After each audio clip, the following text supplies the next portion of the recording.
she was away. Mhm. Yeah. Yeah, Apparently Zerzamex is Quest like is loaded very- on inspirations. I don't know why. Okay, He's she's good. back now. He's good. Welcome back. Okay.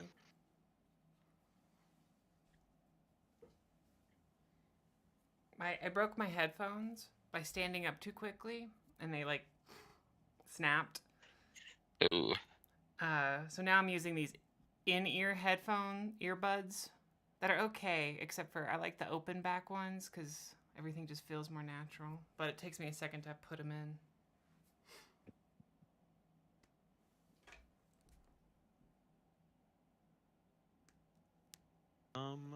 I'm just looking over my notes. Do you have like ear monitors that like, or there's like earbuds actually? They're those fancy- earbud monitors Yeah, they're like or studio studio earbuds. quality, quote unquote. Yeah. Yeah. Yeah. Sennheiser. Oh hell yeah. Um. So who would like to do a recap between the three of us? Not it. Not it. All right, well, I can do it. So last time I don't really know what we're calling this, but New Quest 2 Dish, we had just arrived in Iago's city of Usambra, and we found ourselves in the middle of a political game, so to speak. What do you call the leader of a dwarven hold? Is he the king? Is he the... Patriarch is the word I used. Call me like the clan head. Yeah, the clan head of the Silverbeards is awaiting an audience with the local Baron Iago, but one of the other dwarves that we saved came to us first and told us that they believe that there is more to the disappearance of Lenora than we may have originally thought, that they think that he imprisoned her to silence her as she was his political rival, and that she wanted to gain an audience with Iago first before the clan head had any chance to poison the well or speak his narrative to the Baron first. When we met with Iago, he granted his assistance in the revival ritual that we wanted to go through with. He gave us a... Did he give us? I think he gave us... Did he give us the gold for the diamond, or did we just pay that out of pocket? I think we just paid that out of pocket. We bought a... Yeah, we ended up buying... Yeah, Iago would make the gate, or that would... I think he would make the gate to the Siam's blessed realm, that we could go in and find her spirit, and we had to go and find 1,000 gold worth diamond. Going to Mariah, we managed to get a 500 GP rough diamond, and Zerzamex, with his expertise in gem cutting and jewelry, was able to make 2 1,000 gold worth diamonds from this. Additionally, actually, no, that was about it. Yeah, we got our diamonds. We went right back to Asambra. Iago set up the portal. Hadrian managed to convince her to come back and live. It was a very, very draining ritual on Hadrian. He was successful in bringing Lenore back, but both of them were drained of a lot of their energy and needed many days to recover. And in that time, Zerzamex, with the many alchemical components and ingredients that the party had just What's a nice word for it? Confiscated, Pilfered. pilfered. Pilfered is such a bad word, but you know the party has procured Appropriated enemy appropriated materials. yes had appropriated 5,000 GP worth of ingredients from the enemy, and from this. Zerzamex was able to make 64 greater healing potions and 8 necrotic resist potions, as well as beginning at crafting on his arcane Gatling gun, which I do have a name for, but we can get into that later. Finished the prototype and tested it on Hadrian, and very swiftly nearly killed him with the first test. Very effective. Very effective. The first 2 I have a rounds of GIF. testing it is nearly dead. Very good. But after about 8 days of crafting and brewing, we went back to see how Lenora was doing, and we. Oh, also, I forget how many we gave to your people. I think we gave what, like 32? So Half of the we healing potions? Hadrian rolled a nat 1 and handed out Oh, yeah, 4 no, yeah. potions to random people, including one man named Igor, who had a toothache and drank it immediately. Yeah, you did just give away like a $6,000 bottle of Gave away drink. 4 of them. So the Order of Valor has 28 potions of greater healing. Okay, gotcha. And then we have the other 32. But we managed to go. We went back to Isambra. Lenora had fully recovered, and even though she had physically recovered, she was still a little in disbelief about everything that has happened. That her home has fallen. That she spoke of the spellstone, what it was for, and also of a couple secret passages, but even those were heavily spellstoned. She's very confused on how any of that happened. I think also Zerzamex went off to make her appropriate equipment to get her back into just get her back into combat condition if she were to join us. And I think we'll get into that this session. Then, while Zerzamex and Hadrian were doing that, Tunyah went and found Leomir, the clan head, and had a very nice conversation with him. She really took the time to find his perspective and see how he felt about everything. And he admitted that he put Lenora into the mirror. Absolutely, as she described. Yep. He put Lenora in the mirror because of what she was proposing. She was threatening, as he saw it, the stability, the tradition that has long been upheld by the clan heads, and he was threatened by her. He saw her as a threat to the stability of his hold, and he is willing to win at any cost to protect his home. And from what he says, he's very genuine in his belief that he did not do something. He might kind of regret what he did, that he knows that it's not a good thing, but he believes that, he did what he had to do, that he was really protecting his home by doing that. Mm-hmm. Top political rival. Yeah, and that is about it.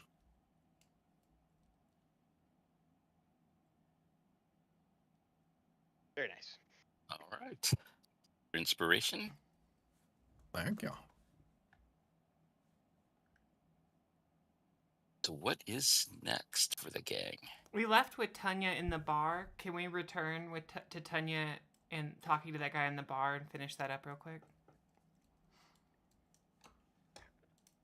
Yeah, let's see.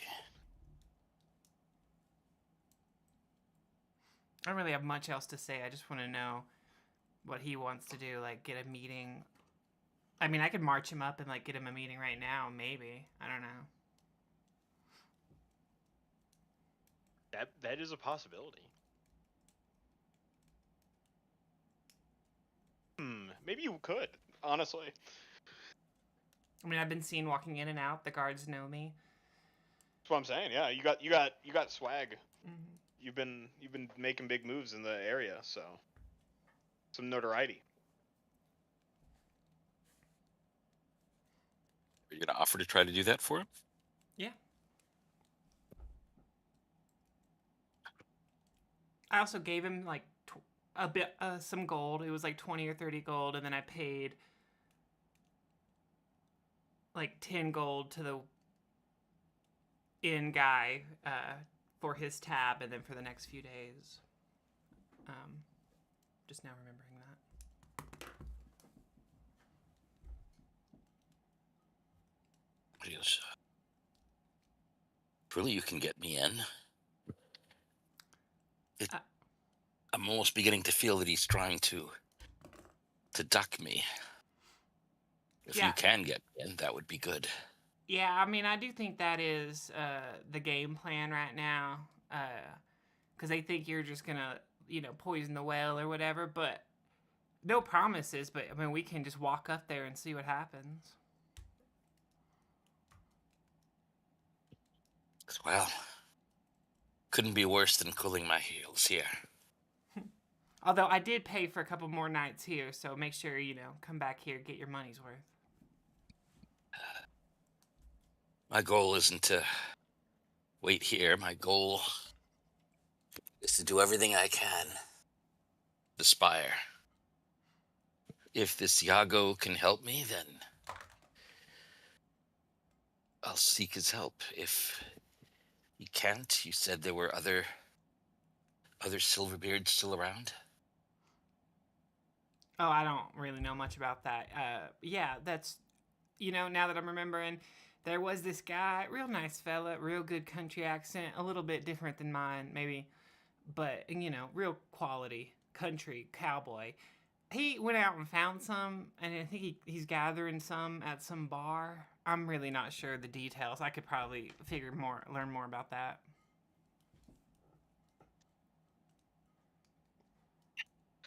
Well, regardless of what happens here, I'll need to speak to the other Silverbeards, see who's left. See the Silverbeards can muster, take back their home. What they may know, how it fell. Yeah, There may be details. details. They might. There may be details that mean something to me that wouldn't have meant anything to you, or they may have been unwilling to share with an outsider. They would share with the clan. Almost guaranteed there'll be details and whatnot. Yeah. Mm-hmm. I think at the time my intelligence was even lower. I don't really, It's okay. It's been a hard couple of days.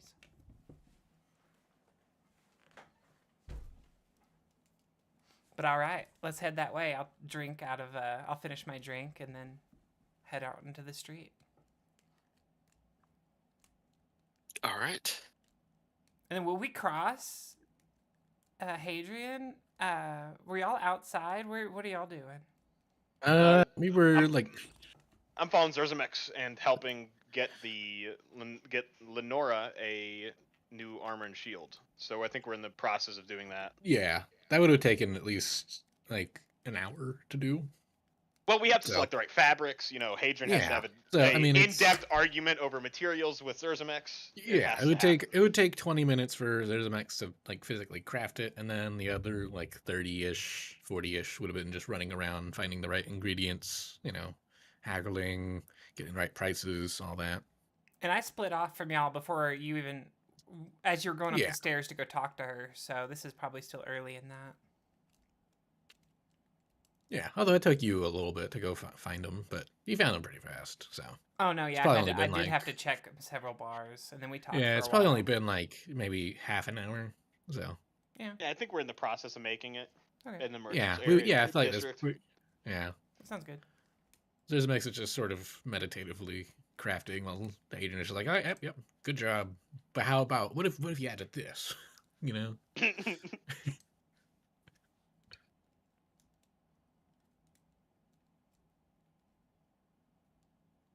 This is so weird. I'm having trouble finding my maps. I see we're still on the map from last. This was a quite climactic battle too. In the Fey Forest or Mushroom Forest? Where is this? It is. It's very fey. Oh, what are you guys on right now? We're on the portal map with all the gay NATO. Oh yes, Yeah. the Pride NATO. Yeah, Pride NATO. Operation Pride NATO was a gleaming success. Well, actually, the Pride NATO itself was a miserable failure, if I'm being honest. But it raised everyone's spirits. It was really fun. It was really cool. Wait, shoot! That would explain why I'm not finding things. I was on. You on Siege? Yeah, I'm on Siege. I'm like, where are their tokens? Where are their sheets? Did I delete them by mistake? Oh, that's funny. Now that you say that, I noticed your picture is not in the bottom left. That's funny. I have it covered up. Yeah, that's pretty funny. Open the door to the wrong house. Anyways, I was hammered drunk. Woke up in my neighbor's closet. Wasn't the first time I left the closet. Story as old as time. Waking up drunk in the closet. Yeah. It's happened to Hadrian too many times. He said I fell down the stairs. That's why my rear end hurt. But he had a single story house. I don't know. Well, the stairs at the bar, obviously. Oh yeah. Darndest thing. Of course, thank you. Okay, 1 sec. Restarting the sandbox.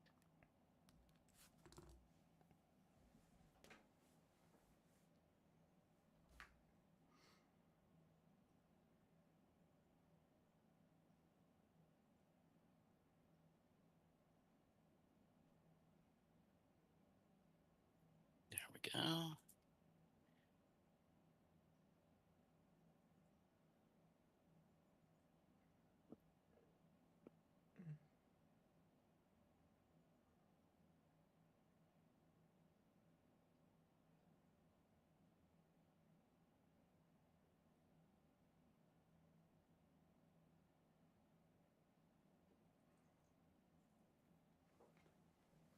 right, let's see.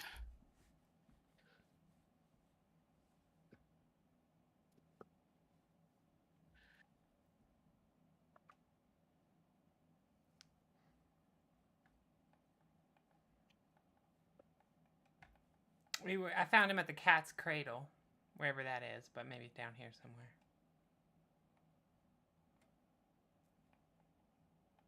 All right, so you guys are wandering around, crisscrossing the town. We'll say you you happen to bump into each other in the marketplace. Okay, and I've got the dwarven guy in tow. Yes. Well, hey, Hadrian, look who I found. I'm gonna go introduce him to Iago. If you want to make the introductions, we're just gonna. And I start walking.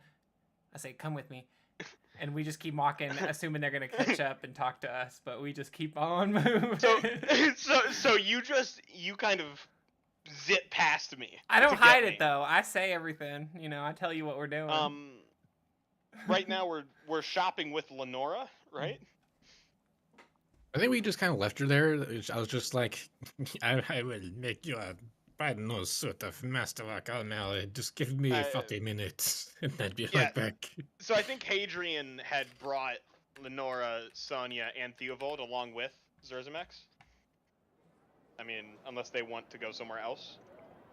Well, I think Theovold is sort of off in the town doing. Oh yeah, he's off. Never mind. Theovold things. So at least Tunyah and Lenora. So. Excuse me, it appears I have, political meetings. And I'll, just, give a look to Lenora like, I didn't want this to happen, but it's happening now, so I have to do it. And, join with Tunyah. Right, yeah, she looks a little concerned when Tunyah says she's taking him to go see Iago. Yeah, I look concerned too. Oh well. Okay. Looks Tunyah's like we're whistling, keeping it cool. Got a big old lipper, a chaw in, and it's just whistling. Not doing nothing wrong. Adrian will walk up next to Liamir. So, Liamir, looks like you convinced Tunyah to move and shake a little bit for you. Is that what we're doing? You want your meeting? Okay. I'll advocate for you. Let's go. Yeah, Alright, who's so you this guys- person in his pajamas?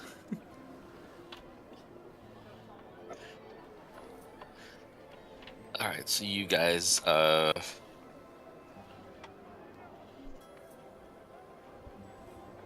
in a waiting chamber,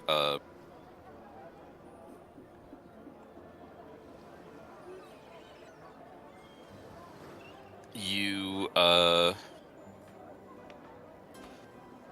let's say he knows Hadrian the best, I think. Hadrian, you get a message spell asking, do you want me to meet with this guy? And if so, do you want me to I knock send on him the big off or doors. hear him out? Knock, knock, knock, knock. Right now, I think my position is... Hello, Iago.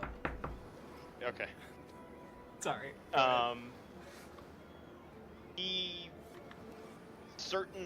certainly has evidence and those who would testify to his crimes. You should hear him out. He may indeed have legal claim.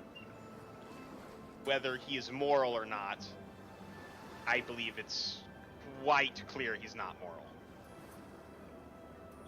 It's not for me to tell Iago how and when to accept people. Denying him would certainly make a great enemy. I think making an enemy of this dwarf is unwise. So I'd say, you know... I mean, to be fair, we're talking about morality with a baron who has child soldiers. Just, child soldiers are valorous if given proper training and equipment.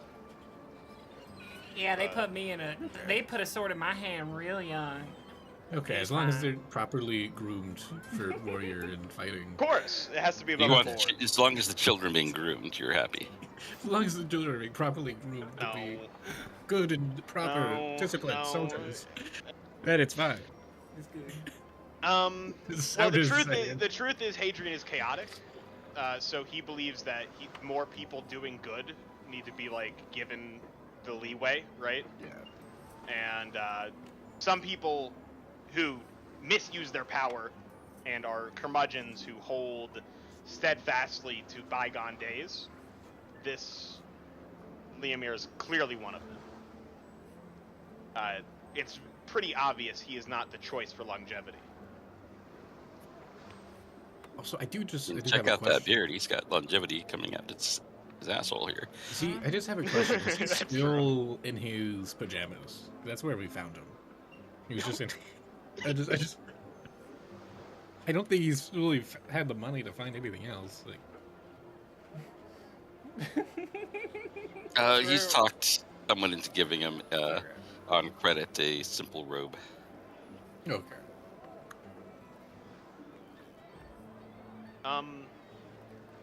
So my answer to Iago is yes, you should meet with him. It would be rude, but he certainly has committed crimes.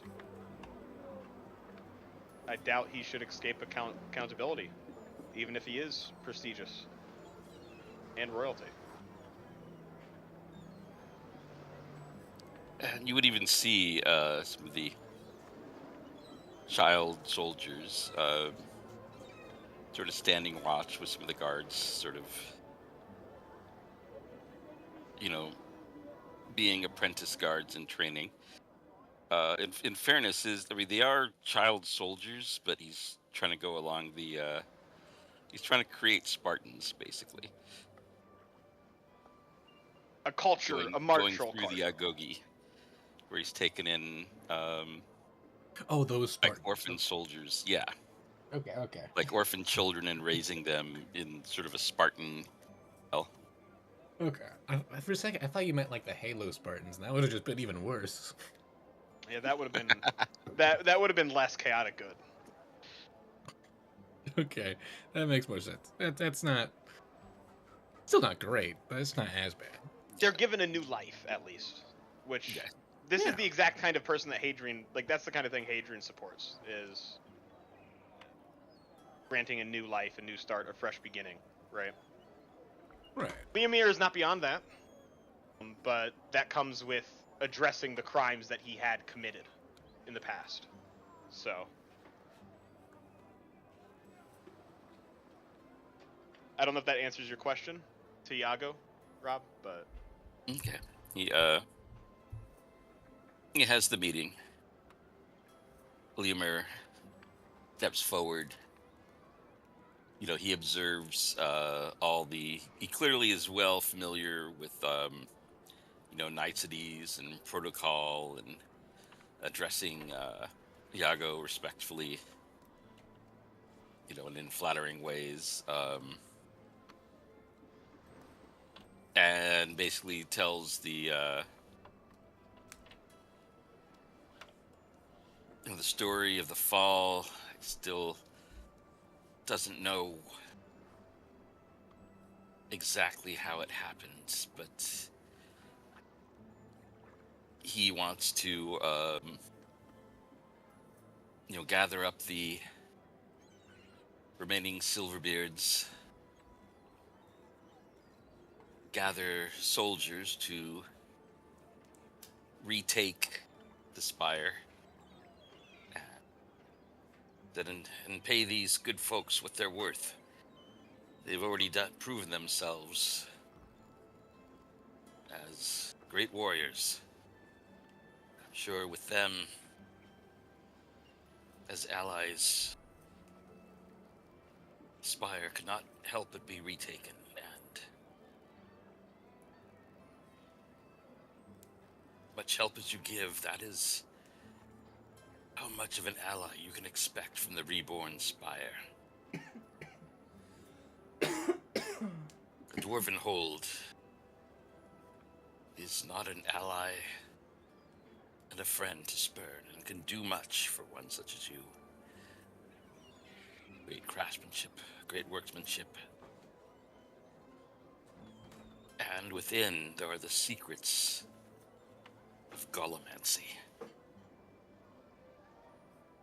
He looks to the two iron golems. Those are very fine. I imagine you wouldn't mind a third if, in return for any help you give us?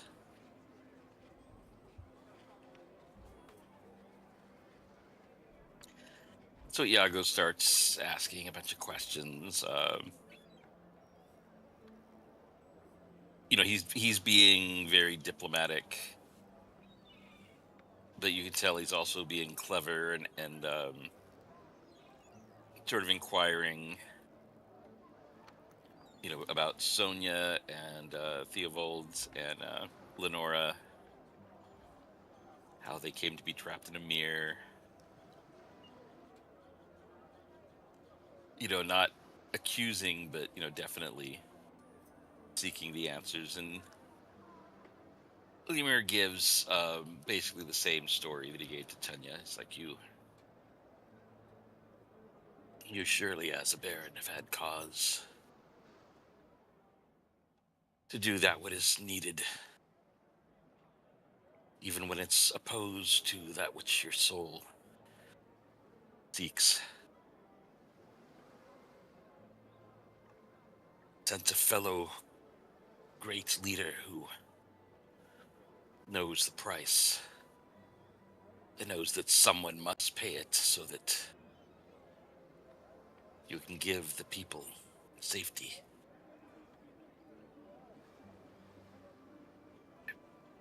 Sometimes I must put my own soul at peril, and my own place in the Blessed Realms at risk in order to help the people. Whether Siam will approve or no, it is what I feel I must do. And I have a feeling that you perhaps have experienced the same.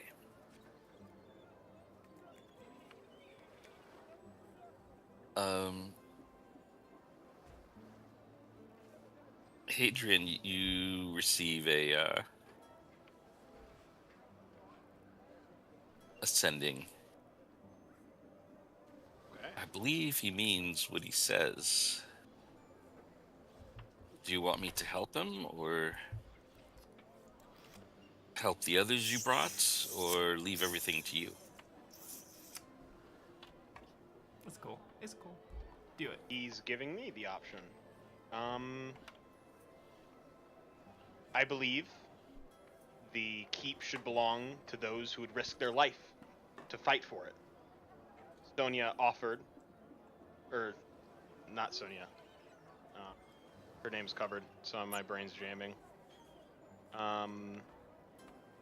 Lenora? Lenora offered to fight alongside us.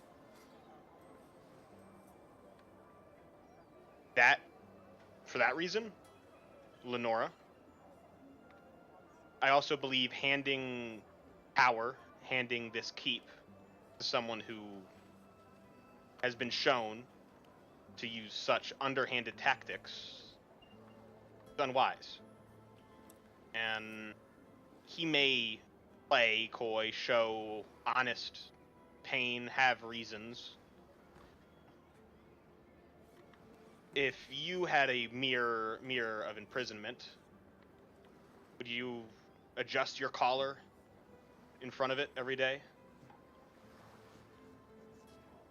It's cruel. I don't believe he deserves the power.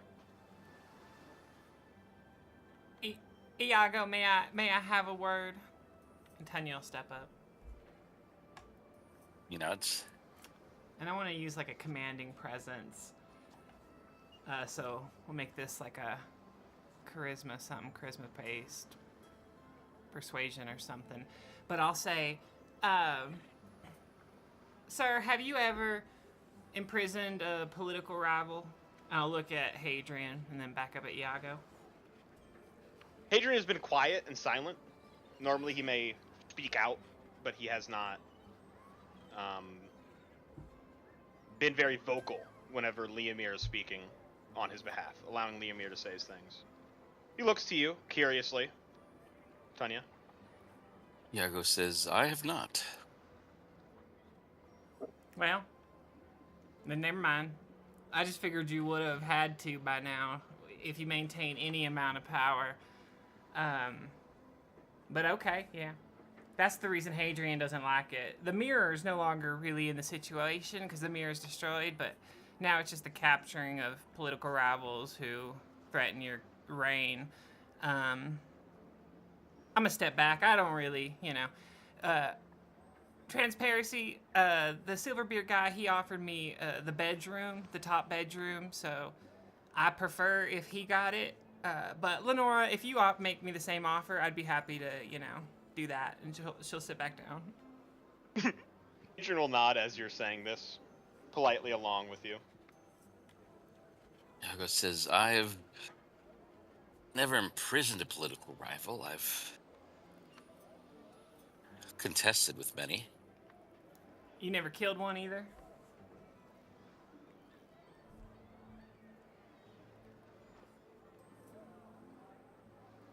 He says,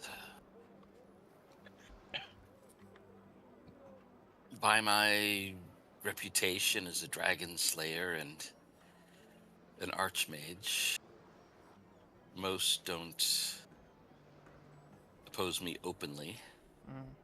Yeah. Others I've bested through politics and guile.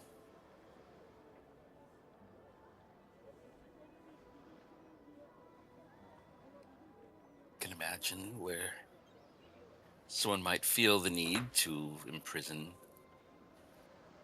their political enemies. I luckily have Queen's favor, powerful allies, and all the powers of a wizard at my disposal, so I have not felt there wasn't anyone I needed to take extraordinary means to deal with. That might simply be a privilege of being an archmage. And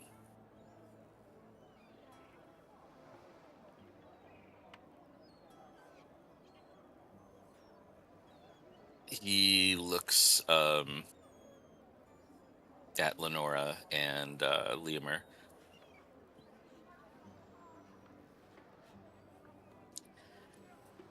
He says, "You both seek to retake Spire. Are you able to work together to recover your home?"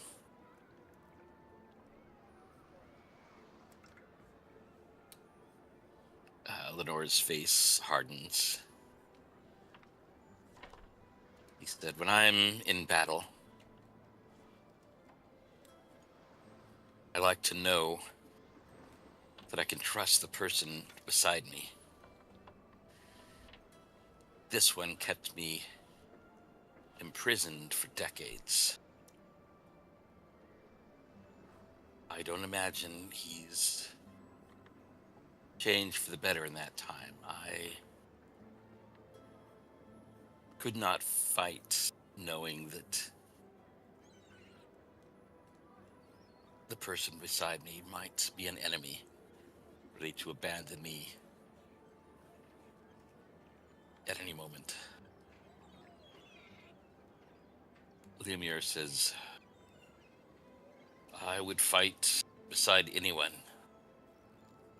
Lenora, Tunyah, any who will share my goal of giving the Spire back to its people. Whatever risks are involved, I will face them if my people regain their home."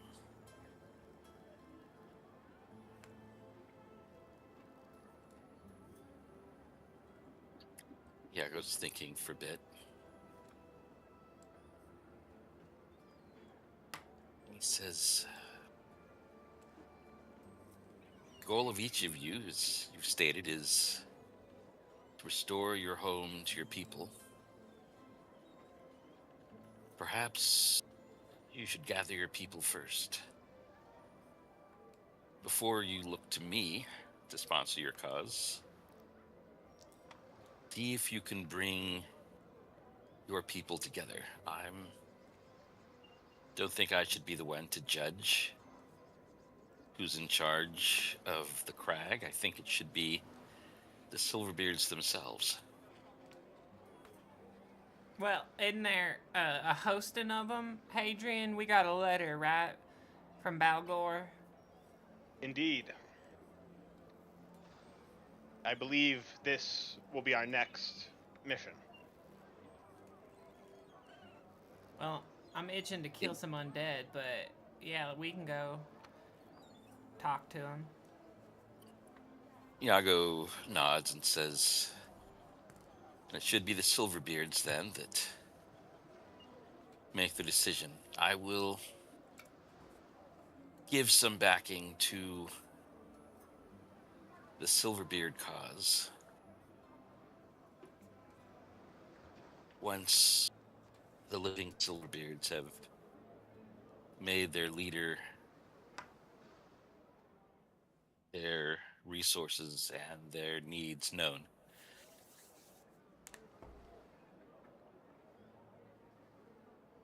Whoever was leader before, well, the Spire fell. If the Silverbeards still trust the one who was there when it fell, or if they seek someone new, that's for them to decide. He says, "I understand that you were all prisoners within a mirror. until quite recently. I can give you each, he's saying to the two Silverbeards, some traveling money to help you get what you need. I think 100 gold should be plenty for this task. Unless you don't think it's enough. They both, agree. It's like, yes, that's most generous. It's like handing them 10,000 gold or 10,000 bucks. Some walking around money, walking around change. Yeah. Money. It's good when you have gathered your allies. If you still wish my help, return to me, and I will look at the situation then. And Hadrian, you receive a message. I think that's fair. Does that work for you? Yeah, that seems really fair. I believe it should be up to them. Hadrian agrees with this. I'll send a message back and nod, and I will say out loud, very well, this is all to my liking. It should be up to the people of the Spire who rules it.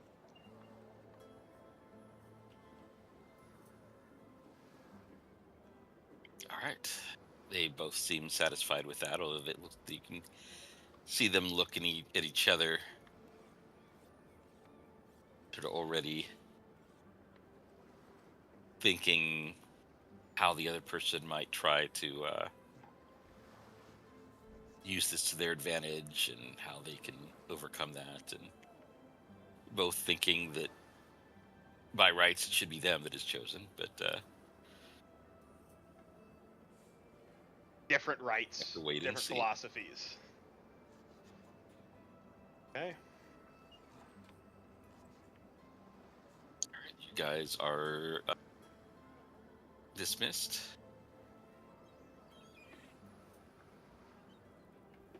Okay. Actually, I'll do. There is one matter I'd like to present to you. Belaniago. Yes? I have created a functioning prototype of what we discussed before, and Zerzamex will, without really thinking about the Shoot Hadrian again. no, without even really thinking about the application. There's an X will have flashbacks. Let me show you what I've created. Let me show you my newest invention. And he just pulls out this massive gun from his backpack and just starts waving it around without really caring. Hey, Hadrian flinches as if he's about to be shot. I'll step up and offer myself as tribute. Go ahead. Go ahead, Zerza. Hadrian opens the eye. Oh, okay. Okay. It is, there is still more. I need to produce more ammunition. But for now, I have at least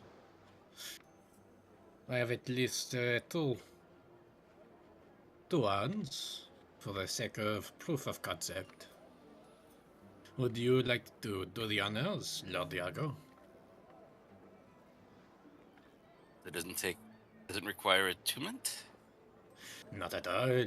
All it requires is for you to grab it and pull the trigger. And once you have run through the charges on the first round, you will pull back this bolt and it will load the next round. All right. Do you have the shield spell?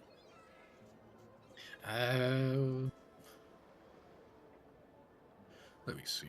Do I have the shield spell? Yes, I do have the shield spell.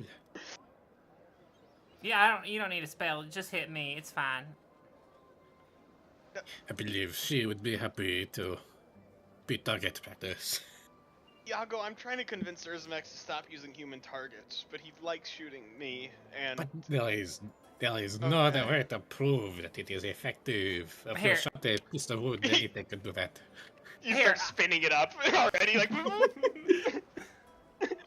Please, I would like you to do the honors. And Zerzamex will walk up and present it towards Iago. Well, I'd prefer to a demonstration with somebody who has the shield spell. Oh, he's scared. I'm not scared. Don't worry for me. It's fine. I'll face it. I'll take you to the dome. That's all right then.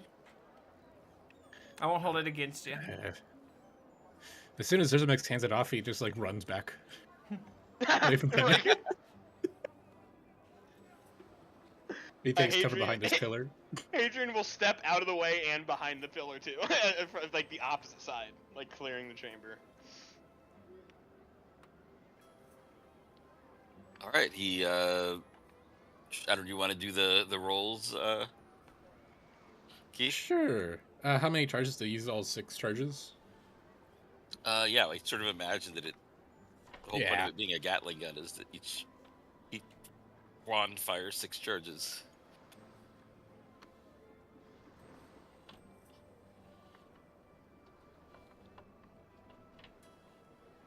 Oh.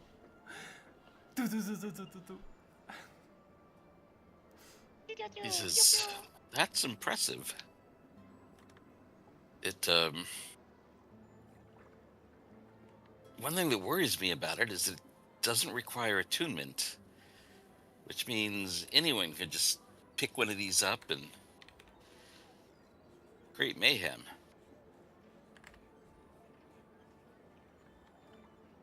Perhaps it would be better if it did require attunement." Well, but that is the glory of the weapon. That even someone that is not proficient with the ways of magic, like Tunyah, would be able to make great use of it.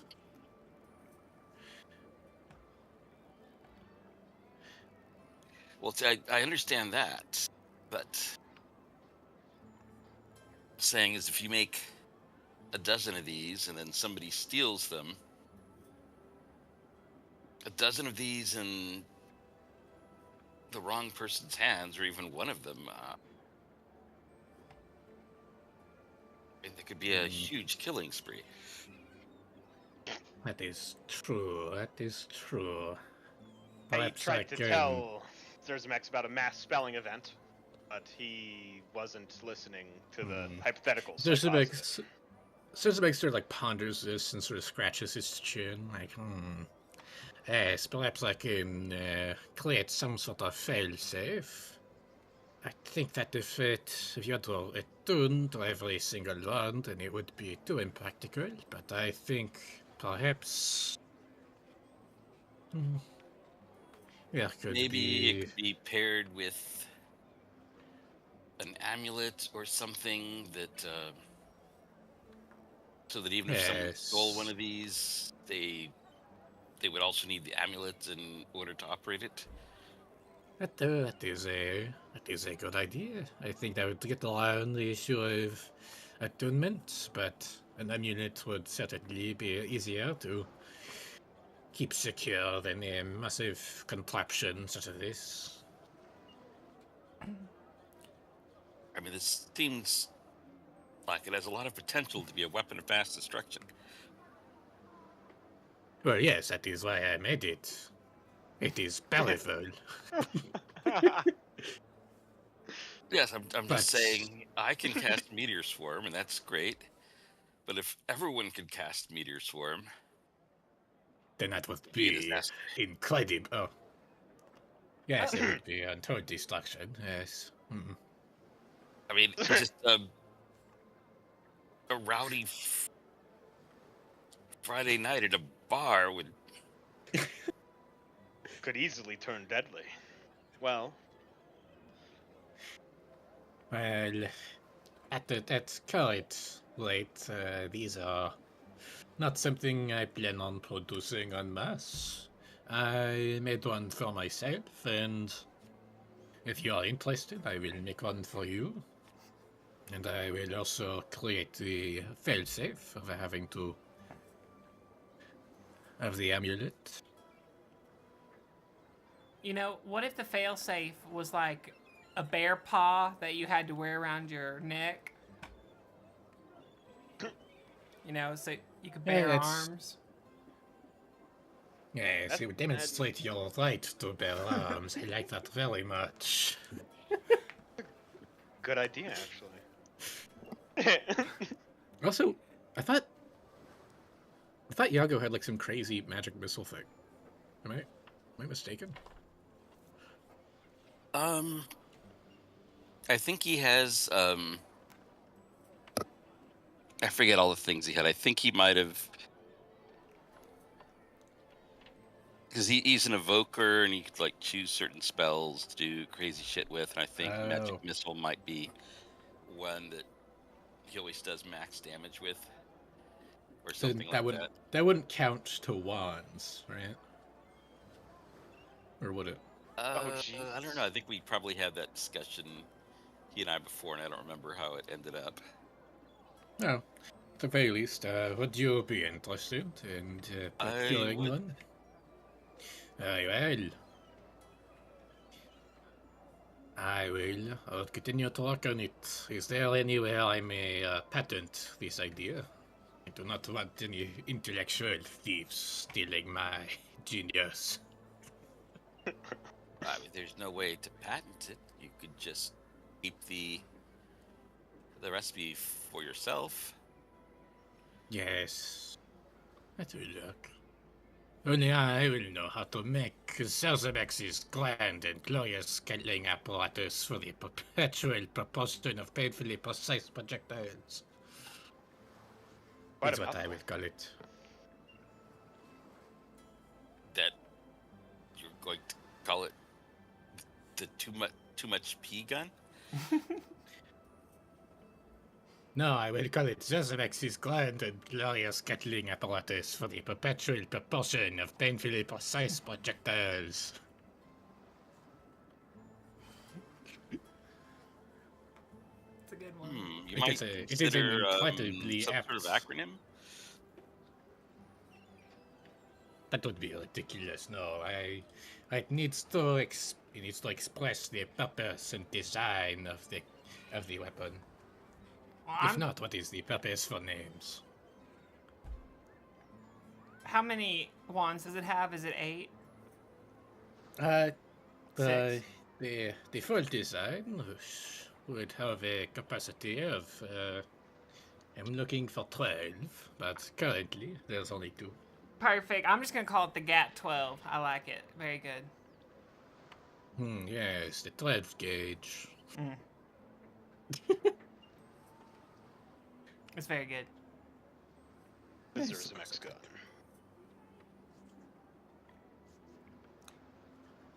Yes, well, thank you for your time. Yes, when you understand you need to deal with the Spire, but I would look forward to seeing one of these when you have time to put more work into creating them. Yes, I look forward to having more time to work on this project. But for now, I suppose we should be off. Oh, and before I forget, Lenora, I have finished my commission of your equipment, and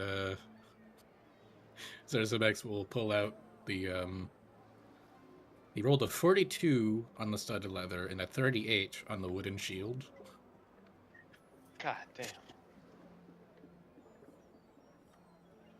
So all right. Yeah, I mean, they are limited to +1 because of the materials, but of course, you provide a +1 gear. Yeah. I hope this will be satisfactory for what you wish to accomplish. All right, you provide that to Lenora.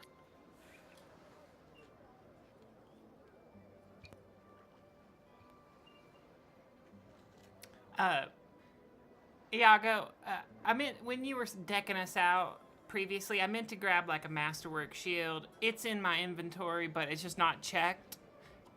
This mace is real nice, but you mind if I also borrow a shield?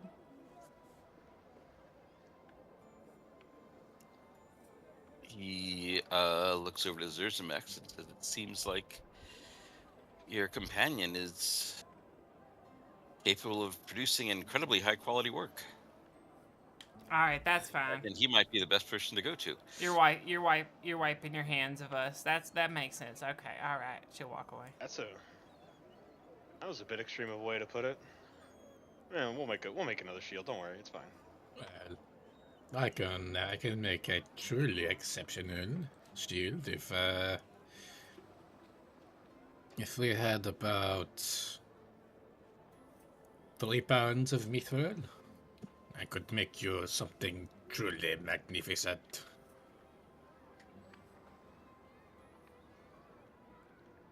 Now that I'm thinking about it, I'm probably just gonna have that gun in my left hand, right? So maybe the shield's not even important. You could have the gun in the right and the shield in the left. Ooh, that'd be good too. All right, sure. You got any mithril, Iago? I'll say as I walk out. Walk to the door. Thank you for hosting, Lord Iago. I will be helping the Silverbeard clan reinstate their claim, adding my sword to theirs. No, this is may Lorani and Peony protect you. Give a polite bow, turning and leaving. All right.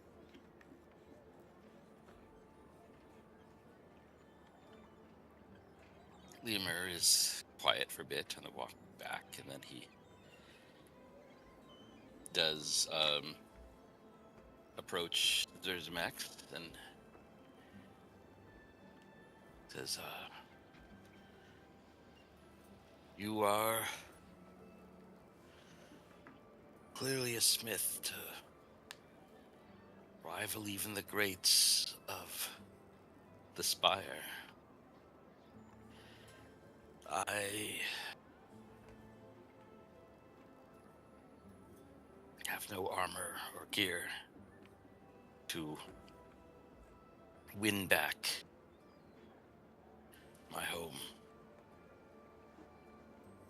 I have nothing to offer you now. But if you could create gear worthy of your name for me, I would make sure that you are well rewarded once the Spire is back in Silverbeard hands. But your friends can testify to the wealth they found. Just in my room, I'm more than capable of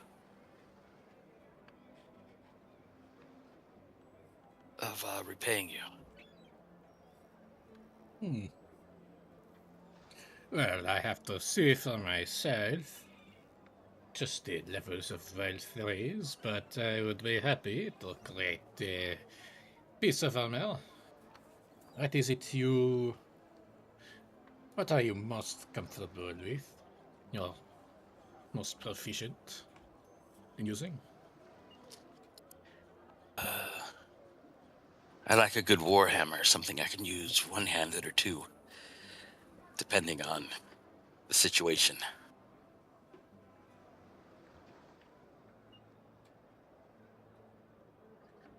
As far as for armor, well,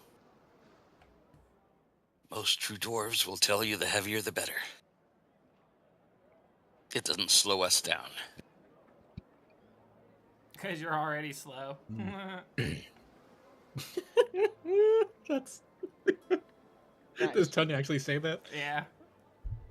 Yeah, there's some Adrian will giggle and laugh at this. Like Yeah, a child. Like Silverbeard will make like a cackle at that, and will immediately just snap back to the conversation. Yes, plate armor is That is quite expensive, but if I had the materials, I could make it in a day or so. He says, I mean, whatever you have, I am, of course, choosing beggar in this situation. Or rather, I am a beggar. I be a choosy one. What's how is this guy? Is this guy taller? Like, how much taller is this guy? And bulkier is this guy to Zerzabex? He's a Zerzabex lot. is He's 2'8". both taller and bulkier. Hmm. I mean, my interpretation of kobolds is they're kind of Zerzabex small is and wiry. 2'8". Whereas So it's kind of the Robert Baratheon thing where he was probably a pretty good warrior and probably still is, but you know he's been wearing out the breastplate stretcher. yeah. A lot of good food in his life. All right. Well. Yeah, Zerzabex. It would take me some time to find the right materials. Adrian, you wouldn't happen to have,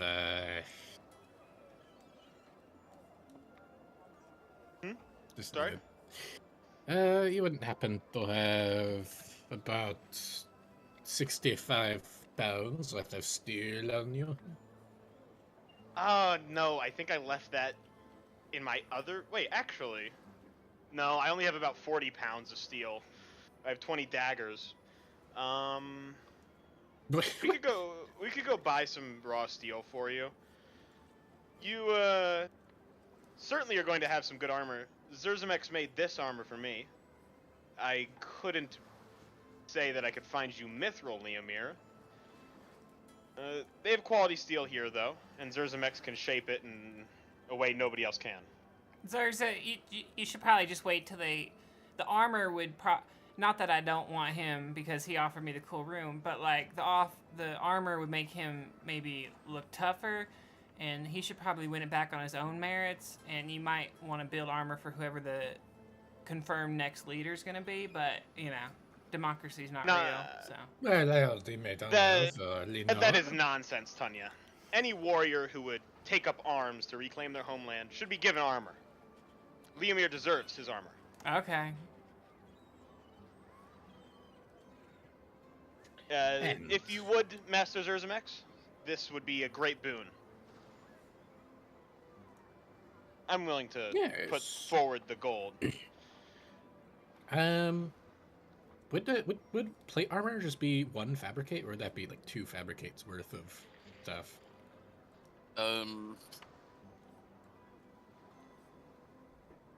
Yeah, that's been a tough one. I mean, there's a lot of individual pieces. But even if it took you a week to fabricate each of the individual pieces, you know, that's as opposed to like 2 seasons, you know, to make one. Mm-hmm. Yeah. The normal way. I suppose I could, for the time being, because I don't think we want to wait another week doing nothing. So, for the time being, I think Zerzamex could make a good piece of chainmail. Or a breastplate? Well, yeah, chainmail or a breastplate. You could do with one. I'd say chainmail. Or maybe 2 to like... You'll make... Well, I mean, you could just manually make the leather straps and stuff. Yeah. I think breastplate would be pretty nice. Pretty easiest. Like, it's kind of one breastplate, shape. Yeah, breastplate would be... It'd also be the most fancy one. But chainmail is... I mean, I don't know if this guy has +2 decks, if I'm being honest. So, chainmail might be just as good, if not better. And much, much cheaper. I think chainmail is only 75 gold. Yeah. So. Oh, okay. Do I need to pay out 75 gold for his armor? If Zerzamex is making it, we'll Oh, he has I prices. mean, actually, everywhere. chainmail is. I think it's a lot more labor than cost of materials. Yeah. Yes, you will have to pay me 75 gold, Adrian. Fucking whatever, man. I also Adrian knows accept. you're fucking lying, I and I'm just also giving it accept. to you. I also accept payment in mithril. Oh, you want some? Oh, you're one of those Mythcoin guys, Zerzamex. I didn't realize you like Mythcoin. No, not that fake blah. It's funny mithril. It is not real. How about this? I'll pay you in 75 Mythcoin, and we'll see how fast it gets made. Not very fast at all, I say. Hadrian pulls out bags of gold, giving you 75 gold. Even though you need like 10 gold or whatever for you, because your components are cheaper and all that stuff. I'll give you 75. No, you see, I have to get only the finest components for a dwarven lord. Of course, Master I will not Zerzamex. skip any costs. And Zerzamex will pocket all the excess gold for himself. I have learned to not ask questions of the Master Zerzamex. Or maybe you should ask all the questions, but you won't really get satisfying answers.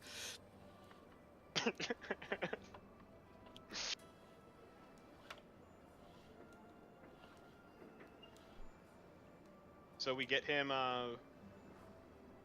I will. And I how much also gold? have. You can, whenever you go to make it, I can give you bardic inspiration. Yeah. How much gold would it cost to find the right amount of iron or steel? Let's say a quarter of the price, so like 18 gold or something. Oh my. That's fair. I'll pocket the 57 left.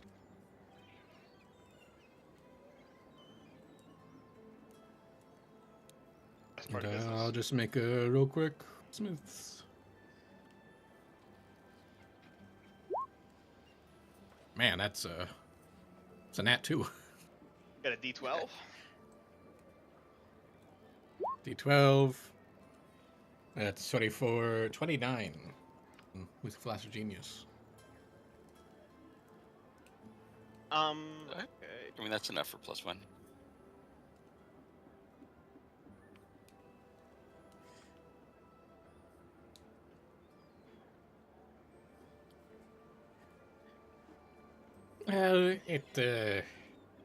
I guess the system X would, yeah. I hope this is satisfactory. Oh man. I thought about this since last week. I think with this bardic inspiration, there's like a little symbol of a fox and an eagle clashing, like in different places on this armor. That is Hadrian's touch, like a little embellishments of foxes and eagles. Cool. I like it. They're like fighting. I like it. Very nice. Harry says, "This is fine indeed. How were you able to craft this so quickly?" It's about who Yeah. you know. Master never reveals his secrets.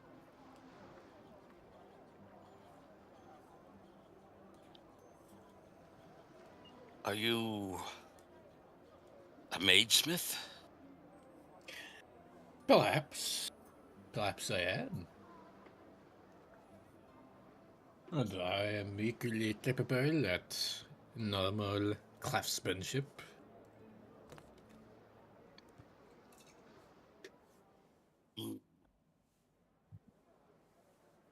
I've met great mages. I've met great smiths. Rare are those who are both. I've known mages that could create items with magic, but I've never met one that could create them as finely crafted as yours. Which I know enough to know that can only be created by a mage truly knows smithing.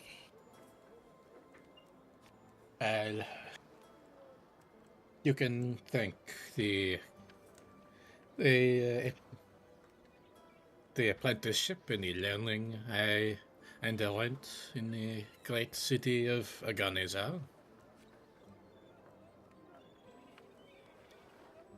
Alcibia. Yes, you know it. No, just give Very good. you. I know, I just Zerzabex would always emphasize Aganezar Uh, over the city. well, I'd forgotten what it was until last session, so I was like, okay, maybe he doesn't. Maybe he's forgotten. He's coming. Am I like the only character that's ever done anything related with Alcibia?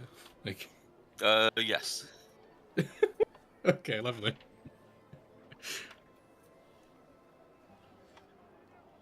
But yeah, All right, he thanks you for it.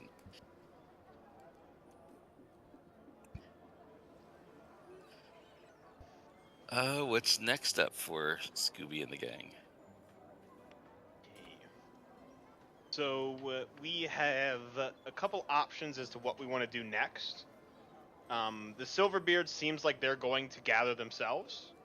We could leave that, and we could decide to go take another stab at the Spire. We could lead the Silverbeards in gathering people. What are you two interested in doing?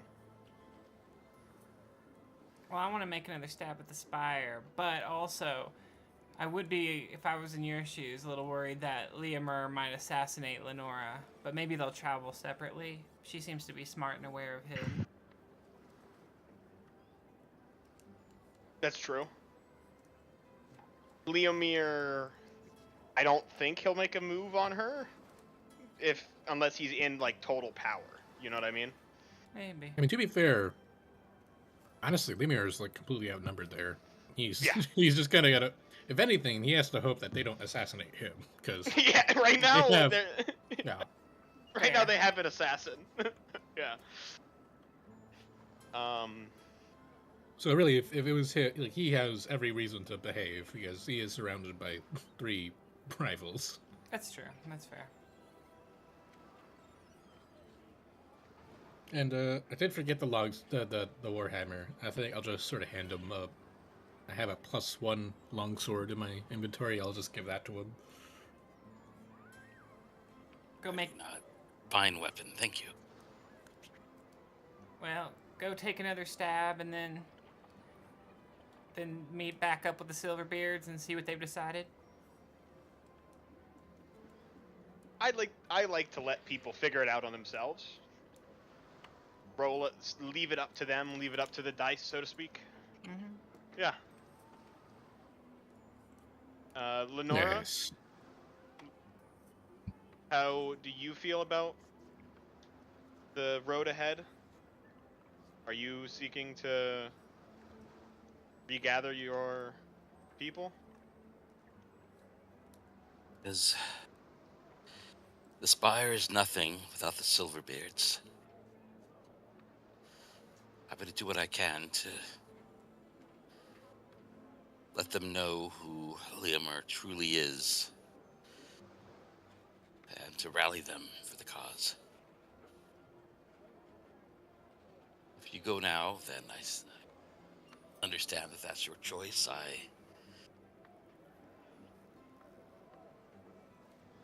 I would love to get back in there.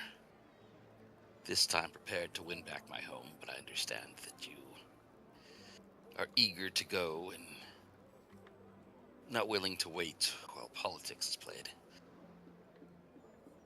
You've read me quite well. Politics, however good I may be at negotiating them, are quite the drag on my lifestyle. I'd prefer to be out on the front, and so that is where I shall go. What I can say, Lenora and Leomir, both of you are welcome to return to my Order of Valor. Each of you should be allowed 4 greater healing potions of the stock that we have there. These are yours to claim, should you feel you need the resources of my order.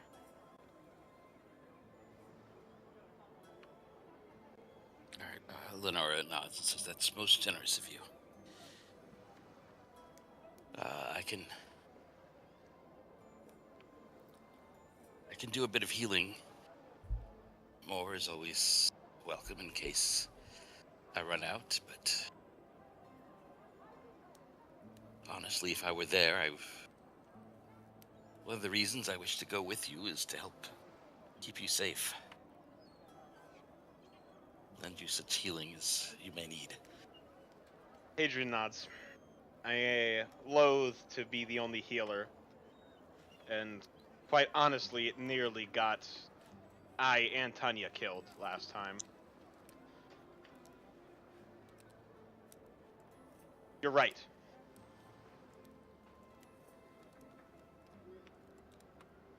He says, "You got people back. Any trip that ends with everyone back and alive, that's a good one." Aye. Well, good luck to you, Liamir. Good luck to you, Lenora. Both of you stay safe.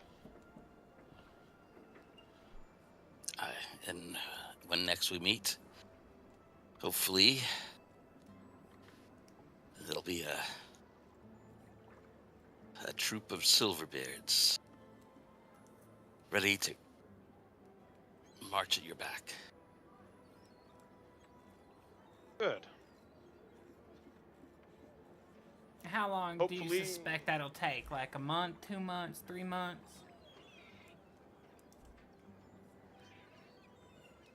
He says, we'll see. Hopefully not anything too long. I would hope that any Silverbeards would be eager for the chance to take back their home. Yeah.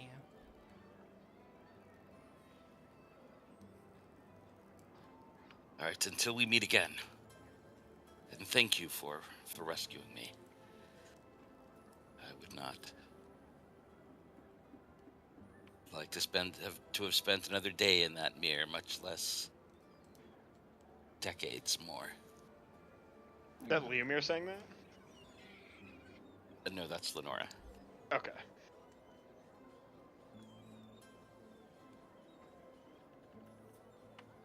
You're welcome. I just There's only- got in there and started My honor. swinging around, really. No big deal.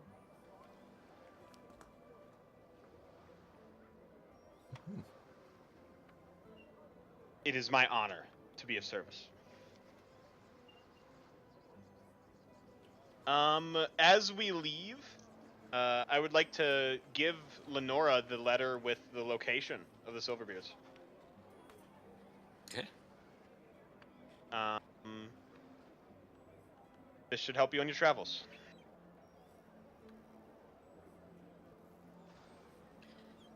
He says, even at this, you've already proven yourselves as great allies of the Spire as they've ever had. She gives a bow. I nod my head to her. Okay.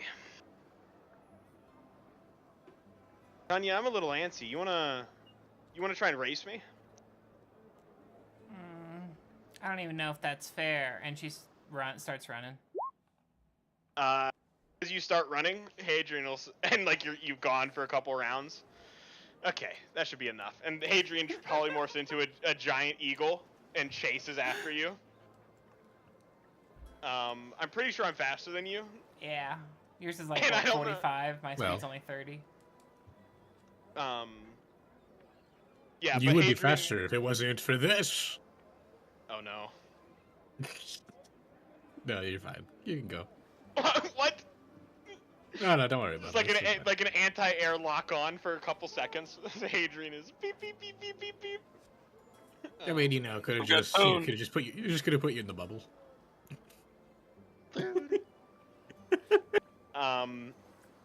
Yeah, so Zerzamex, you will watch as Hadrian takes the form of a giant eagle and chases Tunyah, like swooping and like trying to pick up Tunyah, and like trying to like pick up and throw Tunyah. I dodge. What kind Oh of yeah, dodge do no, I like make? Yeah, another athletics. you don't need. Ooh. Not good. I'll just do my acrobatics. Ooh. There's like just dexterous like swooping of an eagle, just taking passes at you. I think you picked me up a little bit. Yeah, Hadrian will pick you up and then like it's roleplay, just like throw you not to do damage, but to like, playing around. Yeah. I take damage. You're a tough cookie. Yeah, it's good. Whee! As you have her in the air, her eyes are closed and she's pretending she's flying. For that split second. Hadrian will let you fly. This is fun. Well, that cheapskate couldn't afford to let me borrow a single shield. That's, whatever. My AC will forever be 19. That's fine. No, I could make you one very easily. Oh, how much money you need? I got you 10 gold right here.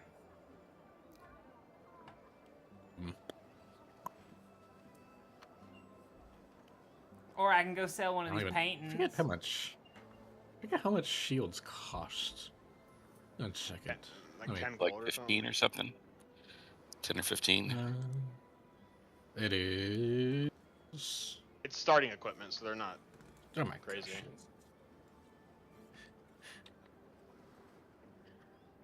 Can you make like a masterwork, like a plus? No, just like, I mean, yeah, I could just like for 5 gold, just make you something real quick. Okay, I'll give you 5 gold. All right. With the last 4th level spell slot I have, I'll for today. No bardic. Just go ahead and. Oh, not my bardic. I'll use enhance ability, so I have advantage. Boom. Oh my, ease. A 37. Just a nice wooden shield.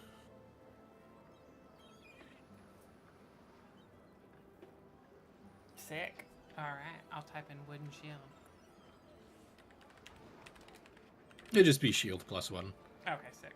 That's a nice wooden one. I think Zerzamex for like a nice little added bit of. Since he rolled pretty high, he will on like the face of the shield, it'll be an engraving of that one picture you showed him, of like you being thrown at the. It'll obviously it'd be like an emblem or coat of arms. It's like you flying like a bullet towards to a death tyrant. Yeah. Oh hell yeah! That's sick. I love it. And that brings me up to 22. Very nice. Thank you very much, sir. So you've always been a kind and gentle friend. I appreciate you. It is my pleasure. I'm always happy to help my friends, as long as you do not lose it, like someone. It seems unlikely, but should be fine. The eagle screeches. I'm sure it will be fine.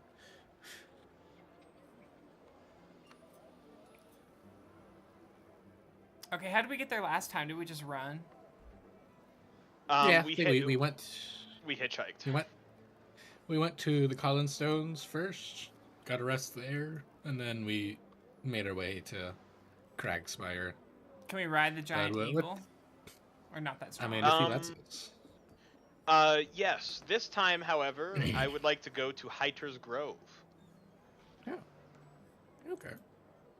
I guess, as the eagle flies to Heiter's Grove. Cool. Right, so you go to Hatter's Grove. And you may want to hold your nose when we speak to him. He has a powerful aura. Why the nose? You will see. Heed my warnings or suffer with fate. Okay, I'll keep my nose clenched the whole time. With my left hand. That's... Yes, precisely. Tunyah, I that's know. fine. That's not a problem. I can do this. Yeah. It's good. Tunyah, I know you. That's kind of a very rude thing to do. Is it? You can do that.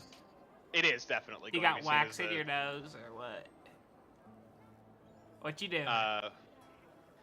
Hadrian will look to his feet, kick a rock. Okay. It's improper, but I think people will find it charming. Honestly. I mean, if you got some wax or something, I can put it up my nose, but... Actually, I do. Here's some earwax. This is very important. If you I don't do not have these on your... accept it. Okay. Hadrian puts it back in his bag and then keeps walking past you, like moving on, moving on. I do not need your earwax. Why do you keep it in a jar? You're supposed to dispose of that. That's disgusting. Zerzmax, did you know he collects earwax? Is concerning. Actually, this is rose-scented beeswax that is meant to be put in your ears to prevent you from dying to a banshee. Oh. It's like, yeah. Well, you could have said that. So it's actually like very girly and perfumey, actually. Well, you could have said that. I could. All right, thank you. I'll take some and stuff some in my Yes, nose. it is. It It is smells earwax. it smells like roses. It smells good. See, now that you smelled it, you had to take your fingers off your nose and actually smell it. I think Zerzmax just begins sneezing the entire time around it. Around the roses smell. Yeah. We fly here. Hadrian will transform back into a person, obviously, whenever we're in range. I would like to look for some pixies, Rob. All right. How do you try to go about finding them? I'm going to pull out my lute and start playing a song. Give it a performance. I'm going to start humming a sweet and kind tune. The kind that, in the back of my mind, I am playing it and thinking of all the little things that Nightshade might nitpick or, like, be upset about. It's, like, very sweet. Almost like a lullaby. All right. Give me a perception check.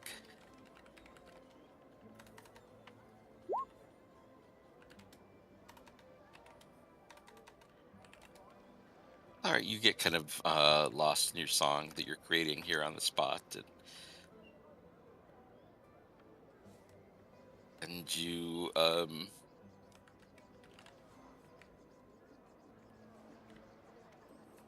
don't notice anything until you feel a tiny little kiss on each of your cheeks. Aww. And then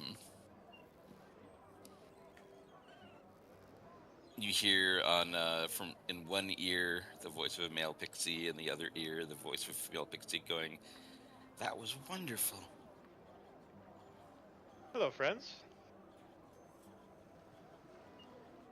I'm glad that They you could join me. appear sort of looking a bit playful. You know, they often don't like to be visible.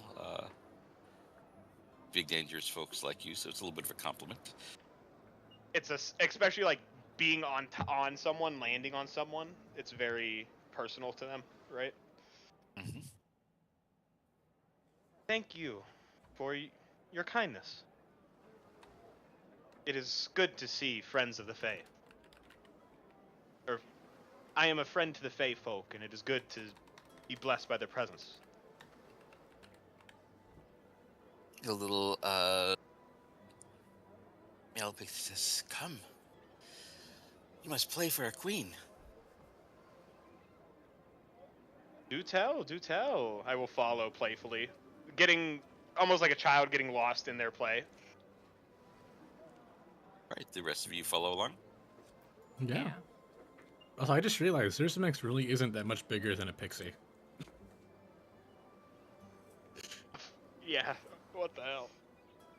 The gremlin creature. All right, Yeah. so they lead you to a spot you hadn't noticed before. Not too far no. from the big tree, but you recognize the fey foliage. You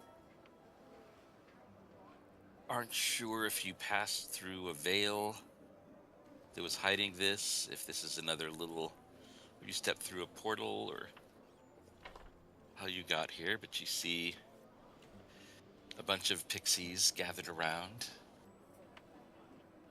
Hadrian is playing on the blue wood lute, by the way. Nice. Okay. There is a otherworldly dissonance to the strings, and there's like this faint sort of glowing magic produced by it. Still performing as we walk. Okay, and you hear there were apparently more than just the two pixies that listened to you. You hear more giggling, and three more pixies that were invisible appear. And you hear just sort of a confused, "Your Majesty, Your Majesty." The veiled pixie kind of draws himself up very formally and clears his voice before the queen gives a long bow and says, "Your Majesty, we found this mortal.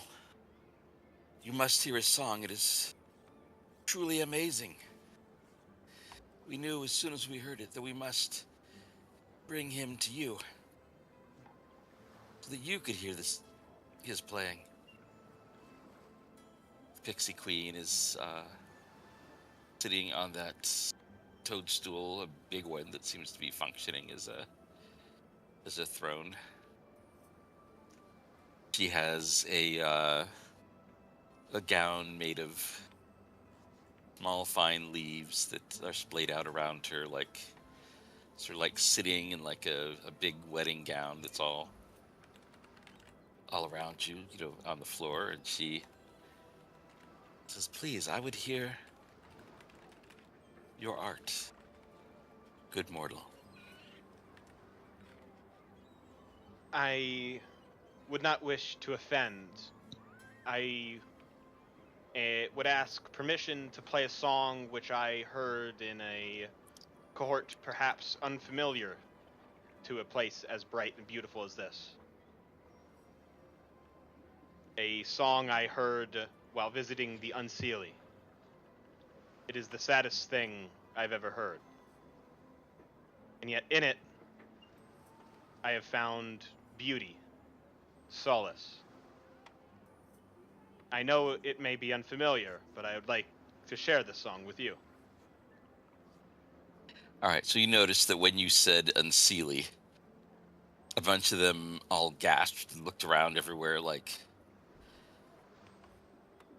like as if worried the Unseelie would suddenly appear and attack as soon as you said that. Yeah, like he who shall not be named, like, oh no, Yeah. don't, no.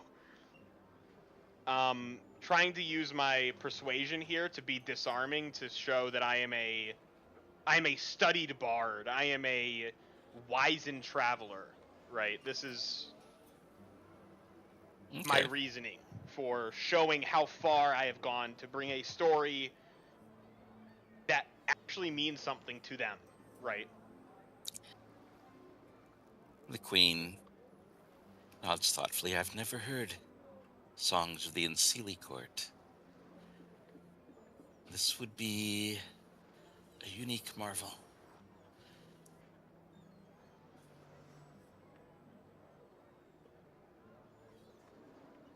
Adrian will bow and step up and begin performing a solo. This is a song I first heard, I believe Queen Nuestra? Is that her name? Yes. She sung this like beautiful melancholy melody. I think Quinn actually sung it first. Oh, it's Quinn. Oh, is that where I first And then heard she, it? And then she did it like as an well. encore. Yeah, Okay. she just did it a lot better than Quinn. I remember her specific performance that I keep harkening back to. It was something that affected. So Yeah. sorry, I accidentally in my memory have forgotten that you started that. You're fine. I will do a performance check here, and I will put Hadrian's own spin on it. Changing it a little bit for the audience here. You know, not being so depressive. Rather a silver lining, a little streak of light gleaming through the ends of the phrase of the the sentences. I'm gonna do with advantage. Oh, yeah. 27. Very good. Okay, is there any flash of genius getting thrown on there or anything? I mean, I could, but Zersimex is. Oh, I will give a flash of genius to Tunyah, though. That's very nice. Yeah, that's very important. Yeah. I'm painting you in the middle of a bunch of pixies on a rock, but instead of your blue loot, you're holding a blue flaming sword. Hadrian will dance and spin on this rock as the song crescendos. And the song ends with a more upbeat, like picking up, and then at the end, a gift for you, in a bow to the queen. All right.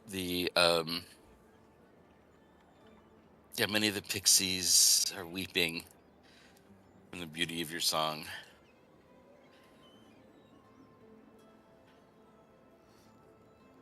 Queen says that was very well sung.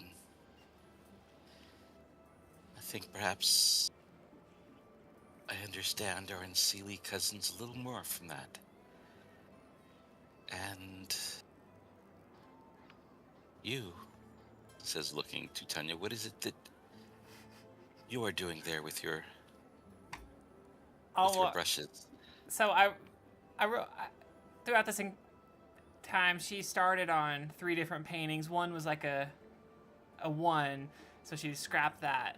So, but she'll on this rock present 2 paintings, and the first one, which was like a 20, is Tunyah stomping on a bunch of pixies and pixies flying around.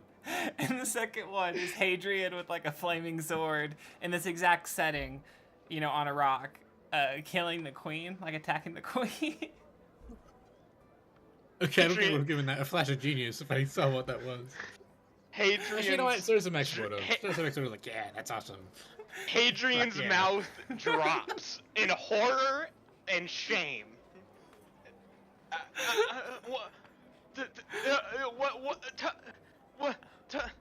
I do not condone that behavior.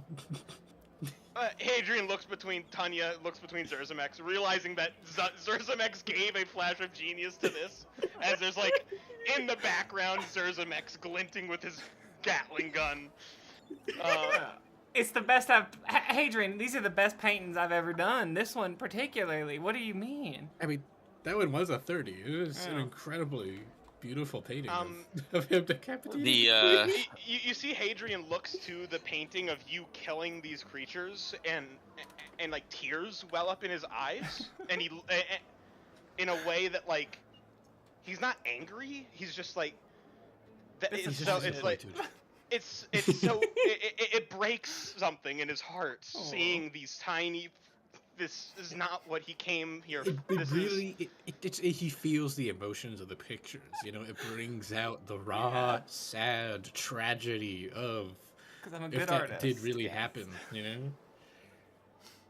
Yeah, the pixies are all gasping when they see your paintings.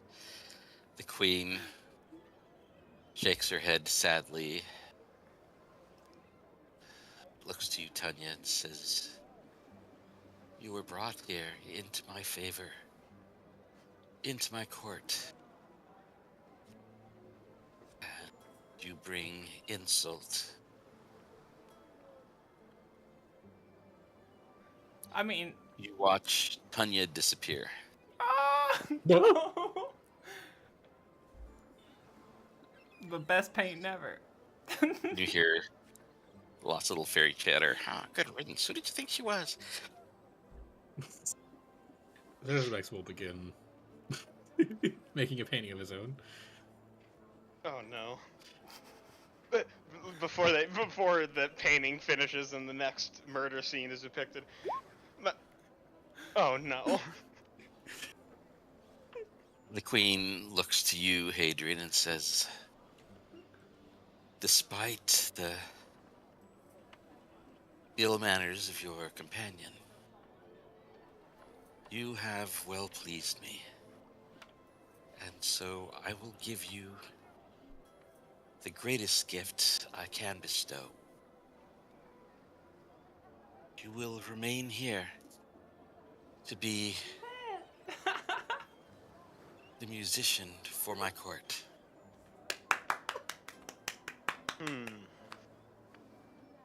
This is one of many gifts which you could bestow upon me. You shall feast upon ambrosia. You will inhale fey wild air, cleaner and more fragrant than that of the mortal world.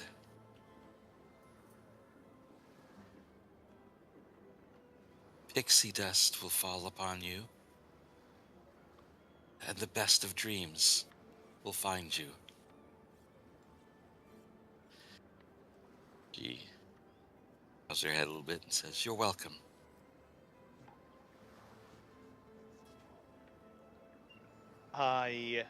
As much as a honorable position in a blessing to live amongst the Fae, my position and my purpose stands with the world of the living, mortals. No My one is more plane- living than the Fae. Of course. But it is my order which opposes the undeath which plague the land. I cannot remain here. For my business, my duty, I am honor-bound to serve the realm. She smiles. I give you new purpose and new duty. You need not deal with those unclean mockeries of life anymore. Now, you shall know joy each of your days. For there be no finer duty, no greater pleasure than to play for us. Be the musician in a court of the Fae.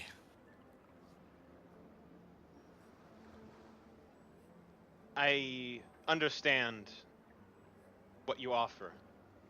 The beauty, the nobility.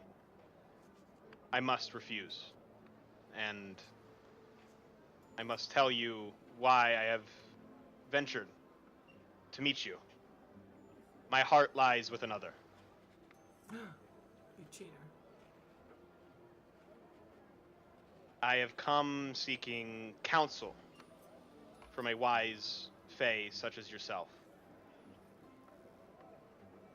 All right, and you hear lots of... I mean, these pixies are very chattery. They do a lot of sort of, stage whispering all around.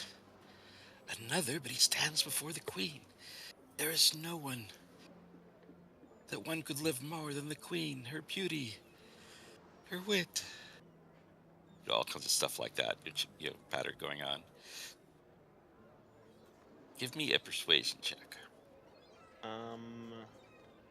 I'm trying to be as gentle, as kind as I can here. 27. I have come here to speak of love for another. This is true.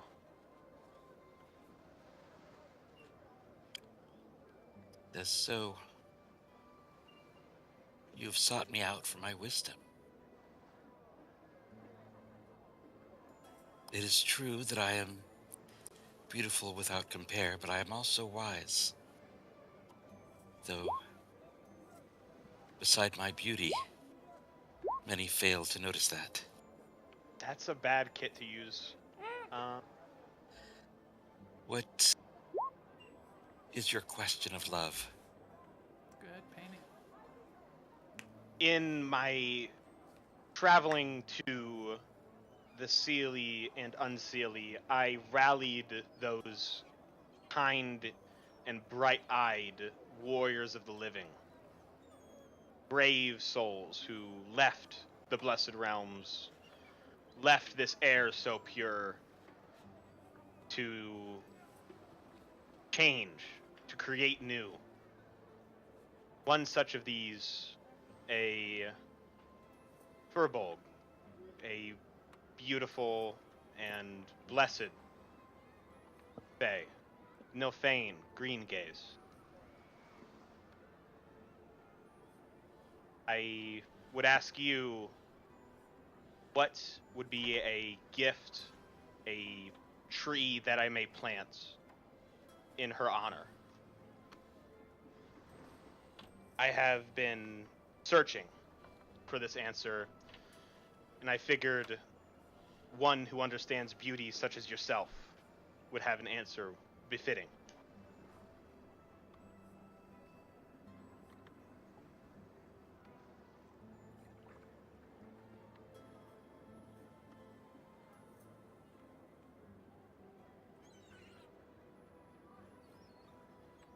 He thinks for a bit.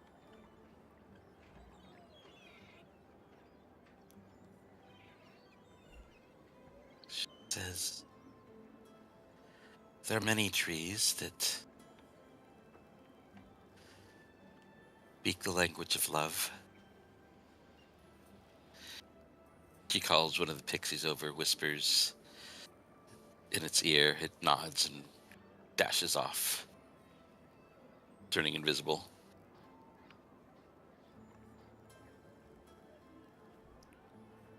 She says, I think the one that conveys pure love most would be the acacia. Pixie that ran off pops back, carrying a seed. This yellow-blossomed acacia. She will know what it means. I hold out my hands, like, cupping them together carefully. Okay, the pixie puts it into your hand, like a little bit intimidated by, Godzilla. Like a hummingbird. Yeah, like, arts back real quick. But also kind of like, oh, that was exciting, sort of thing. All the other pixies, like, swarm, like, talking immediately, like, oh my gosh, what did you see? Yeah, you hear him like, did you be able to see up his nose?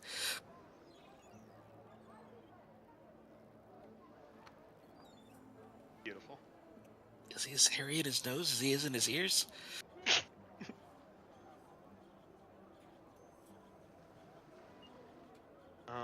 Yeah, she says, you said you had gathered these people together. Tell me more of this.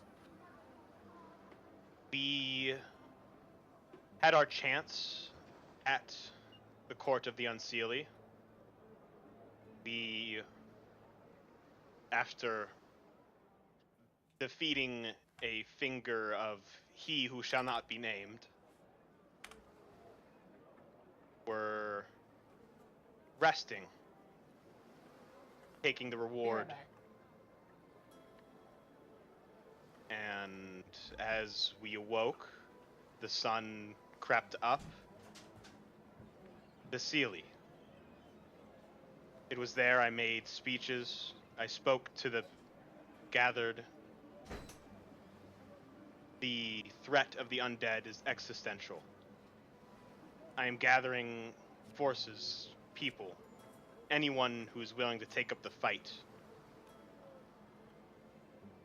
My Order of Valor will stand as a beacon for all. For life. And there are Fae, you said, that have joined your cause? Indeed. Faison and his family of wolves.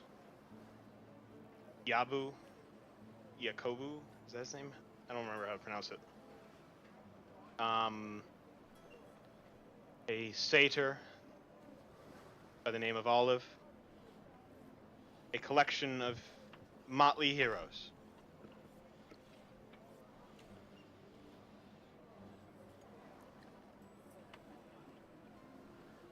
And you travel back to these folk now?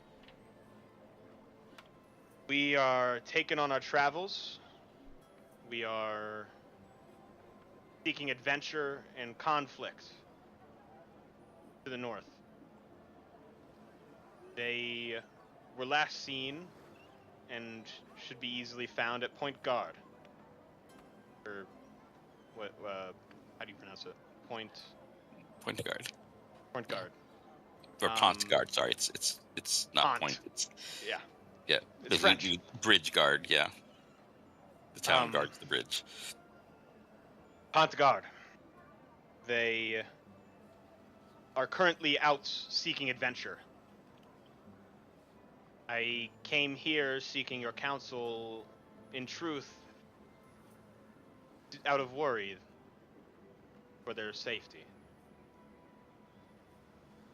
I figured on the way to risking my life, I might as well figure a way to make more beauty in this world.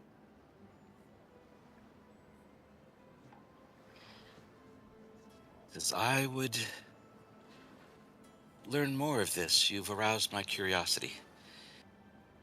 She turns to the little male pixie and says, Narcissus, I would have you go to this Pont Guard, find it, observe for me. Especially these Fae that have joined this mortal's cause. I would hear their reasons and their experience. And the pixie nods and goes, absolutely, Your Majesty. Your word is my only ambition.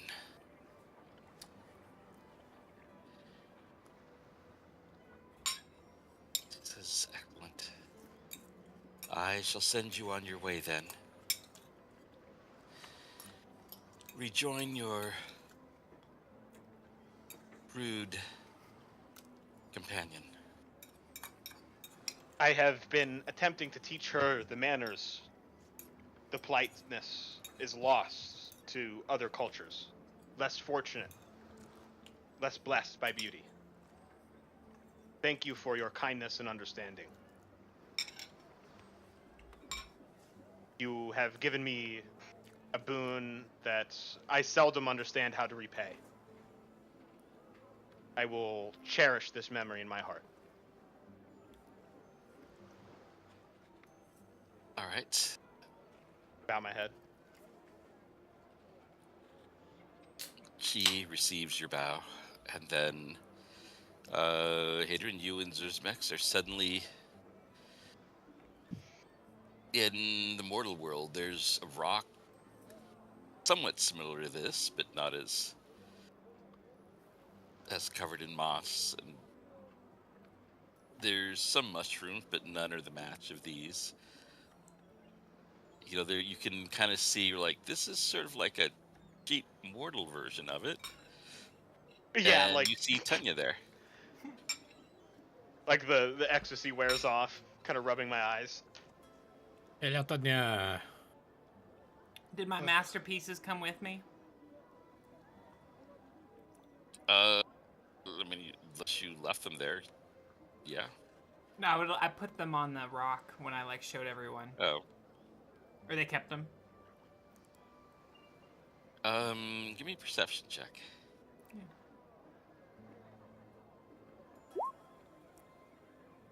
All right, yeah. So you found yourself suddenly. It's like everything disappeared. Mm-hmm. But you saw the ground here was similar. As I said there, but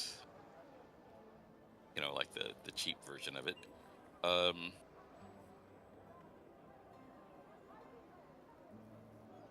You wondered for a bit, like, so wait, where is everybody?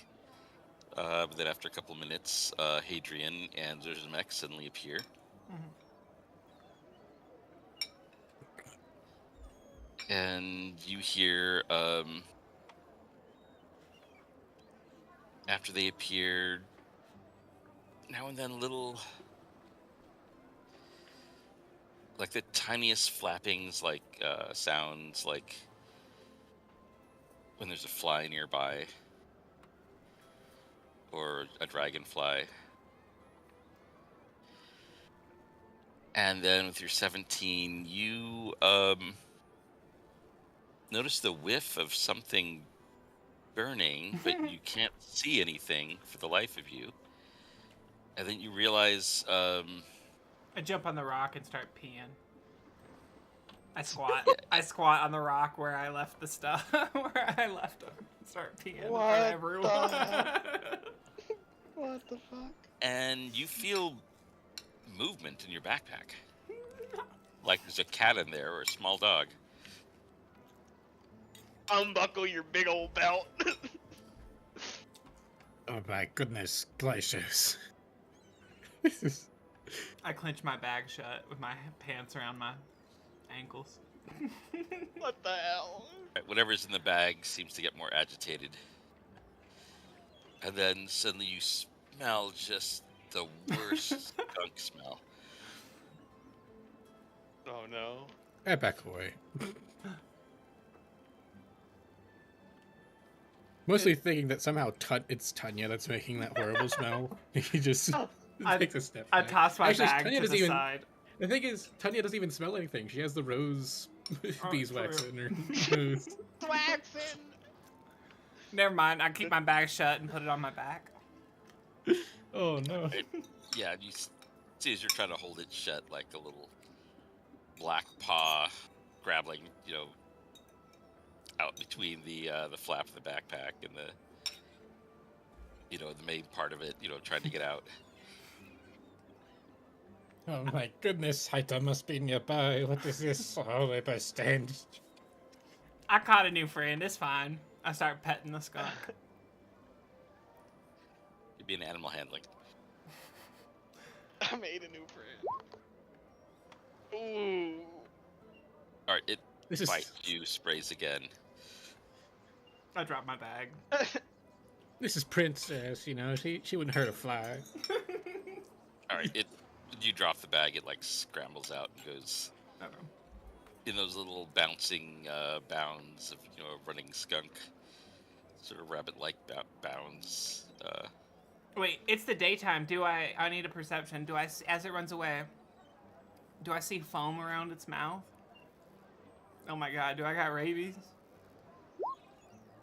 Doesn't look like it. Okay. I pull up my pants. I will say, Zerzamex, he will.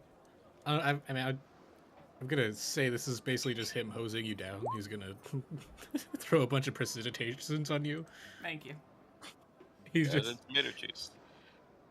Get in my bag. Here, get these paintings. Make sure everything's got. I gotta sell these. This is like $100 right here. I mean, I'm just in my mind. I believe Zerzamex just pulling out some sort of contraption and just like literally just hosing you down Okay. to get the smell off you. At the house that I used to live at, there was a dog that was like looked pretty similar to Scooby-Doo, just big and the same color and everything, and Yeah. and seemed to have about the same level of intellect, and that it would just do the stupidest things. Like no matter how many times it got sprayed by skunks, it would keep going after them. I'd be like, why won't you learn? You've got Yeah, a dog nose. This must suck for you even worse than it sucks for us.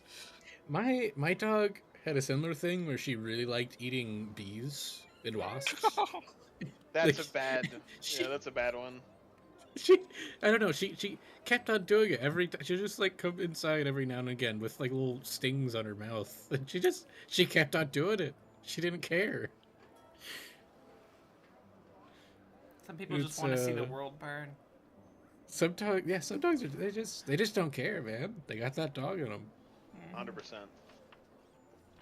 Well, this dog would also like we would kind of wince in pain because we'd be very excited, and there was like a narrow hallway by the door, and it would anytime when someone was at the door, its tail would just be or coming in and out like it would sound painful. Its tail hitting the walls, and it's like, how do you not care? That must hurt. Yeah. I had a dog like that, Maggie. Yeah. Smack, smack, smack, smack. You hear smack, it? smack. Yeah. Do. It's a lethal weapon. I'm telling you. Knock you out. All right. Was that all you wished to accomplish, Hadrian?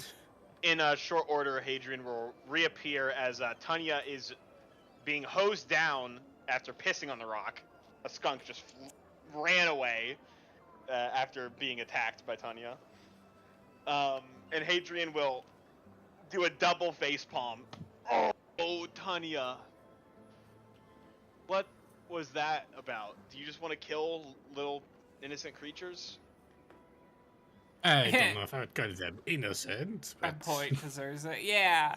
Zurza is smaller than you and almost kicked your ass several times. Zurza, what paintings were you painting? Can I see what you were painting? Yeah. His little painting was just... Let's see. It's like the little cartoony, like, chibi art, and it's just like a 4-panel thing of you painting, the court reacting all like, oh my god, and then you like popping like a bubble as you disappear. You know what? I know a guy you can sell that to. You know what? I'll sell it for you. He gives me 15 gold. I'll give you 10 gold.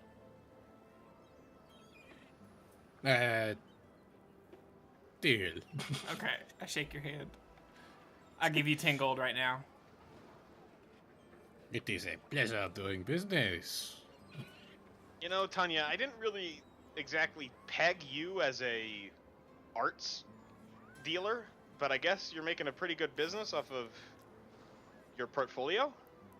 Yeah, I mean, you don't pay me shit. Iago wouldn't even hand me a shield. I gotta make money somehow. Right. It is a most noble profession. But thank you for the compliment. Sorry if that seemed like it went over my head. It didn't. I appreciate it. Yeah, I'm doing what I can. And your feedback is noted. Do you prefer payment in gold rather than magical items? I figured the potions and items you've accrued so far were... You mean the potions that we're going to use in service of this thing? It's like paying me in company dollars, and I can only spend it at the company store. No, I get your grift, Hadrian. I've paid you in your company computer that you use during the office. In the office. For real? Okay. Is that not enough? Do you really need more? Okay. You know what? Hadrian is actually a quite mean capitalist, and that's why he's here. Hadrian will turn away from Zerzamex and Tunyah now. Yes, he's quite greedy. I'm gonna fucking walk away. Yeah. Just walk away from you two. Like I've had it today. These days don't want to work.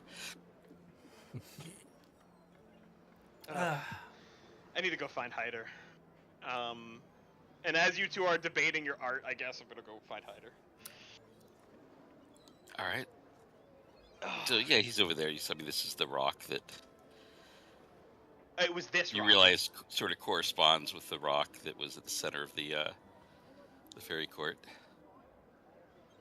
Interesting. Yeah, so I wanted just to check in with Hyder.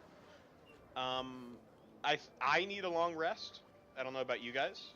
Yeah. So I was looking to get a long rest and then wind walk our way to our objective.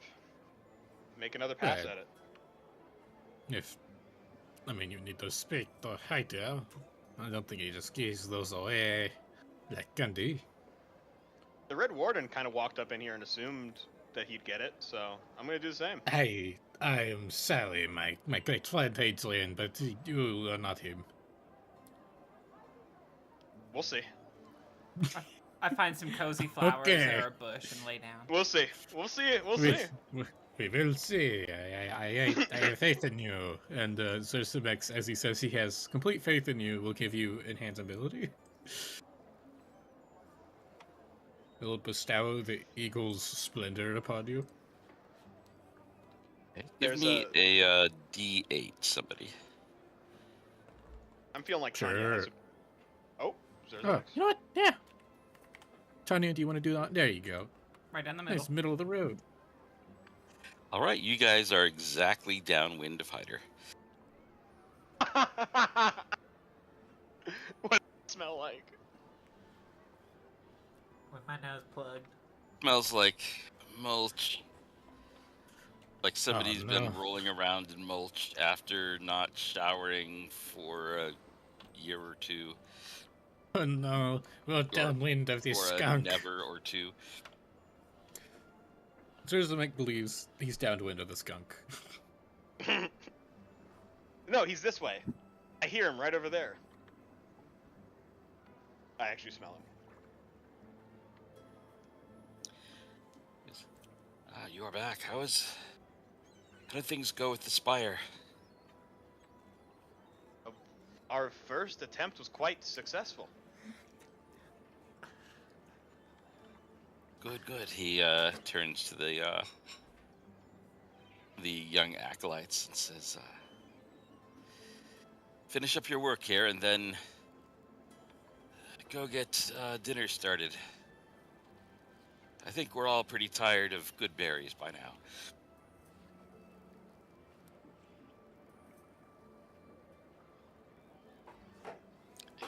He's back. He says, excellent. You should let Tiago know that you are making progress. Ooh, he's quite aware.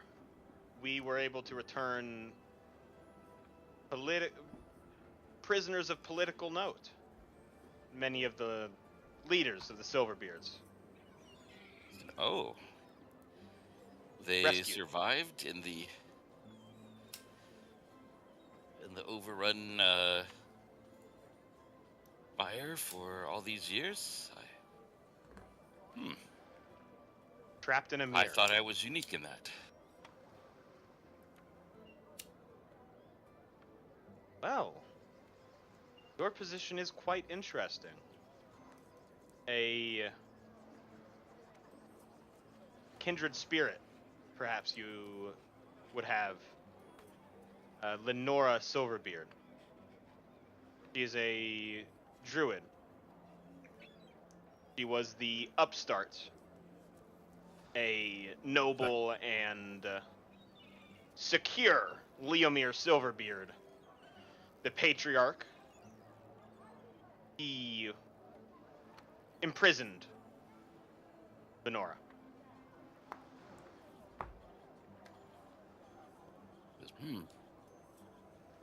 In this mirror. Inadvertently, when the spire fell, he ended up trapped in the mirror himself. Because you scared me. This druid, you said her name is Lenora? Yes. If she wishes a place to renew her spirit, he gestures towards the amazing tree there and says, I can think of no better place. Of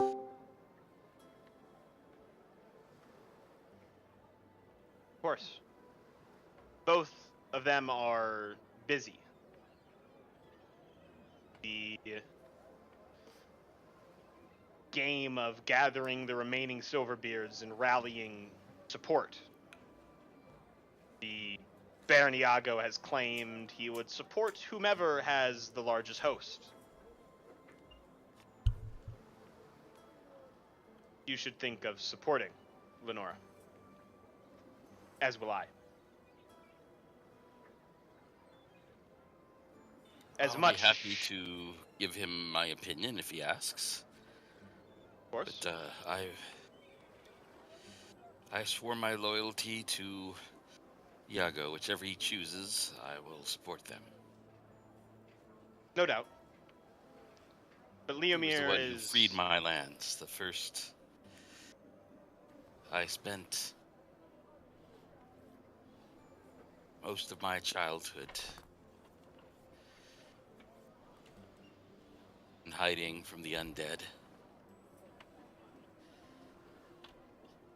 hoping that one day the land would be restored. And when he arrived in his ships with his armies, I gave him my loyalty, reclaiming the land. This is loyalty he no doubt has earned. I would never ask you Many times over. Go against this loyalty. But I wish to tell you, Leomir imprisoned and in his own vanity thought he would lord over those weaker than him. He had his chance to control power. Lenora should be given a chance. New growth should be given a chance.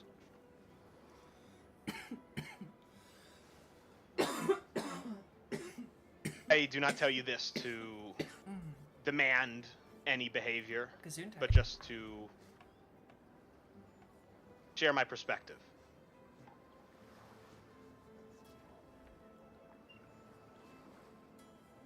He nods. He says, has the Baron met these claimants to the crag? Yeah, I'm filling him in on all the deeds. Yeah. Mm-hmm. Giving him the juicy gossip, trying to be useful, also trying to... Because I will trust that he has gained as much as there is that one could know from a meeting. I will offer my opinion, but he's met them and I haven't.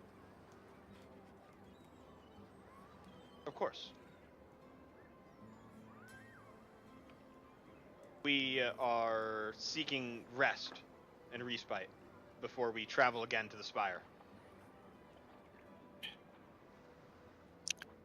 Did you wish to take your rest here at the tree or at my cabin?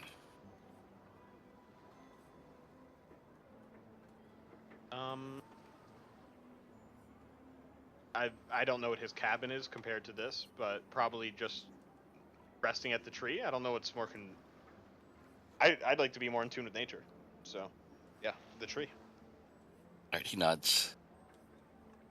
He says you can join us for dinner if you like, or rest here. Just, of course, do not disturb the tree. I hope I don't have to explain that to you. And I think you guys have heard about the tree before. I have no idea what the tree is. In the center, this tree here is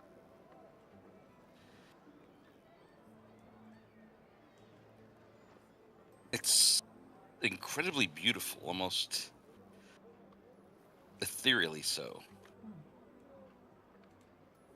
It seems like perfection, and there is a sort of a dreamlike quality about it. Not that you could see through it, but it just sort of,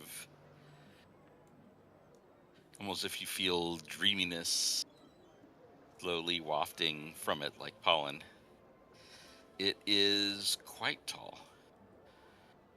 Already it stands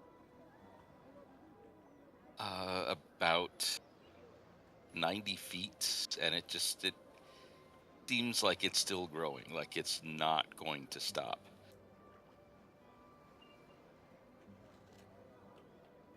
It's a really nice tree.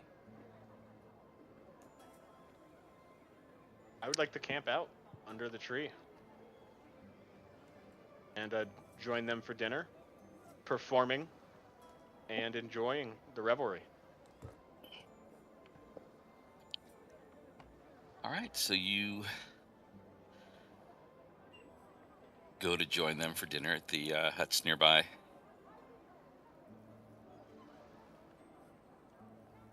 And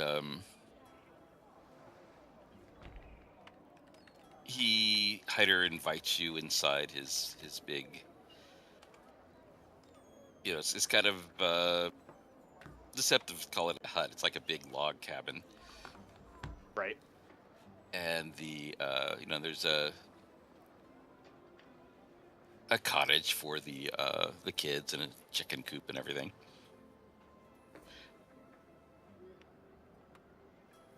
And Hyder, begins inviting you inside, and the acolytes say, Master Hyder, perhaps it's such a beautiful day we could eat outside. He says, "Oh, I'm sure, my guests. These are people from civilization. Do you prefer to sit at the table or take our meal outside?" Every time I have gone to a restaurant, I have always thought, we really need all this formality. Let's eat outside. Yeah, also it smells really dank in there. Yeah, no thanks. Yes. Yeah, because Hyder's man bunk smell in there versus the outside dream pollen. Yeah. I would be happy to eat outside. Would Kids you look like very to? relieved. Would you like to eat?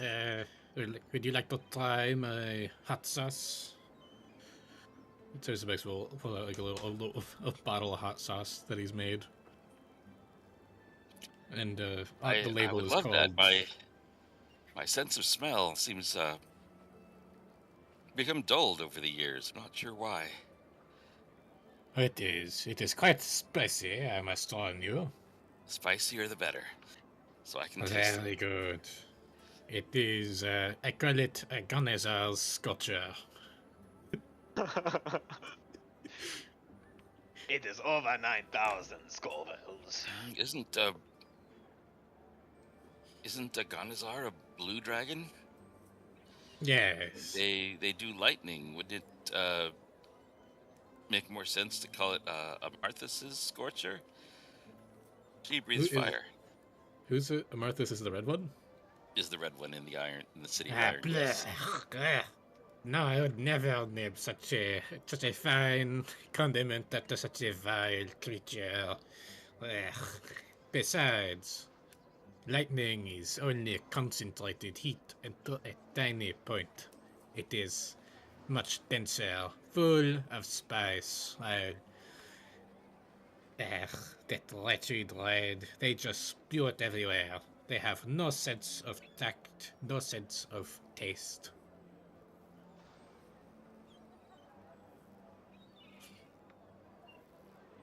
I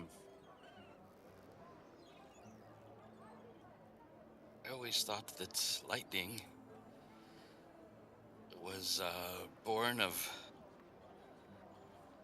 a difference in the charge in the sky and the ground, and that the flash of lightning was a transfer of electrons to make up that difference.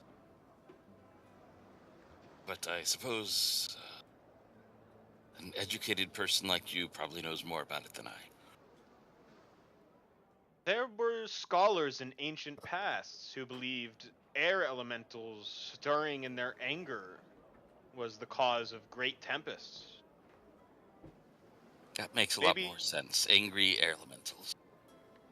That's what I said. I believe you are correct right here, but my point still stands. There's not many things that burns that is hotter than And lightning itself.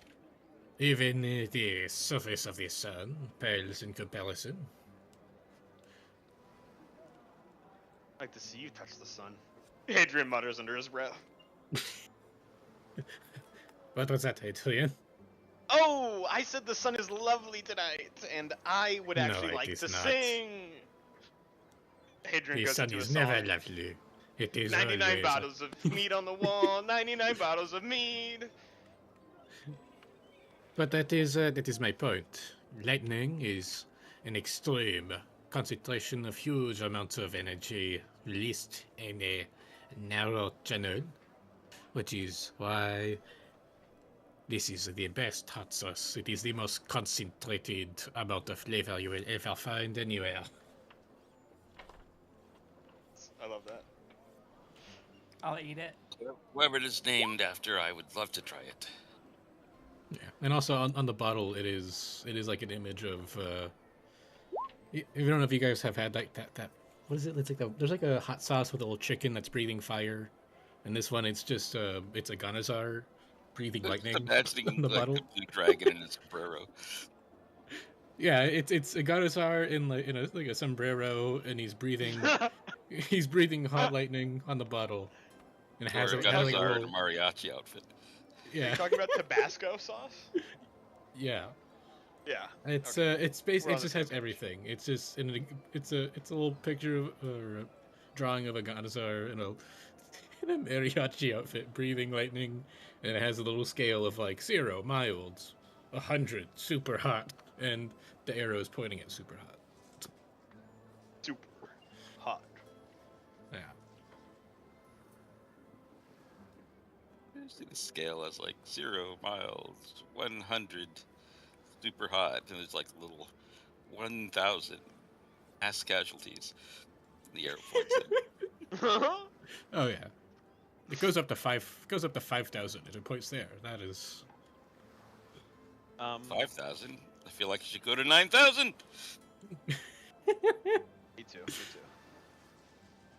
Missed opportunity. you're right. We're still working on the branding.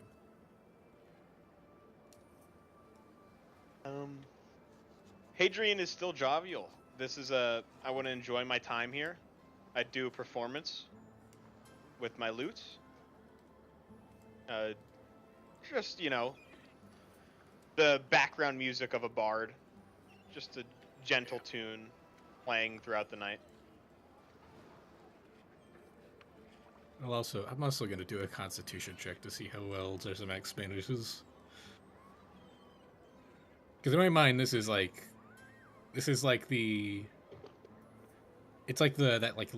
that super carefully bred pepper that's made for medical purposes. It's so hot.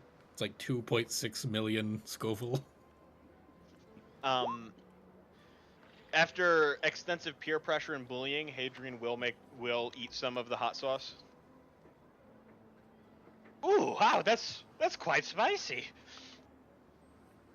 It hasn't even hit you yet. Just you wait until 2 minutes later. Doom Then you will steam shoots out of my truly- ears.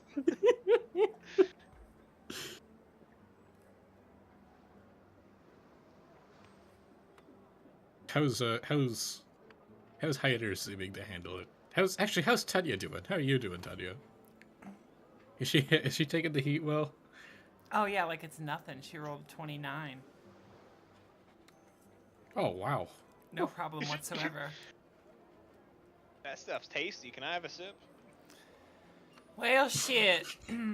You got an espresso to go with it? I feel like hot and hot. Tackling 2 different types of heat could be like a fun thing for the evening.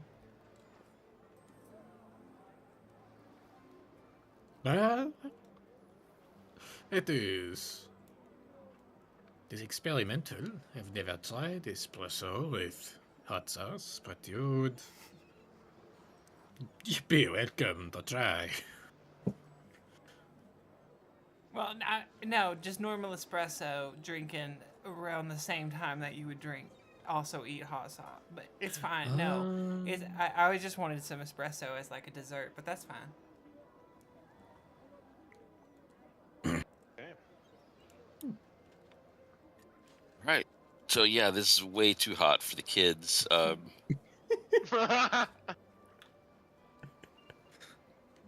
Like crying. One of them goes off to go milk the cow real quick. Where's the Mexican time? You Hyder guys is are... just like, I like this. Oh. You just tell it's like, like how smokers, they've, killed off a bunch of their taste buds. yeah. They need something super intense. It's just, he doesn't smoke, but it's just like his own smell has dulled his senses. Oh yeah, he's fully gone. He can't even, because you need like shitloads of salt or shitloads of spice to taste anything. Yeah. Yeah.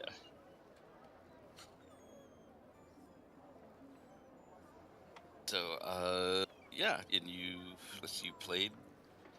playing music for them, or you already rolled that at 22? Yeah. Yes. Performing ballads, singing some songs. Nothing specific, just like things that I've learned that are tavern songs that are calm and peaceful. Yeah. Yeah, the acolyte kids are like calling out songs for you to play. Play Freebird! Wonderwall. Oh, I'll play Smoke on the Water one more time.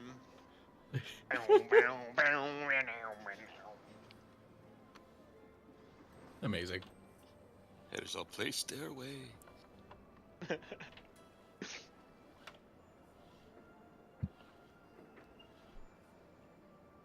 Alright, so you guys have a good meal. You get,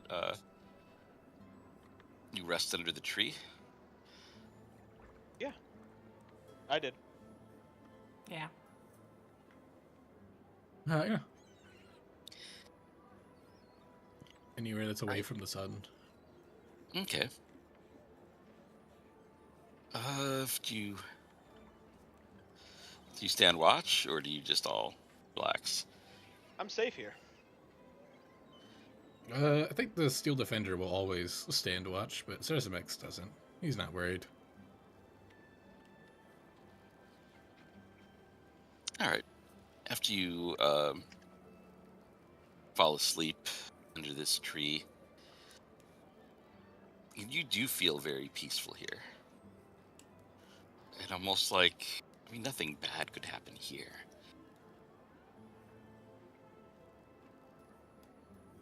You each begin to dream. And you see each other in your dreams, standing more or less in the same spot, but standing and awake.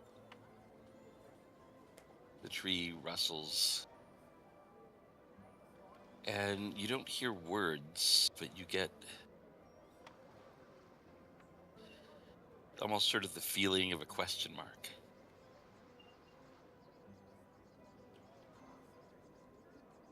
You're being asked a question. I pull out my sword and cough and hold a flaming sword over my head as the answer.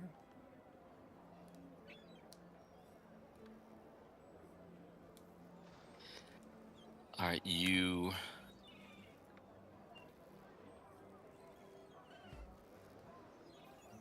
sort of feel the question mark again, but the tree seems more vivid, and you kind of get a sense of. Give me an insight. Oh, perfect. 20. All of us? Sure, you can. Wow, we got That's like... really fun. That's really funny. Yeah. All right, Tunyah, you get a sense of, is that meant for me?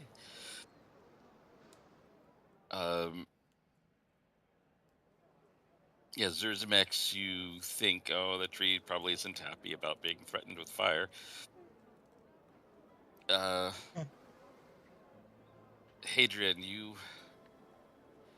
realize being out here, outside all the time on these nights, the tree probably gets cold and would appreciate a good fire. Huh. I look to Tunyah as if, oh, Tunyah understands what it wants perfectly normally. I cough again, which puts it out, and then I put the sword away.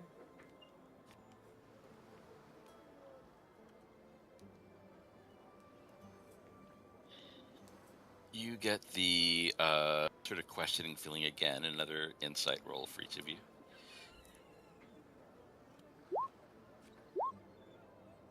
Dang, we're rolling Let me see.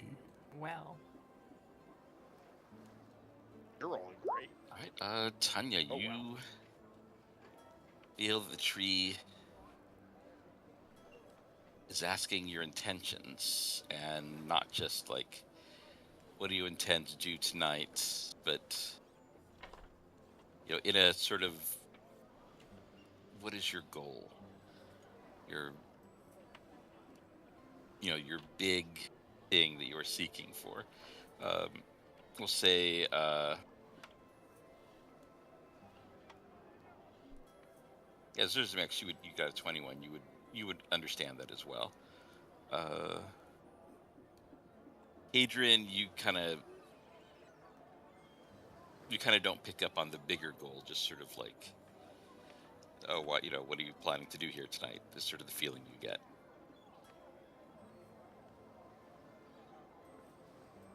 I'll just speak Okay. out to the tree. To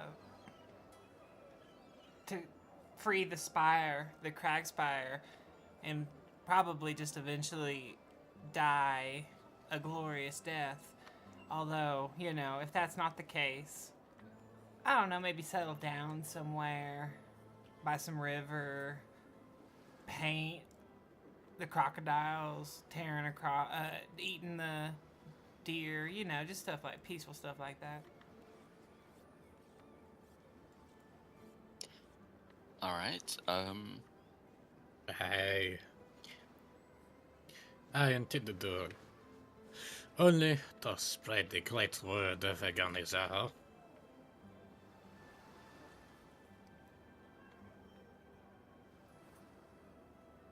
Okay, and Hadrian, do you respond in any way? I think in this dreamlike state, I will just pull out the seed that I was gifted.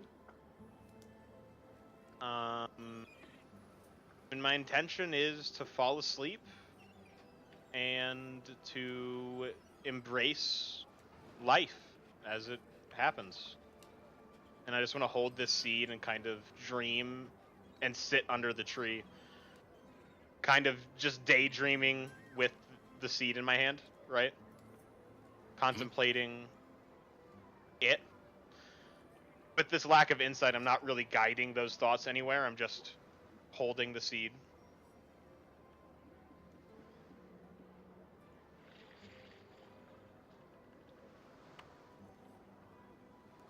I think that's what I'm drawn to. Okay. There's another questioning. You can roll your insights. What?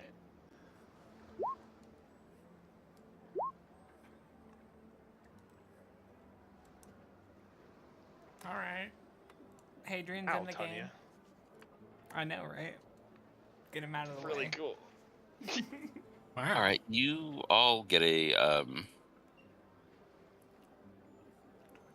well, I guess Tunyah and Zerzamex, you feel you're sort of being asked why you're going to Cragspire. Sort of like it didn't, basically it's sort of a wondering how that fits into your plans, because it doesn't seem to fit with proclaiming the word of Aganizar, or just settling down somewhere. Just trying to understand your motives a little better. Why the Spire? Hadrian, you feel as if you're being asked more about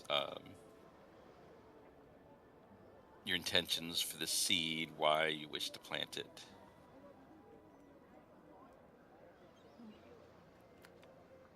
But if I wasn't doing this, I'd be doing something else. And then some other cliches like, it's not about the destination, it's about the journey. Also, there's a really nice bedroom at the very top of the crack spire. And then she'll shut up. Through attaining great glories, I in turn attain great glory for Egoneza. I fight in his name. In everything I do is to spread his glory. He is what gives me purpose. Gives me the will to continue to fight against evil. To make great things.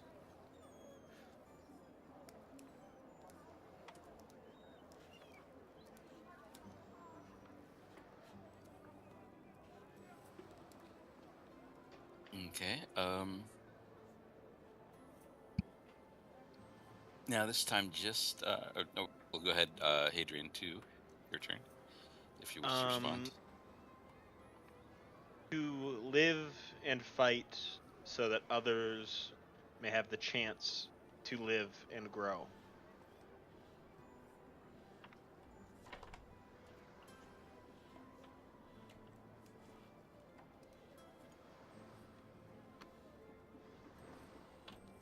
My answer. Okay. And Hadrian, just this time, just you feel another questioning. Go ahead and make your insight. Yeah.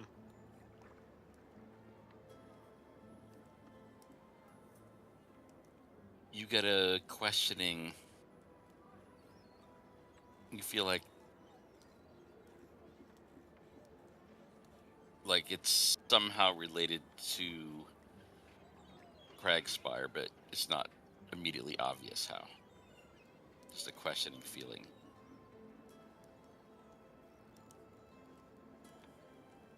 I believe that change is necessary. That's why I wish to risk my life to change.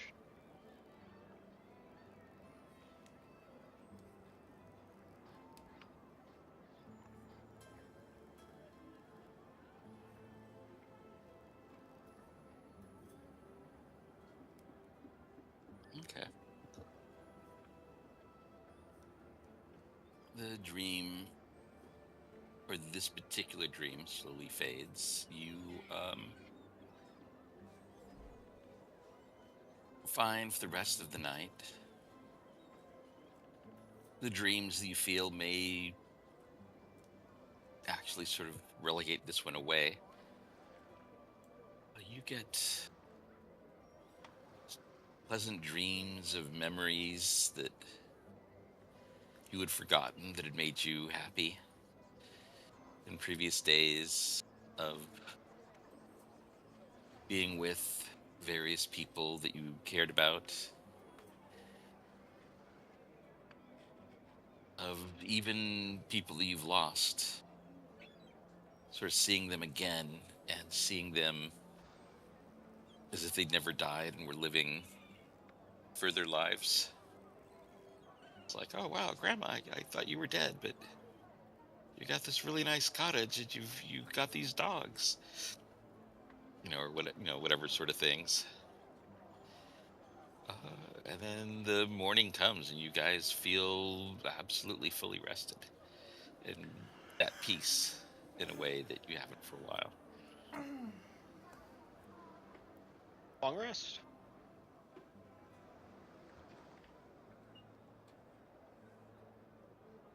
Oh. Adrian. I think I consumed too much hot sauce. I have not had a fever dream like that in quite some time. Well, fluttered awake. I don't know if are you allowed to sleep touching the tree? There's no sign or anything. I would have gone to sleep like with my back up to the tree. Okay.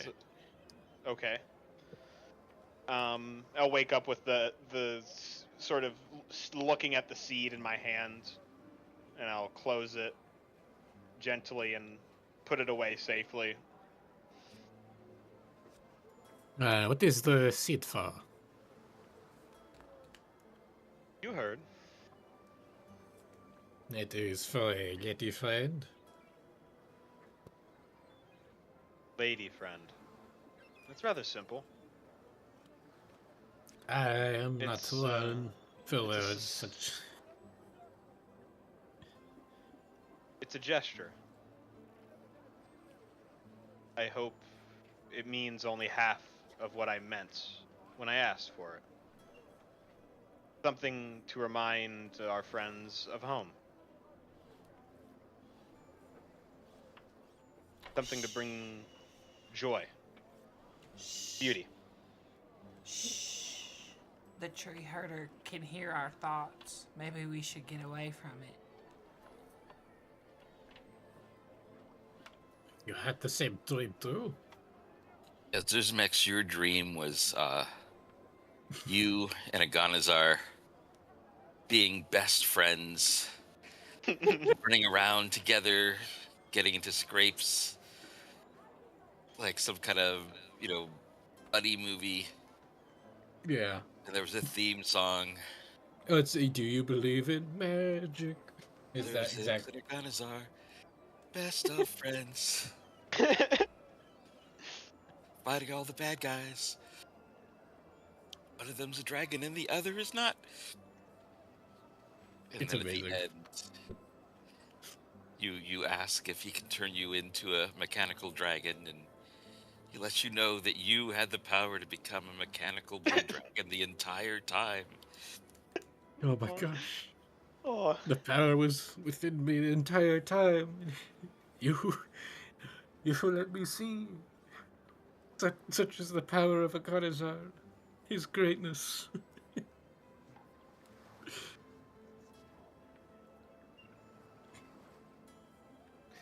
And so Tunyah, yours would be whatever would be Tunyah's equivalent to that.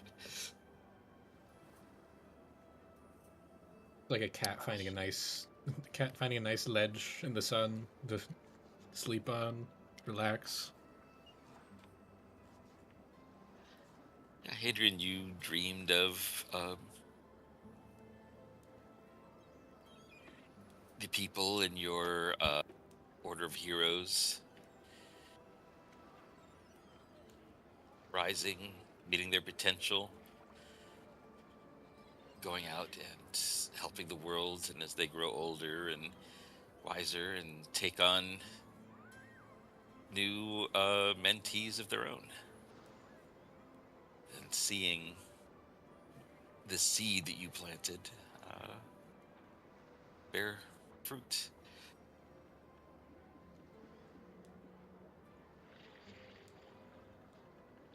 Can everyone roll? If you're trained in Arcana, roll Arcana. If not, roll Religion, unless your religion is higher than your Arcana. All right. I'm trained in neither. I'm giving myself a flash of genius. All right, so go ahead and roll Religion. I got an 18 with flash of genius. All right, you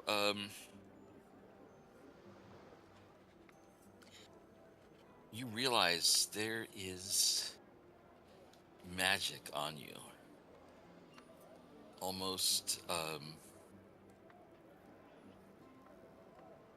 almost like a golden glow that you can't quite see but you feel is there. And it seems to be, with your religion, you feel like you've been blessed. Nice. Maybe by one of the old gods. It doesn't feel like the new gods. I think, is it okay if Zerzmex believes that he was blessed by Aganazar? Sure. The We've been oldest blessed. god of them all. We've been. We've been blessed by a Ganizal. Do you not feel the radiant aura of his power? Hadrian will yawn and stretch. I feel normal. Nothing magic about what just happened.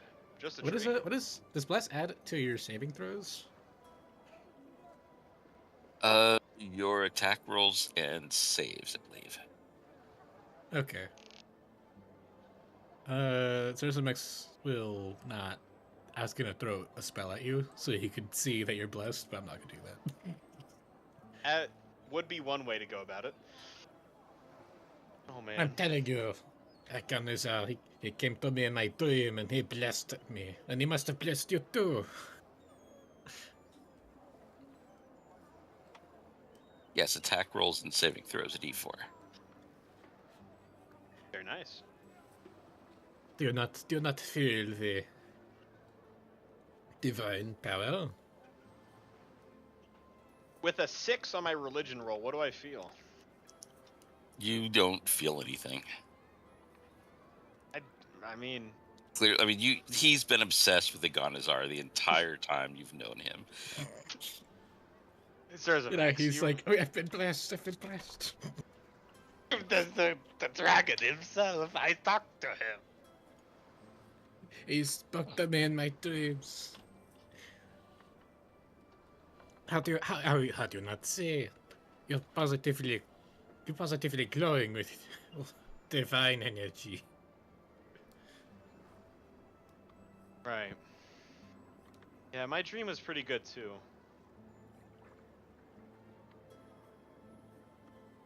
You know, I saw Zazon. There were many more like him. You know, tough people. But they also were willing to help others. It was touching.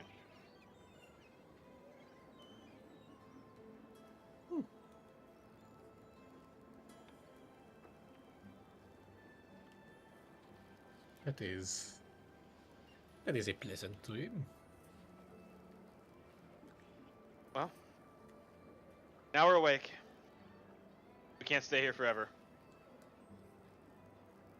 Yes, I believe you still have not asked Tidal if he will windlock us. Oh, I forgot. I'll go find him in his morning meditations. Hold on. I'll go ask nicely.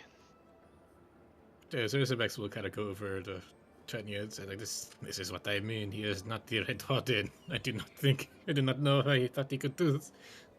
Here, come in and ask for it so easily. Yeah. Tunyah, you feel your backpack start to move again. I step away from it. Hey, cat, it is this skunk Hey, again. skunk. Stand still, Tunyah. Climb out. I step away from Zerzamex it. will pull out the minigun and just start revving it up. Stand still, Tunyah. Adrian will jump in front of the skunk. No, Zerzamex, no, please. He'll fire a single spell into Hadrian, who jumps into Mr. President's the skunk. Thing is, it never misses, so it's clear that you intended to hit. Adrian, yeah. No, I'm not gonna do that. I just Zerzamex So will. tempting. It is tempting, but I don't want to actually damage us when we're about to go on a dangerous mission. Oh no. Well, I swing at the skunk. Oh yeah, that's A little 1 hit point skunk, you can kill it pretty easily. You crit the 1 hit point skunk. Oh It no! pisses itself in fear. You've been skunked again.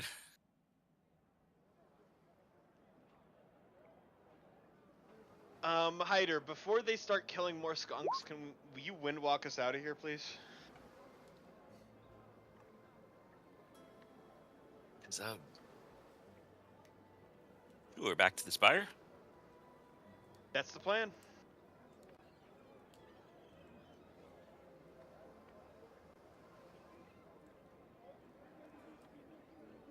right, he will.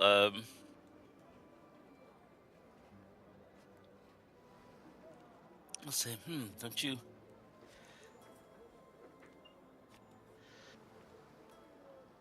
What if I just got you a ride? Agent raises an eyebrow. What does that mean? Go for it. He just summons you some. There's a conjures animals and gets you some giant eagles. Oh, just as good. I will do a ritual casting telepathic bond so that we can talk with the animals as well.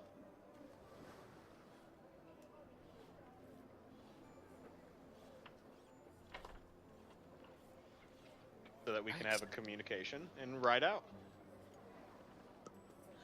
All right, off you go.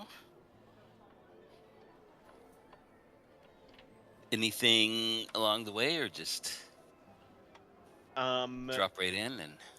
As there's kind of the sideward moving panels, and we're doing the transition, Hadrian will give a nice, inspiring speech about how going back into the breach and all the sort of preparatory things, taking heart and giving each of you 20 hit points worth of invigorative spirit. Thank you. Very nice. 20 temp HP. Shit, that's really good. I'm at 200.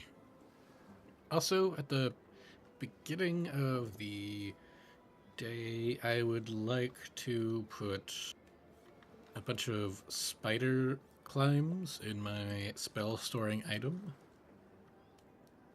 If I can. So I'll have 10 spider climbs in my spell storing item. What is your spell storing item? Um, I'm imagining a pets dispenser shaped like a Godazar, and just like spell, pull the head back every time. That's really good. Actually, I really like that. That's great. I mean, it's technically meant to be a weapon or spell casting focus, but that is. I think I'd like that. A blue Pez dispenser with a dragon on it. Yeah, it's a blue dragon Pez dispenser that you guys can take one of the candies and it will give you whatever spell I have in there. Now my headcanon for every time you do enhance ability, you're just like taking a little Pez dispenser for yourself. You're like, Oh, this one's cherry. Oh, also, I usually Cherry enhanced ability. By the way, I never really use AI art, but I did want to just do this and see what it would look like. And I don't know, kind of nice. Oh, it is still. feel the wrath, taste the storm. I just had to see. Yeah. Yeah, I get it. It's a foul temptress AI art. Like It is. I mean, on the one hand, it's like, yeah, I don't want to contribute, but I have to admit when, like, because I would try to get the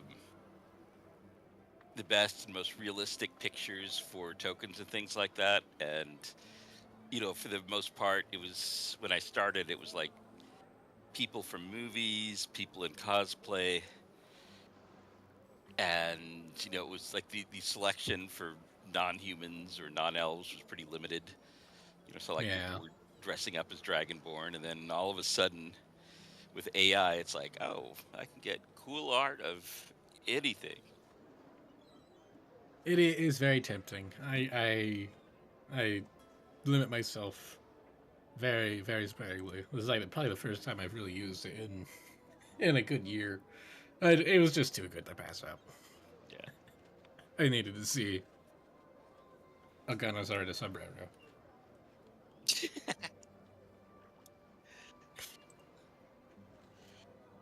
But yeah, we all have spider climb now. Whenever we wish. Or actually, what do you guys prefer? Is it... Spider climb sick. Oh wait, no. Oh yeah, no. I could also do enlarge, reduce, if you guys would like that. I'd prefer spider climb, probably. Okay, spider climb it is. Now you can climb away from the cops after you punch the Nazi. Good. Exactly. I telepathically tell the giant eagle, can you just take us to the top of the tower? Or the bottom of the tower, top of the main part of the building?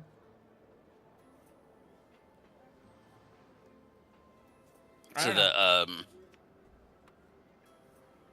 I think I know the part you mean.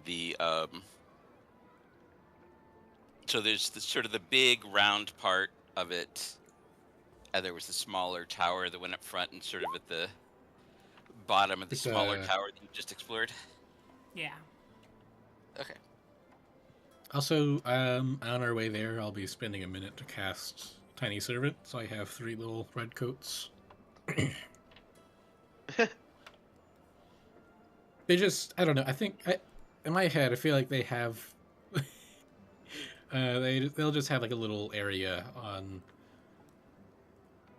just a little pouch or somewhere that Zerzamex would have made for them to sort of stand in, that has a good supply of pebbles in it.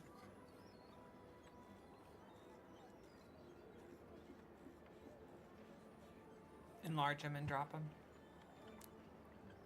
Oh, no. Throw them. That's their ammunition, the pebbles. Oh, yeah. So they load their Lego baskets.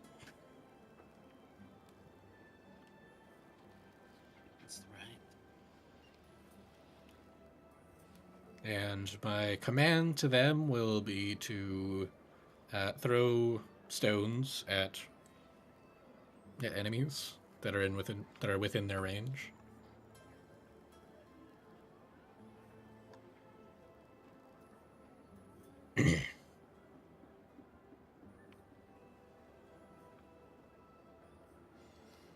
Right, they are locked and loaded. Lovely.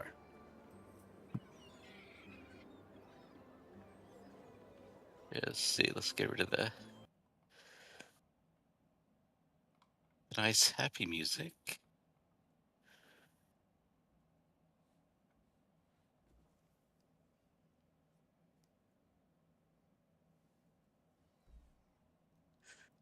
All right, what is the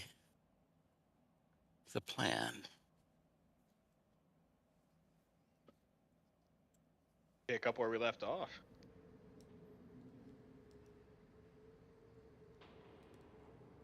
These giant eagles are going to just give us a ride and leave? Or are they going to help us fight? They give you a ride and leave. Cool. I want to look up. Do I see any scary monsters at the top of the tower? At the, or any of their arms or eyes floating out into view? You do not see anything up there. Ooh. Real quick, did my tiny servants get the inspiring leader thing?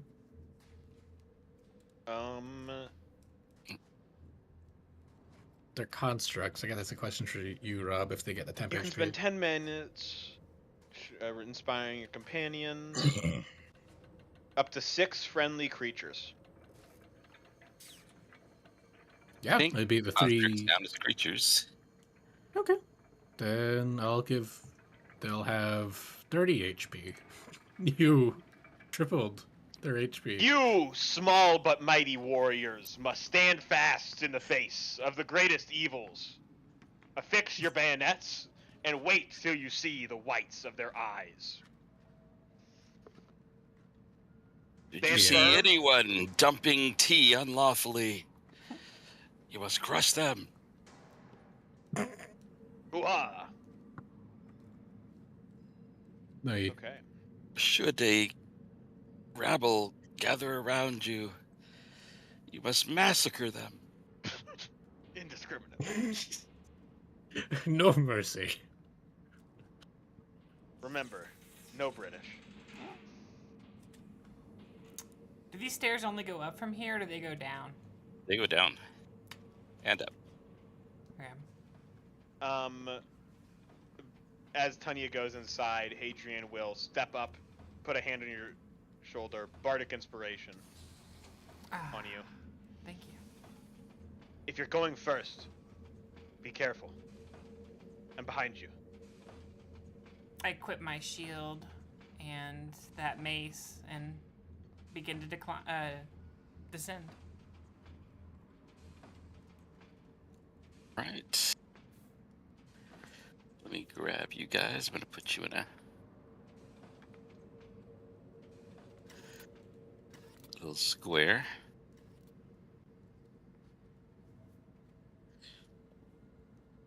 Little square.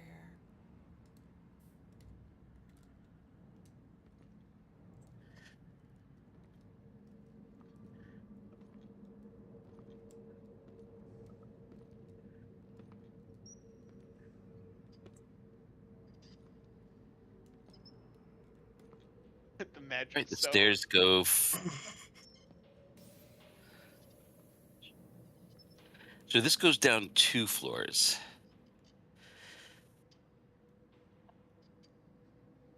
And when you get down here, you can see that this floor is quite tall and grand.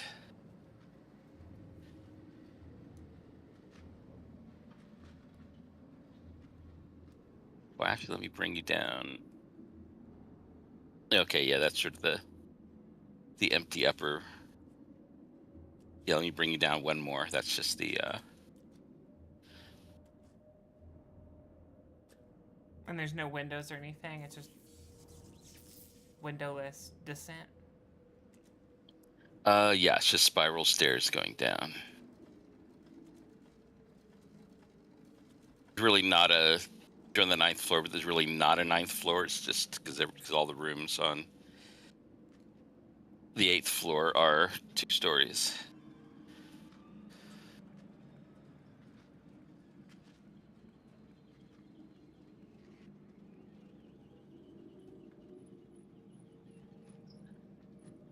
You I shut the door immediately. see more stairs over there.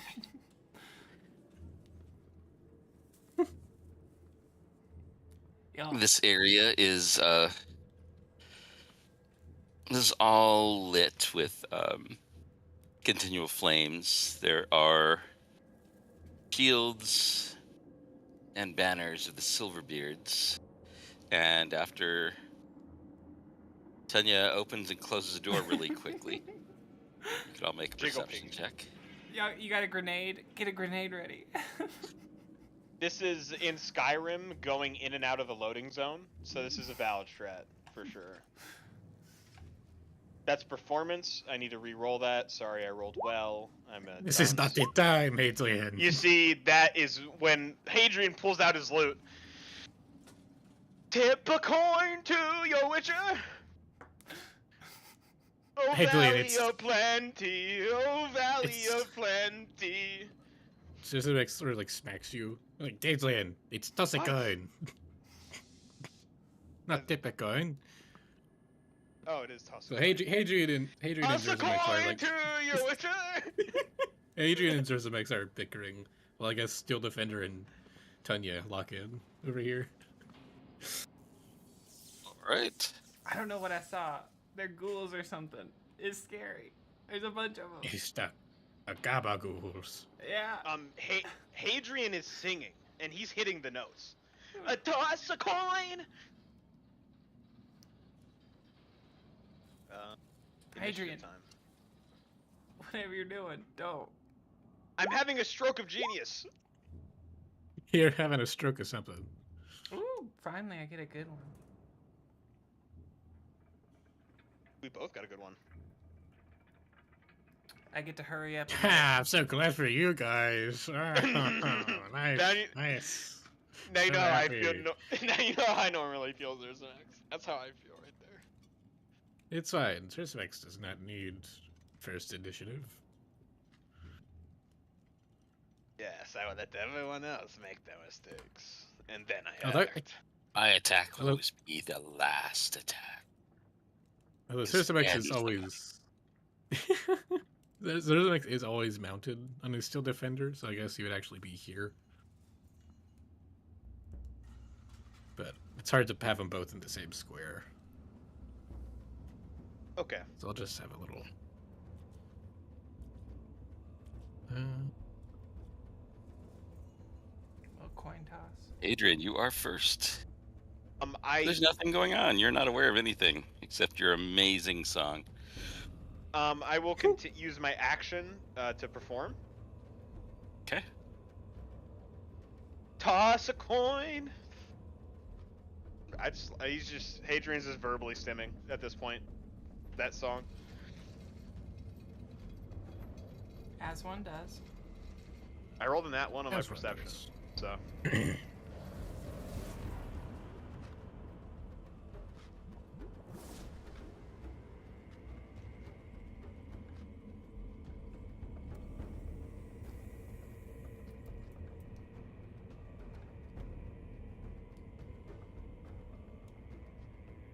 Are we gonna let them come to us? Was that the game plan? Should we spread out? Should we use this as a chokehold? Oh, I was singing. Dude, what are you talking about? There's no one here. Do you think perhaps they heard us? You're being so stealthy. I'm gonna check this door. It can only hurt us. Oh god. There's a zombie. I step back. Oh god, there's a zombie. It's gonna come towards us. I probably should have attacked the zombie, but I didn't.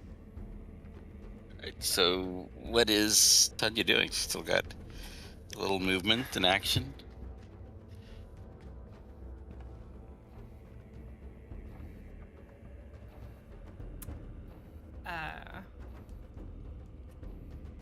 There's not like a set to receive someone attacking, is there?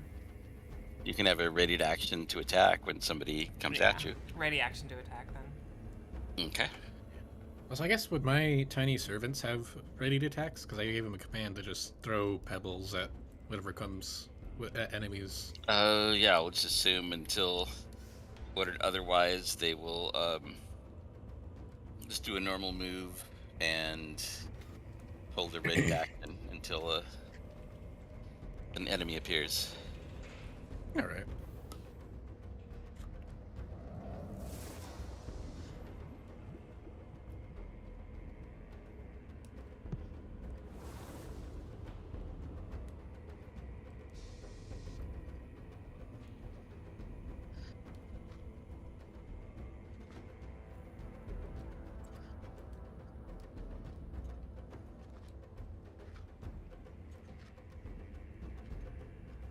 Alright, you can make your attack since you had it readied. Tunyah? 23 hit. It does. With bludgeoning plus that 10. No, we said not that 10, just that 4. Okay, for 15. I guess my soldiers are kind of in view of that, even though it's gonna have super cover. So they'll make their 3 attacks.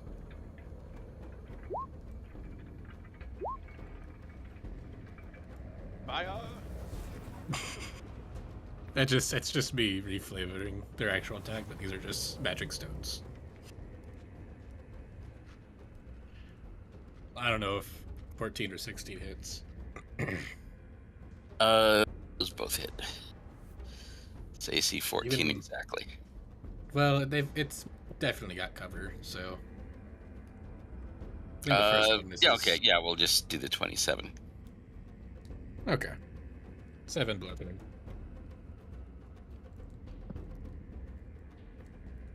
You can do the color analysis. We're not there yet, but oh my god, is it? It's looking Little bad, early. guys. Little early. Okay. All right, it makes a claw attack at Tunyah. 22. Ah, I laugh it off. It hits with the next one for sure. And then you watch its mouth distend. So its jaws then hinge like a snake. Like it's going to try to just swallow your entire head. I think it does. 5. Pass it. I don't have the fever, but 16 damage. Oh, shit. It's been a while. I think my Steel Defender can...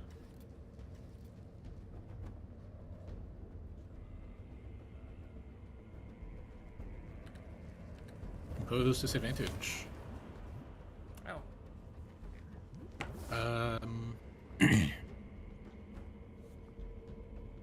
It is within 5 feet of it. Oh, so it has to be within 5 feet of the ghoul, not Flossie. Yeah. Never mind then. It was worth a try. Close.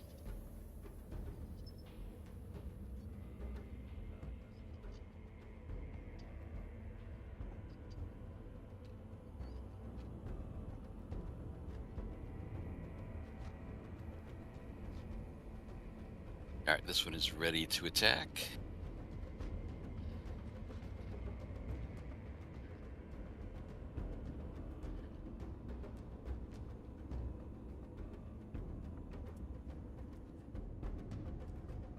There's a mix. Cerzimax will use his bonus action to give his soldiers magic stone, and then he will ready his crossbow and shoot at the furthest one. Now, do you have a token for your little Lego guys for where they are? I do not. I'm just assuming that they're sort of like on Cerzimax's shoulder, or they're like some sort of like, you know, like some pouch somewhere. All right. Fair enough. So, if there is any sort of AoE, I'm just considering they're in his token. They're occupying your space because they're so tiny. Or they're just like chilling somewhere on like the head of the Steel Defender. They're small enough they can fit just about. All right, which one are you attacking? This one, the furthest one. All right, you hit both times. Alrighty. We're 9 and 13. 22. And then... you just smell an unholy stench. Oh, no, Doesn't quite, sorry, you but... smell it, it doesn't reach you for full effect, though. Ugh. And then, right after his turn, will be the tiny servants, and they'll do the same thing on the same one. That's unfortunate. That's better. Okay.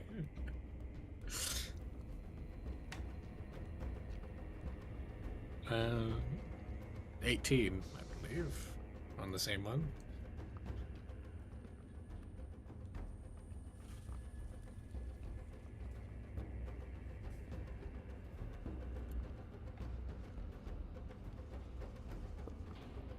These were clearly dwarves at one point. Oh.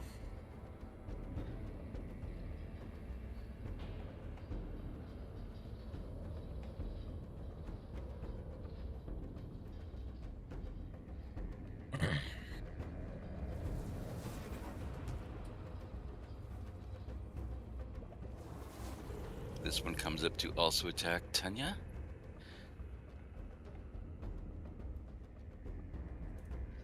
Claw is a miss. So is the bite. Sick. I want to repose that first one. So I'll Go for it. hit it with this, and then add the D10 to this. Oh. Oh. Oh. Not great, but 17 damage. Still free attack. That's good. Yeah. Yeah. Man. You are taking the HP away from these guys, right? I wonder. You are subtracting Yes. HP, right? Surely. Sure. Alright, Surely. Adrian, your turn. You know, I'm not really seeing the enemies that I want to. I don't want to fully send If out you a massive... don't see the enemies you want to see, be the enemies you want to see. Exactly. Oh, that's actually some pretty good advice. I'm going to point at this fat bastard that Tunyah just hit. Hey, you fat bastard, look over here! It looks at you. Actually, DC 17 wisdom saving throw.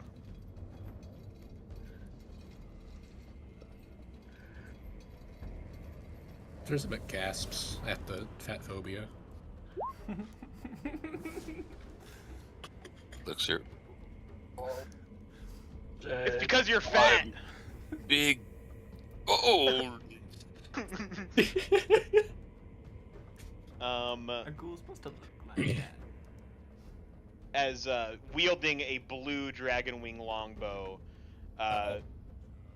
quickly will follow up this point with the hand as the magical words kind of affect the ghoul, and then whip a second shot at the farthest ghoul, that same one that was shot by the other guys. I'll do a boom. As a alright, that is a hit. bright blue arrow fing, shoots out.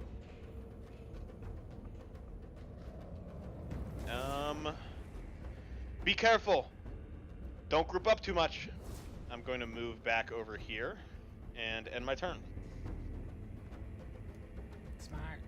I like it. Let's get him in the hallway.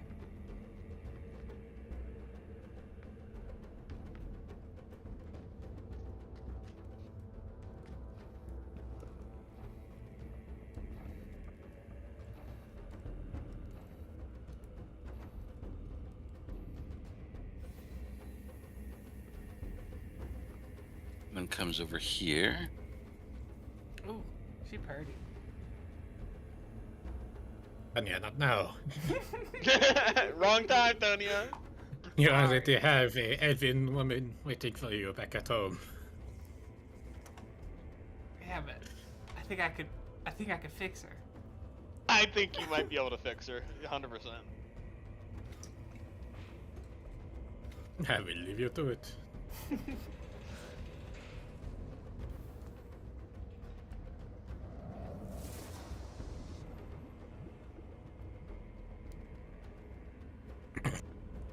Alright, and.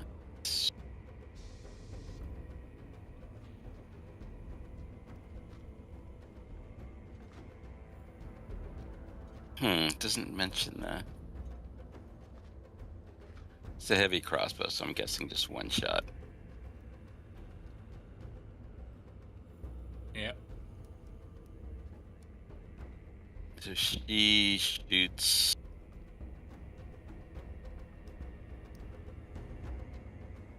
That ghoul directly in front of Tunyah. Oh, he just got made fun of for his weight, and now his friend is shooting him in the back. Oh, What a bad day for him. what a horrible day. So the piercing releases the unholy stench. Alright. God save. Can we say my nose is still plugged? Tunyah's too stupid. No one told her to take it out. Wait, that actually might... I mean, I never said she took him out. I guess would she have advantage? She does keep a bit. I feel like that'd be a very Tunyah thing.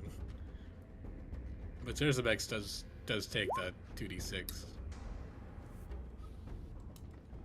I mean, with the nose plugs, you wouldn't have been able to like fully appreciate the power of the Tabasco sauce. That was true. before. That's true. Oh no, yeah. That would have been the whole time. That's true. I mean, that's why you rolled so well in your con save. You're just like, oh, this Yeah, that's this is easy. all right. Nose is plugged. You want to roll your 2d6, Rob? I failed. Yeah, I just hadn't had a chance to look at your Aganazar Scorcher. I think you need to put that in the general, so everyone can appreciate it. I like it. I think it's really funny. Maybe.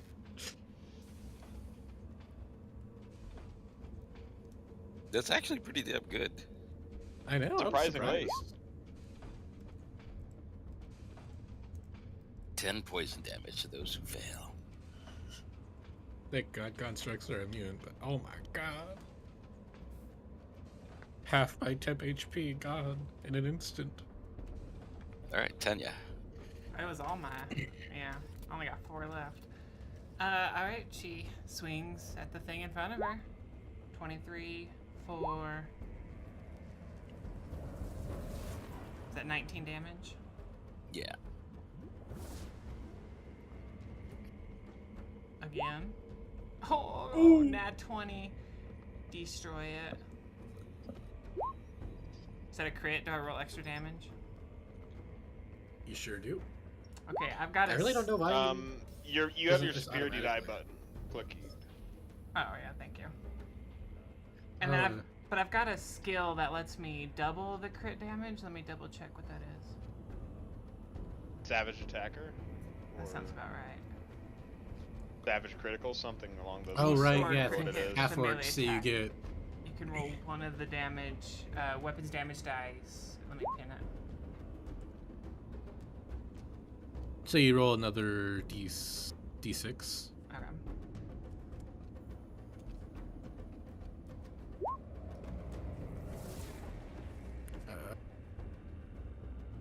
That looks like a total of 30 on that one hit. And 44 total. And then I get to hit again. For 19. And 19 damage. Ow. So what's our total? 44 plus 19. 63, I think. Rolled 6, 6, 6, 6. 4 6s on that radiant damage there. Yeah, it should be 63 damage. That's pretty good. Okay, I think the colors aren't changing. Yeah, I don't see It the looked. colors Yeah, okay, I changing. was about to say, are these guys just? He's crazy. I mean, it is still up, but it's Not pretty beat great. up. Okay, I Okay, think that's good. I see a health bar now. Yeah, I'm putting health bars on them so you can see. just to get one out of the way, I think I'm gonna throw my I always do it so early, but it is so good. You're tempted to action surge, huh? Thank you so much. I was looking for action surge. I'm gonna go again. Batter him down, dude. 17. For That'll 15. hit. 15 damage.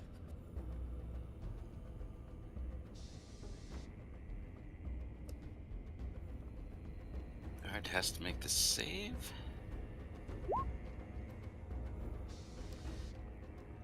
Alright, it burns up in radiant fire.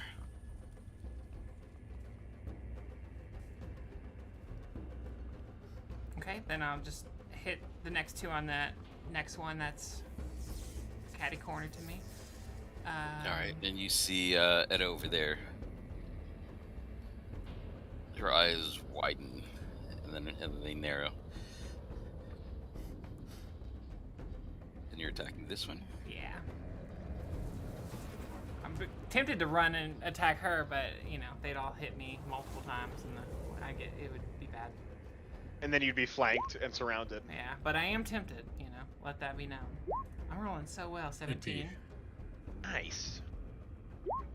And 16 hit It does. for another 16 damage. Damn.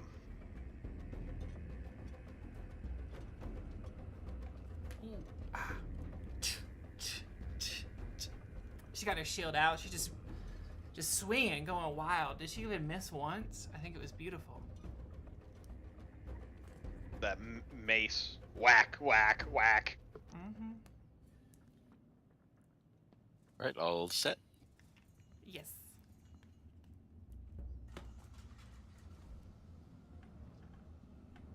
All right, this one attacks Tunyah.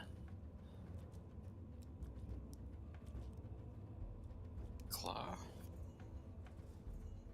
And going for the bite. Uh-oh. I want to repose that first one before it gets to the bite. So let's see Go if for this hits. 20 This for could- It does hit. plus this damage. Oh, finally got a good one. Nice! 24. Yeah. And then I'll dome that Hopefully, that hit. Because I don't think it just Ouch. dropped it that much. Yep, 32 damage. You take 32 piercing. Oh, gotcha. God damn. And a DC 14 con save. Coming your way, 1 second. I'll do that first. Nice. God. Puff. Getting good. Sorry, how much damage? You said minus 30 what? 32 piercing is what you took. Thank you. Oh, I could probably look up. Yeah, do math. So I'm going to move this out of the way. Okay, there we go. This one comes up here, does a claw. Oh my god. Yo, Just getting demolished. I love it. Oh my god. 27 and another 14 con. ghoul bites you in the neck, the other one tears out ligaments from like a weak point in your armor. Just brutal. And then the bite. Bite Missing missed. me. I'll repose against that. I'm using all of these right now, but I shouldn't. You only have one reaction Per monster or per round? per turn. Oh, okay. Round. okay. At the beginning of your next turn, you will regain your action, your Gotcha. reaction. So you only have one reaction. No, that makes sense. Yeah.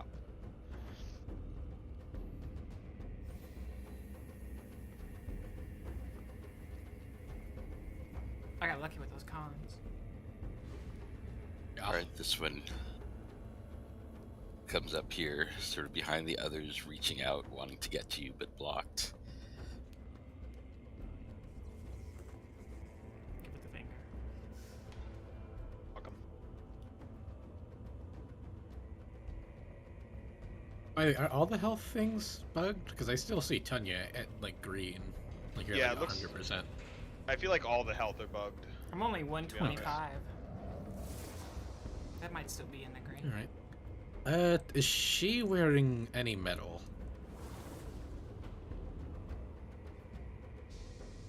Check, I believe she's wearing breastplate. Okay, in that case, don't really like her causing problems with the poisons, so I'm just gonna cast heat metal on her. It's beautiful. Tough. That's tough, man. Yeah. And Heat I metal- have just heat metal is only save is just to make sure you're to stop yourself from immediately trying to throw it off.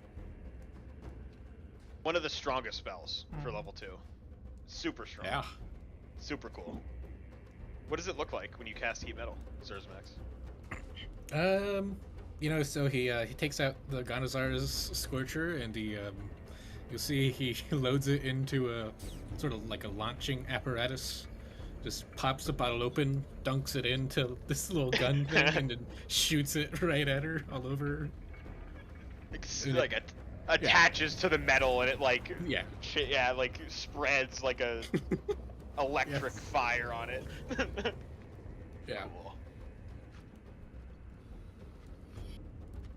Alright, And anything she else for needs- Zuzmix? She needs to make a DC 19 con save, or I think that's on her turn. Just to make that to hold on to something. Damage the creature.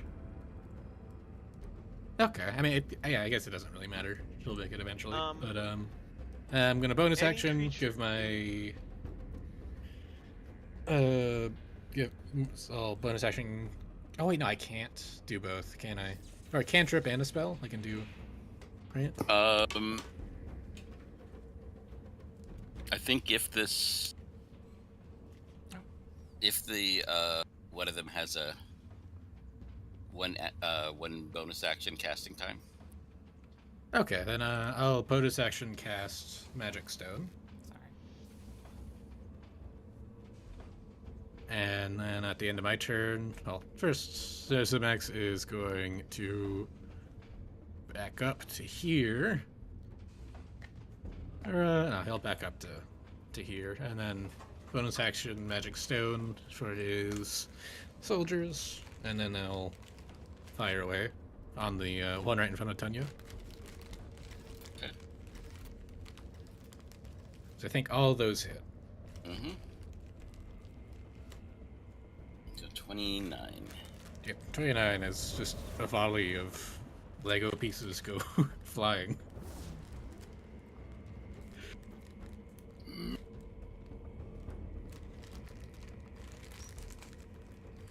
And I begin reloading. Not enjoying that.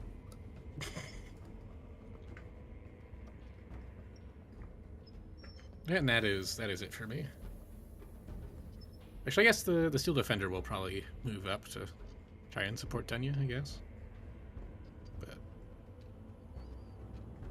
Hold on. Wow.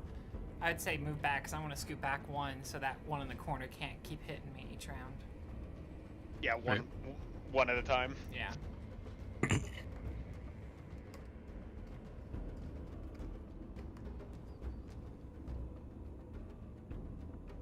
Alright, this one. The Unholy Stench say that once you've succeeded, you're immune to it. Let me see.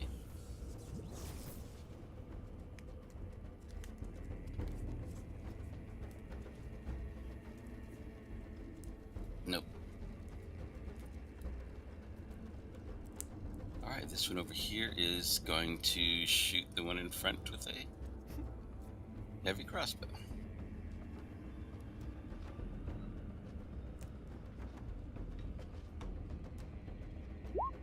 Oh, 22.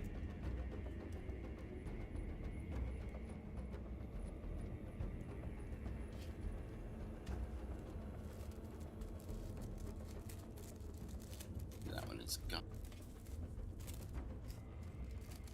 Hadrian. Okay. Gonna move here. I see them. Huh.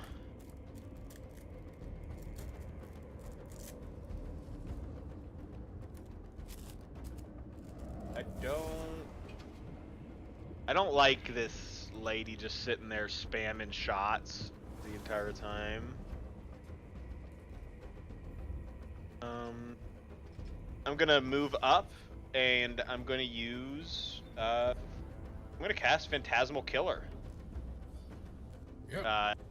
As I will point the draconic longbow as a sort of light pink arrow Orms appears, shoots, and strikes towards Etta. This sort of pink, sort of beautiful, sort of very fey arrow shoots towards her. 17. Oof. And you hear, Hadrian, you can't see the speaker from where you are, but you hear a voice call out in Dwarvish.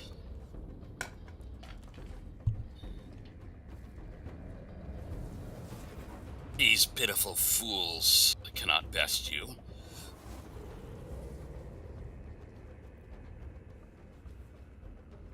Huh.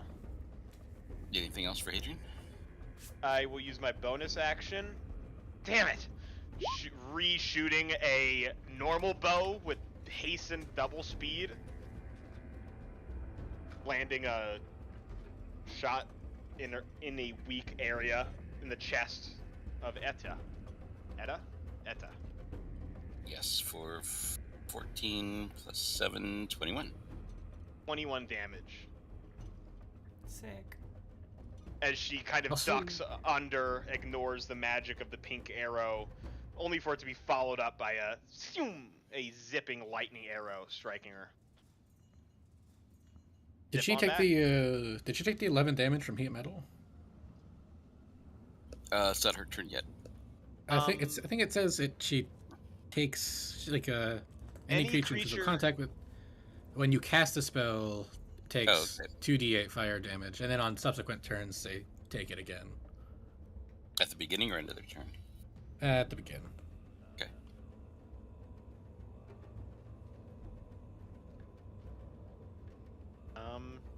Cool, that's my turn. And then another 2d8. And I think she needs to make a con save on whether to take her armor off or not. She just takes her sword and cuts the straps Okay. and glares at you. That's her action. Tunyah. Okay.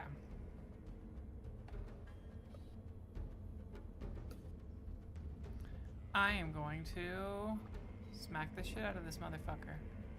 If you don't mind. 15 hit It does. for 12. 15 again. For 17. 9 total.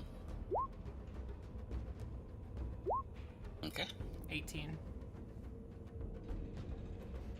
And then I take a step back.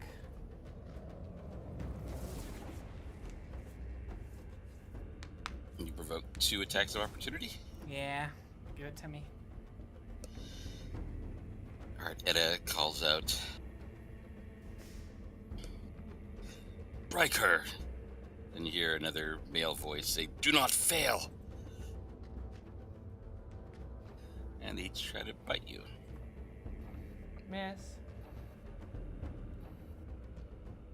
I'll repose that first one. That second one hit hard. Let me attack that first one. 19 for 19 damage. Minus 1 on that. Okay. And then you got me for 17 and a con. Oh, Nice. yeah. Minus 17. Also, you can move here so you're side by side with the defender. Ooh. Okay, yeah, I'll use the rest of my movement and go back there. Retreats behind the safety of my metal skin. Oh, I missed him so much. Same. Well, I didn't know to miss him, but now I realize how much I missed him.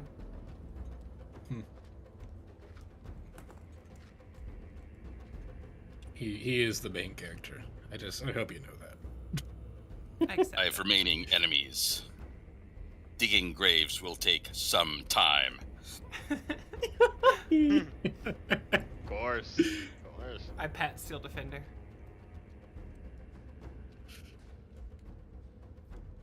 Alright, this one moves up. It is going to attack the Steel Defender. Alright. Since I haven't been giving the Steel Defender commands, it automatically takes the dodge action at the end of its turns. Okay. So it is dodging. Nice. And you hear, and it calls out, "Do not disappoint me!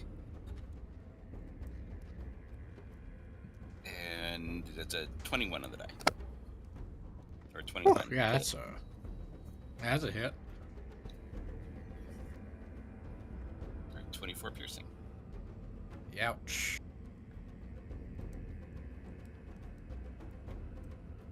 Just took out all of his temp HP in one strike. They hit hard. Yeah. These things do a lot of damage, and they've crit Tunyah repeatedly. You're telling me, man. Oh my god. Is Steel Defender rolled in? He goes after my turn. Oh, nice.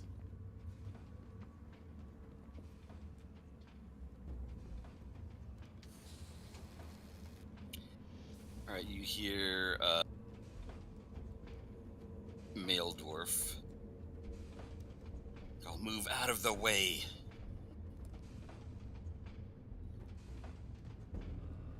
This ghoul looks back over his shoulder grudgingly, but gets out of the way.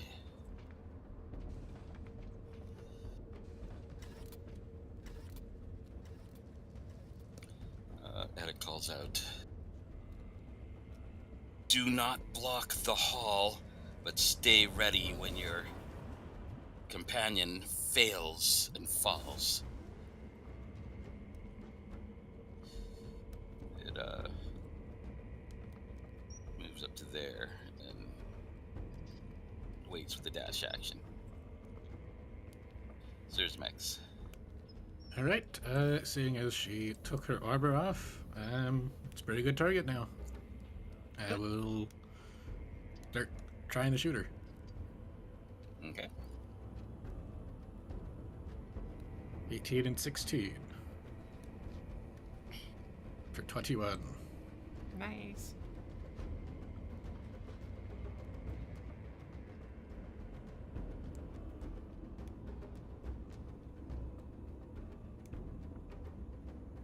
It was foolish to abandon your armor so quickly. You have left yourself defenseless.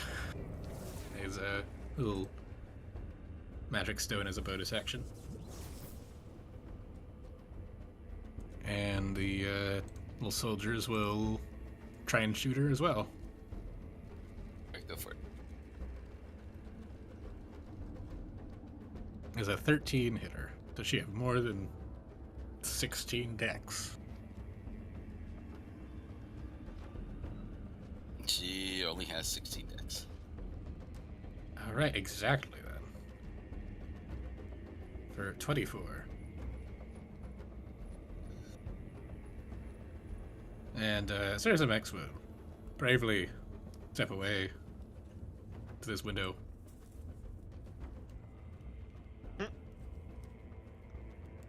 He's much smaller. He would fit in that square much better than that's displaying. But he stands there. And Steel Defender, no commands, is dodging. That's it for him. Then it calls out, "I had to cut my armor. Ulrich, get up here."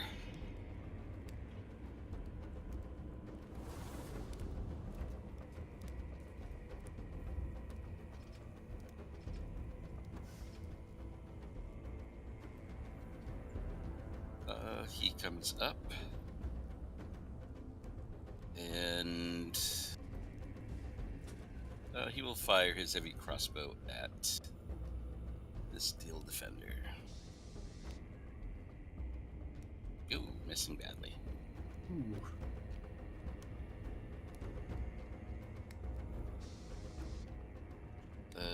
Hadrian. Okay.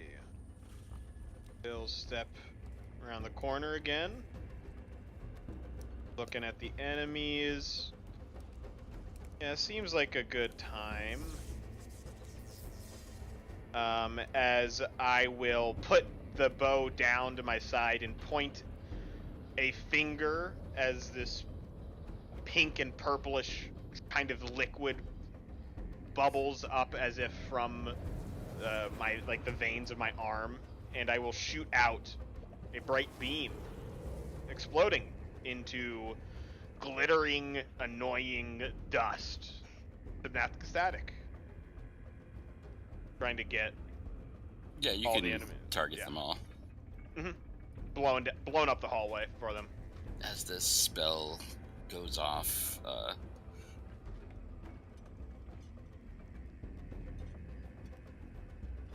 Etta calls out,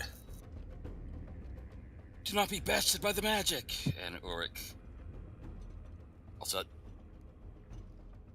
"None of you fail me!" Alright, let's see, there's an int save? Yes. What's Intelligence. DC? DC 17. Alright, so 16, but it should be 17.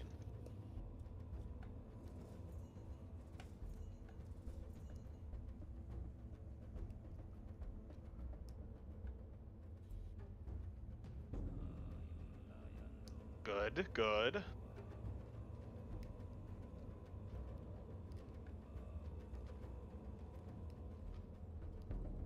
Good. 17? Yes. Alright, it might matter on this roll. It succeeds. It seems to not want to fail. Then disappoint. Listening to its leaders.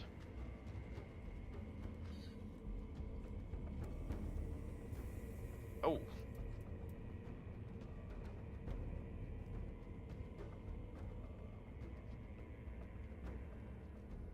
Yeah, the D4 won't help her. Alright. So it is 36 damage. Save for half. Very good. Very good. As again, this blast of purple pink fairy static absolutely covers the hallway. Kind of disappearing very quickly as if it's like ethereal nonsense. Hatelian, you've made such a mess of such fine typos. It's all in your head. It'll wash off. And I will use my bonus action and shoot at Ulrich. For 25 to hit.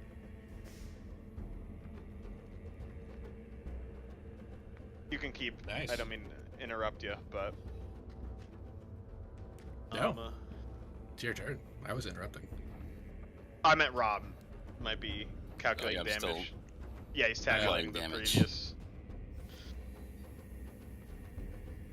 And those of which fail will have the D6 subtracting from attack rolls and saving throws, so they are kind of sluggish. I'm putting the lightning lightning arrows. bolts on people who failed their saves.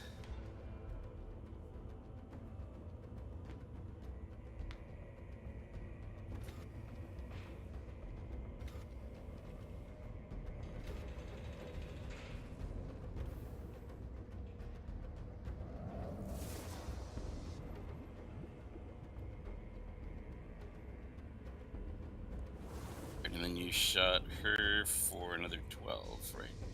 Yep.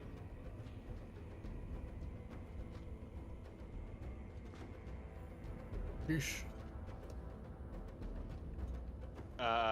Again, pointing this pink magic, it explodes, quickly changing over the bow. Another blue arrow shoots through the pink cloud, striking true. We'll move over again. Rinse and repeat. And my turn.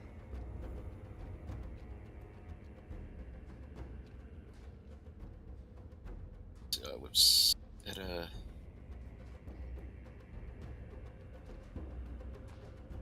scowls and moves out of your view. Right.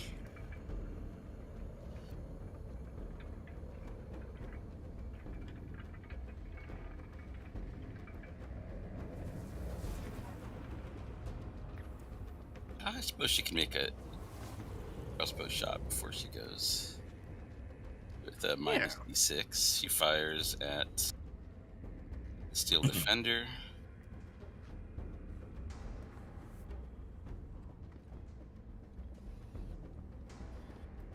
20. Oh, 20.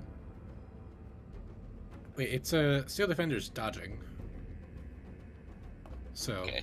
that should be Yeah, a 10. so 10 then. Okay. Miss. All right. All right, Tunyah, you're up.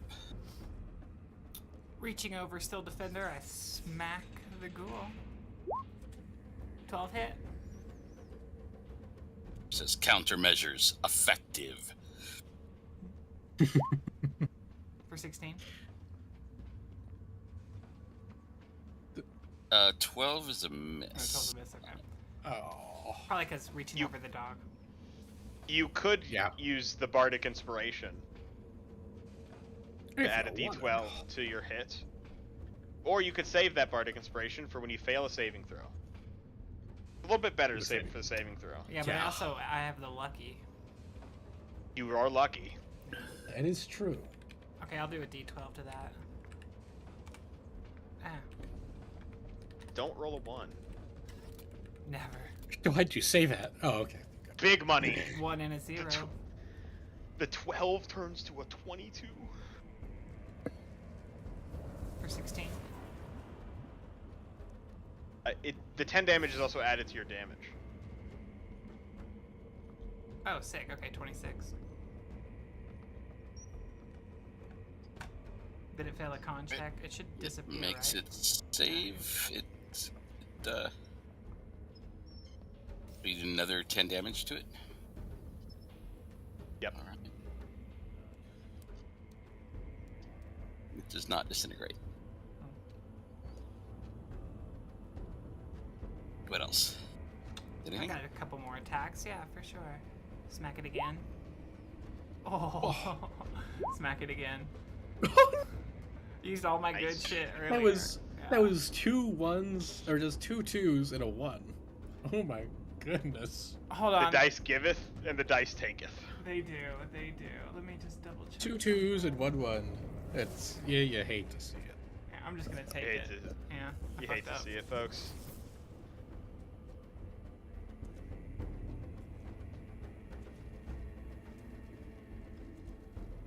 Now you fucked up. Mhm.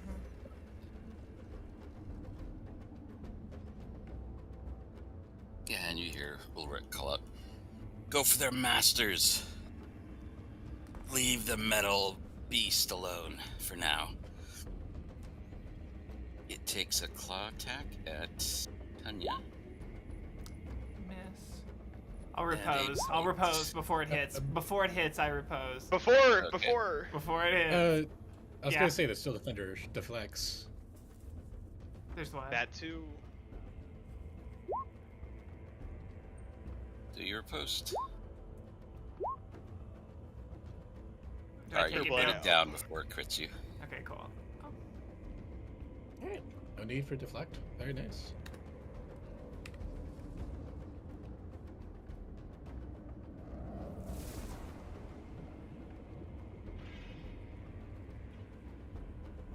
Oh no, this has like a really nasty death effect, doesn't it? Bart.jpg.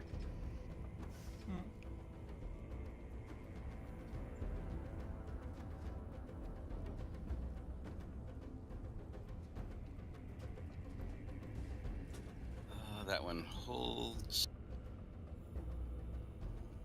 This one charges up, take its place as it was told to.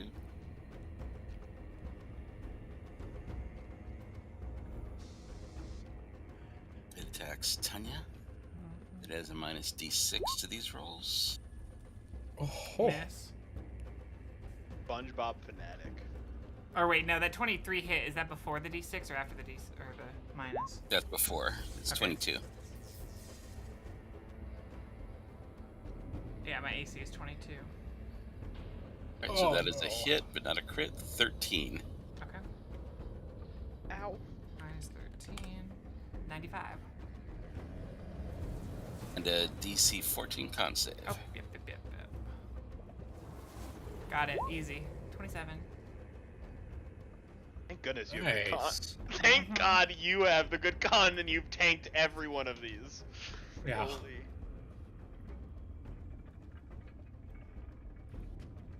Max.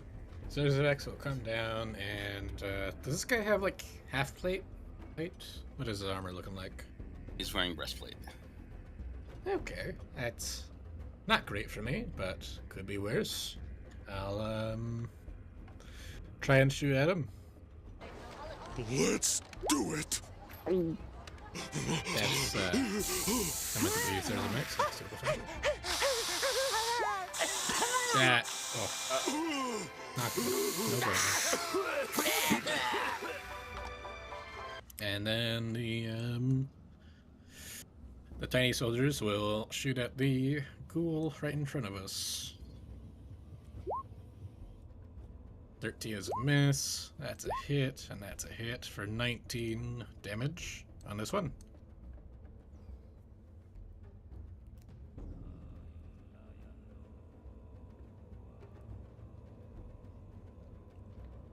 And there's Max will take a step back.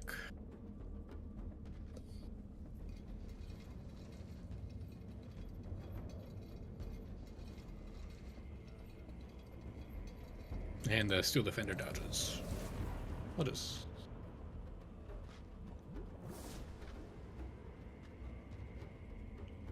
It's a good dodge token.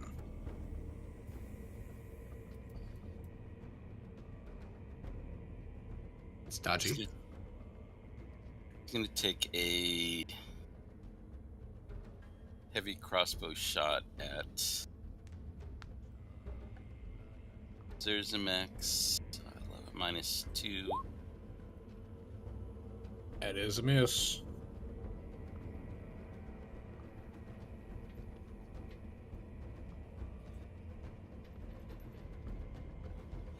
Adrian. Okay. I'm gonna step back here. Guy still doing his thing.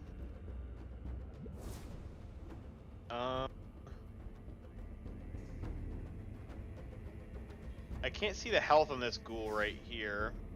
I'm going to Vicious Mockery it.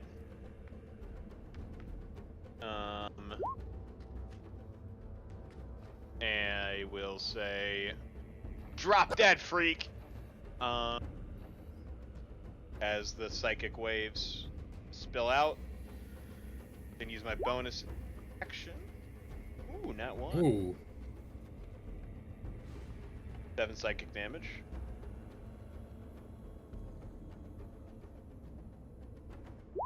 Already dead.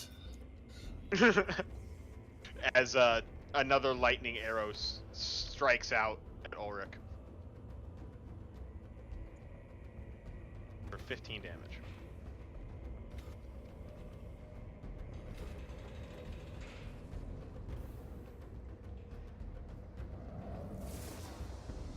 And I'm gonna end my turn standing here, I guess. Or, no, I should step out of the way so there's Mexican.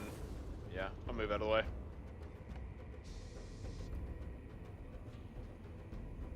You, Thank you. you're at a free position.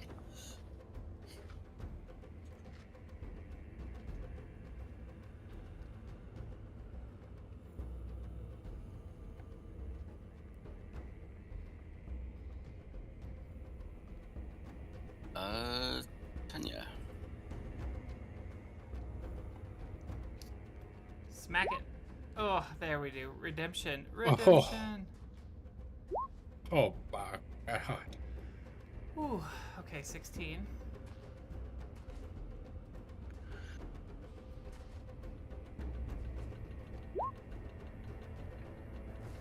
Then a miss. Oh, you still need to roll your extra damage for that crit. Oh, thank Yeah. you, thank you, thank you. Oh, it poofs. No, yeah, poofs anyway. Alright.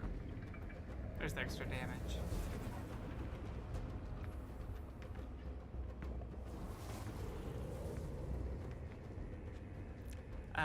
Okay, that was the first one then, and then I'll step forward.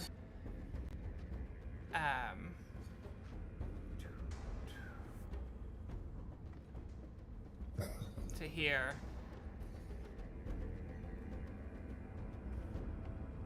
And smack him again. Or smack this guy for the first time. 17 hit? Yes. For 17 damage.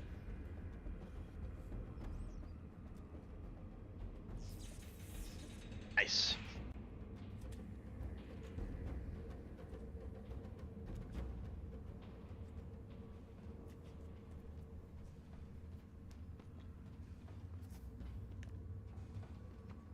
I don't see her. She must have went in the room. Valley's dead.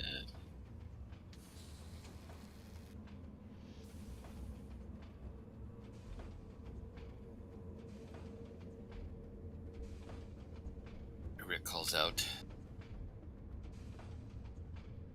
"Help me with this one." And is looking at you, very, as if it has very bad plans for you, Tunyah. This one moves up. Immediately moves behind to flank you. The good stuff. Misses. Misses. Would I have gotten an opportunity attack? Would it squeeze by, or was it close enough I just didn't see No, it? I let people go through the corners like that, unless it's like a doorway that's being held. Okay. Well, miss.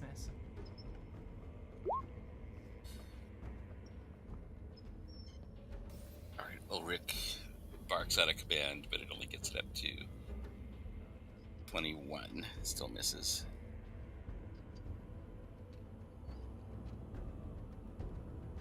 That one is dead. Zerzamex. Yeah, Zerzamex will come up here and completely forgot about this, but with advantage, we will shoot Ulrich.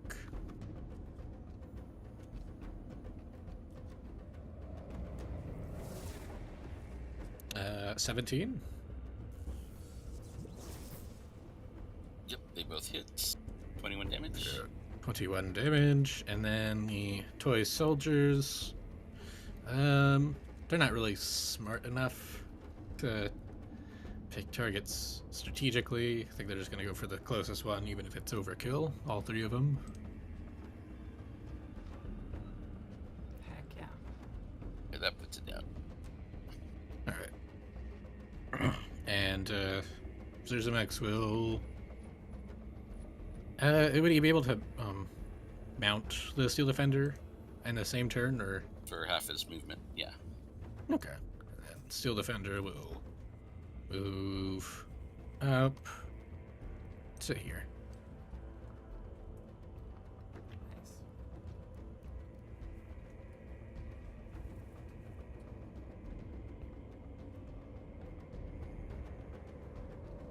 Ulrich does not look happy at losing his flanking.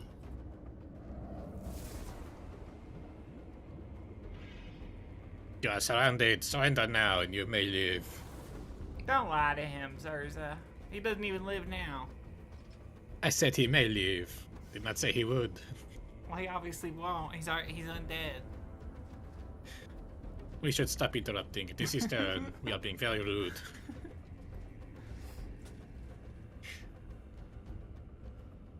Wench face real challenge now. I'll go. Cloud on the For real. sword. Or I can make 4 longsword attacks. Let's go with 4 longsword attacks. Yeah. Fuck me up. Yeah. Who you going after? Me? Who you going after? Yeah. Okay. One of them hits for that 21 damage. Yep, it's too bad I didn't have flanking. Although I guess it only would have got 22. We got 3. It would have been 1 more. Oh, I guess it would have been 3 hits. Yeah.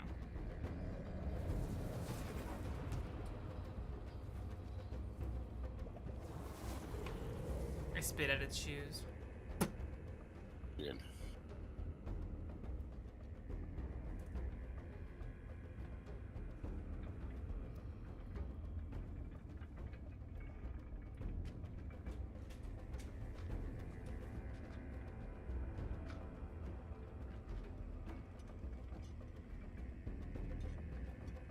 Oh, I was muted. Steel Defender will try and deflect one of those attacks and will do 9 damage to Ulrich. Nice.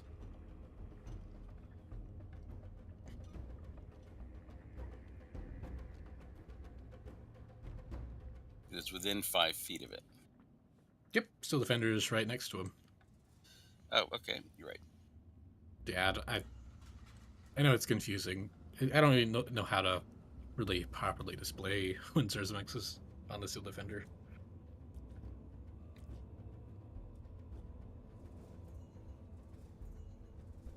Ooh, Vicious Mockery.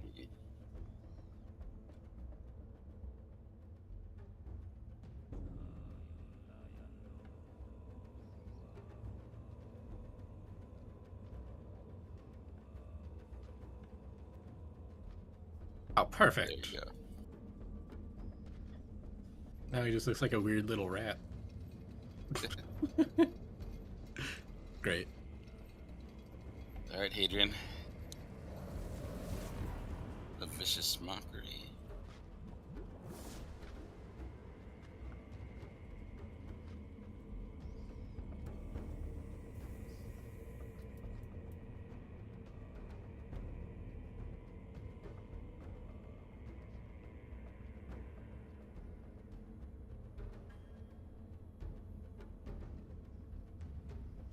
I didn't hear however you mocked him. I don't know if you're muted or I'm not He's up. hearing Yeah. you speak. He's on a call. Oh. Yeah. Oh, he's moving in. And the bow hits for 14.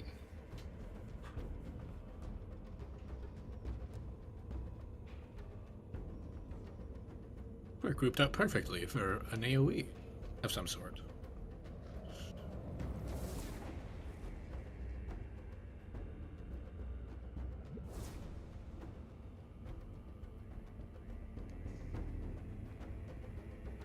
Oh no!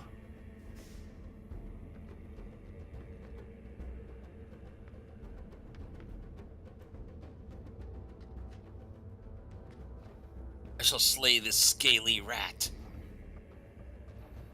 I am not a rat.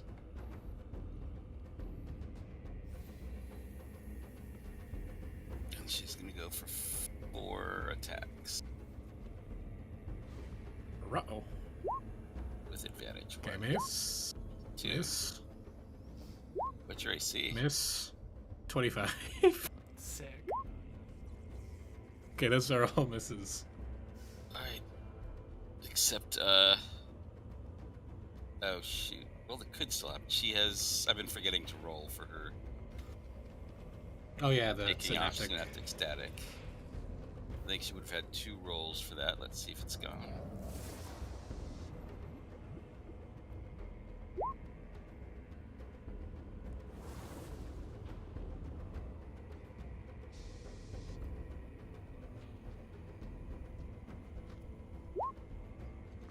Oh, that's pass. Does synaptic static affect the saves? It shouldn't. I don't think we ever... Yeah, we never ran it like that. Okay. And at so you're trying to deflect the first attack, or the first attack that hit? None of those hit me, unless she's targeting the Steel Defender. On the second attack, the 23, she What, a D4? loses Or 5. D- Yeah. Well, she's down a D4, or down a D6, but up a D4. Gotcha. So, I don't think any of those hit, though. Unless she has some bonus that I'm not seeing. The highest she has is a 24, right? Yeah. So if she rolls well on her bonus D4 and minimally on the negative D6. So let's see, the 24, it might also hit.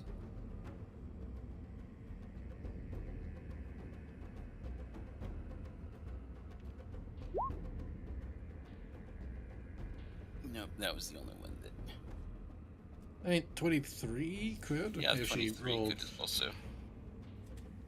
She rolled really good on the D4 and Nope. Alright, she just missed. Tunyah. Okay. Before I do it, can I smack, and then on my third attack use a maneuver? I can do that, right? That's no problem. Yeah. Sick. I figured. Are you keeping track of your, Absolutely. I've got Okay. 2. I have 6 total. I've used 4. I got 2 left. Okay. And I get those back on some of those back on short rest, right? That's not just a long rest thing. I can look into it. All right, I'm gonna swing. 16 That hits him. for 18, and then one more for 21. And then this time I want to use Yeah, let's go. Well, he's already getting low. I'll do it. No, I don't want to do it. I'm just gonna hit him. I was gonna disarm him, but how much damage has he already taken? I'm gonna do it anyways. I'm gonna disarm him. Smack, and then add this to it. 2. And then I'll do the damage also. And then he has to do. Let me link it. Wrong one. Minus 21. He's got to save. Yep.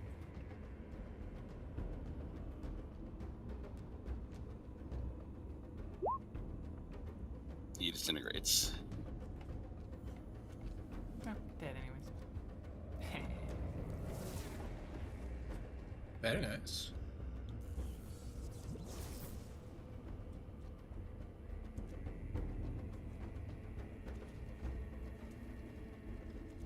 Did he disintegrate before that third hit, or with that third hit?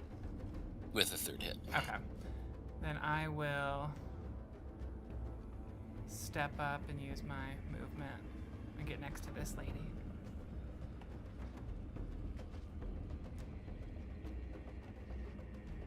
And say, hey, how you doing?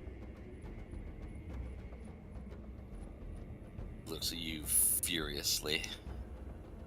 Says, you cannot take these halls. These belong to the Silverbeards. I lived here, I died here. I will fight to the end for it.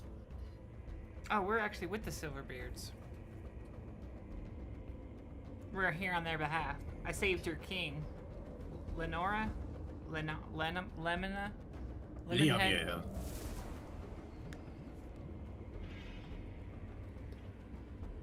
Yeah. But okay, you're gonna die anyways. Nothing we can do.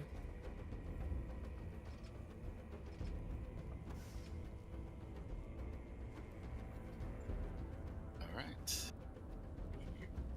Let's see. Bloated ghouls are gone. There's a mix. I am sorry for whatever curse has befallen you and your comrades, but you did call me a skelly rat, and for it I show no mercy. I wasn't trying to insult you. You look like a scaly rat. You're not? I do not. I do not look like a skelly rat. You take that back right now. Polish up your shield and look at it. I mean, have you seen yourself? That I will hear no more. Then you'll attack.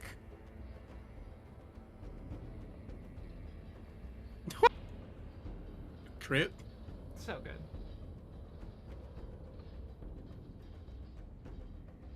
So 38, yeah, she goes down.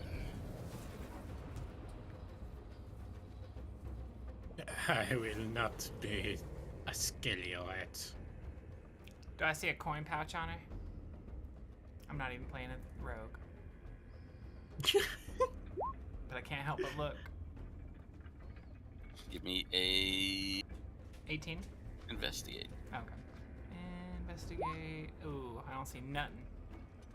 No, ooh, her clothes are old. She's been leaking fluids. I couldn't change her after all. She's gotten stabbed by 2 scorpions. Hey, It's not looking good. there's a zombie in here. I think that maybe is distracted. I'm gonna step in and attack it. Well, the zombies Oh. will be a tale for another time. Well, this one's dead, but yeah, they will be. Okay. Silverbeard will go back over here. But yeah, I really I'll don't go know, over like, here. I don't That's like fine. how the small token does make him look very rat-like. I don't like it. Alright, aside from monster kills, what do you guys deserve XP for? Agonazar's Scorcher. That's one. I learned how to play my character a little bit better. Okay. So Yeah. my aunt's calling me, so sorry that I'm having to mute No and problems. talk. But Yeah, you're all good, one man. second. Oh. I think Hadrian's roleplay and shenanigans he got up to with the Fae is really good. Also, I must say I do really like how you play Tunyah. That you're not afraid of her getting into trouble and stirring shit. I think that's cool. It's a fun amount of shit stirring and troublemaking. Thank you. You did not hesitate about, yeah, you know, I show up with a picture of Adrian decapitating their queen. That's nice. You know what? That one that I rolled was actually a giant pixie stomping us, but it was just such a bad roll that she had to throw it out. I don't know. I feel like What? I don't know. I feel like that's I don't know. I thought that was like inspiration worthy. That's just like sticking to your character, even though it gets you into a shitload of Yeah, trouble. even though it It's gets you into funny. trouble, even though it I liked it. It was really Yeah. fun. I think that's great. I think that it's nice that you keep playing Tunyah like that. And then even whenever it dividing the Yeah. party a little bit with that with the Silverbeards. Yeah, I think that was also a good that's just a good thing all around. I really enjoyed that part with the Silverbeards. There's a max impressing. Oh, I don't know. That might just be a side effect. Oh, having Alzheimer's. I'm having a stroke. Iogi? No. I think there's Iog. like Iago. Iago. Iago. Thank you.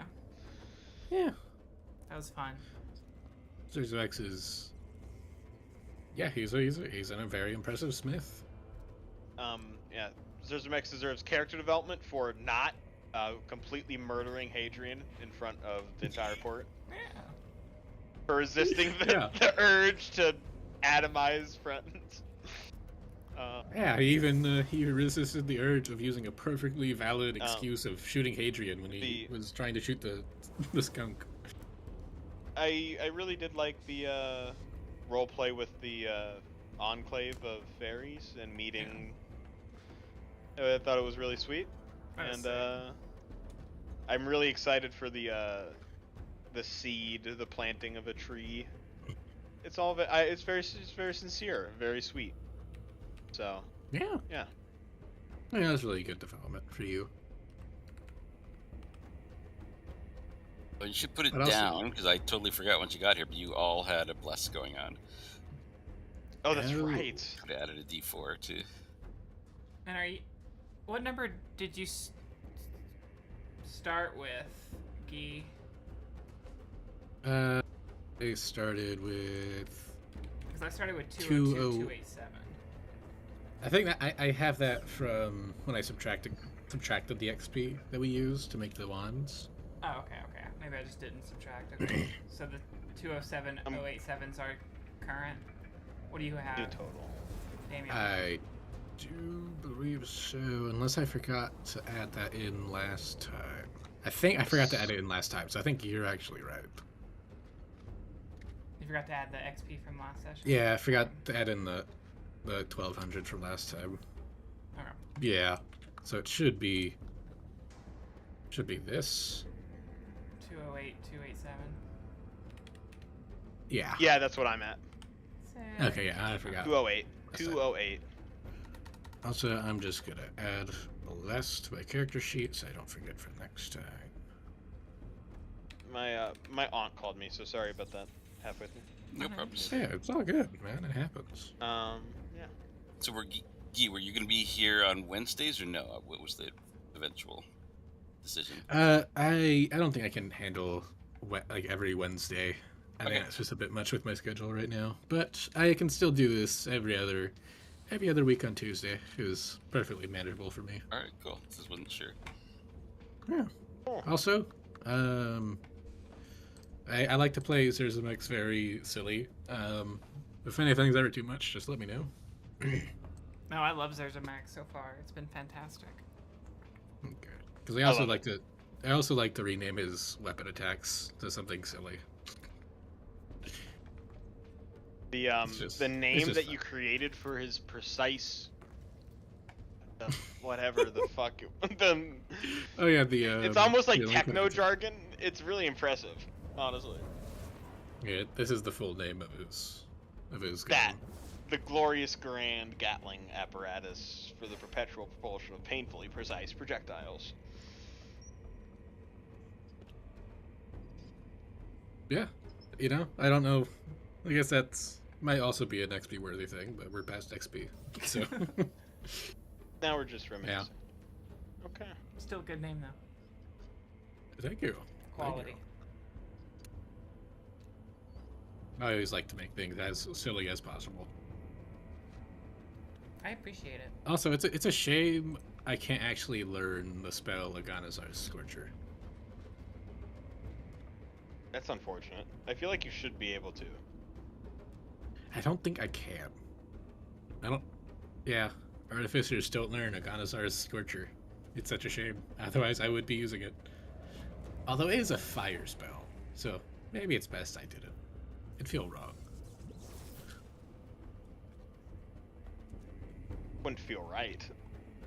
Yeah. Rob, do you allow, like, the creation of new spells in your world? Yeah. I mean, I try to work really hard to make it, sure it's not overpowered, give a good balance and sort of base it off of, like, I mean, it can take a bit of negotiations because I'm trying to, balance it with other spells for the appropriate level and effects, but did you have something in particular in mind? I mean, I was just thinking about making Aganazar's Scorcher, but instead of being fire, just lightning. Which that was my idea. Aganazar's Shocker?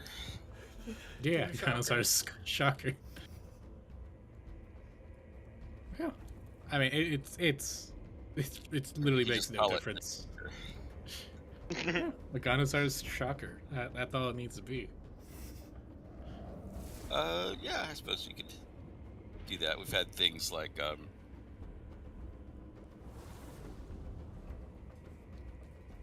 one group was pissed off because enemies kept teleporting out or plane shifting out or dimension dooring out, and so they specifically created. There's like a version of Dimensional Anchor from earlier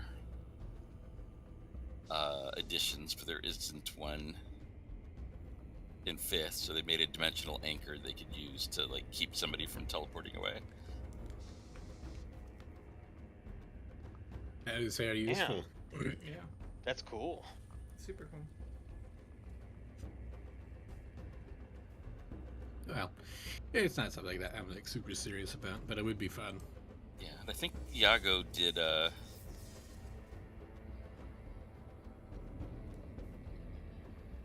sort of I think it was kind of an interior decoration spell, sort of like hallucinatory terrain, but he had a lot more control and could make things look really amazing. I think he had, if I'm remembering, he had more control over how everything looks. That's fun. I like making custom spells just for the sake of fun, rather than making something crazy. That's good. I like what you did with Turgon's Find Greater Steed. That was fun. Yeah, I think that's just really cool. Yeah, Because there's not like a He was specific. saying Well, he was saying specifically, it's like because he jumps, he wouldn't get a steed, even though like the greater steed could be a Pegasus that could fly. He's like, yeah, I just don't see him doing that. So how about the dogs? It seems a fair trade. I mean, the ability to like have a griffin or a Pegasus to fly is just like it's insane. So I think giving that up for his two dogs, that's just fun.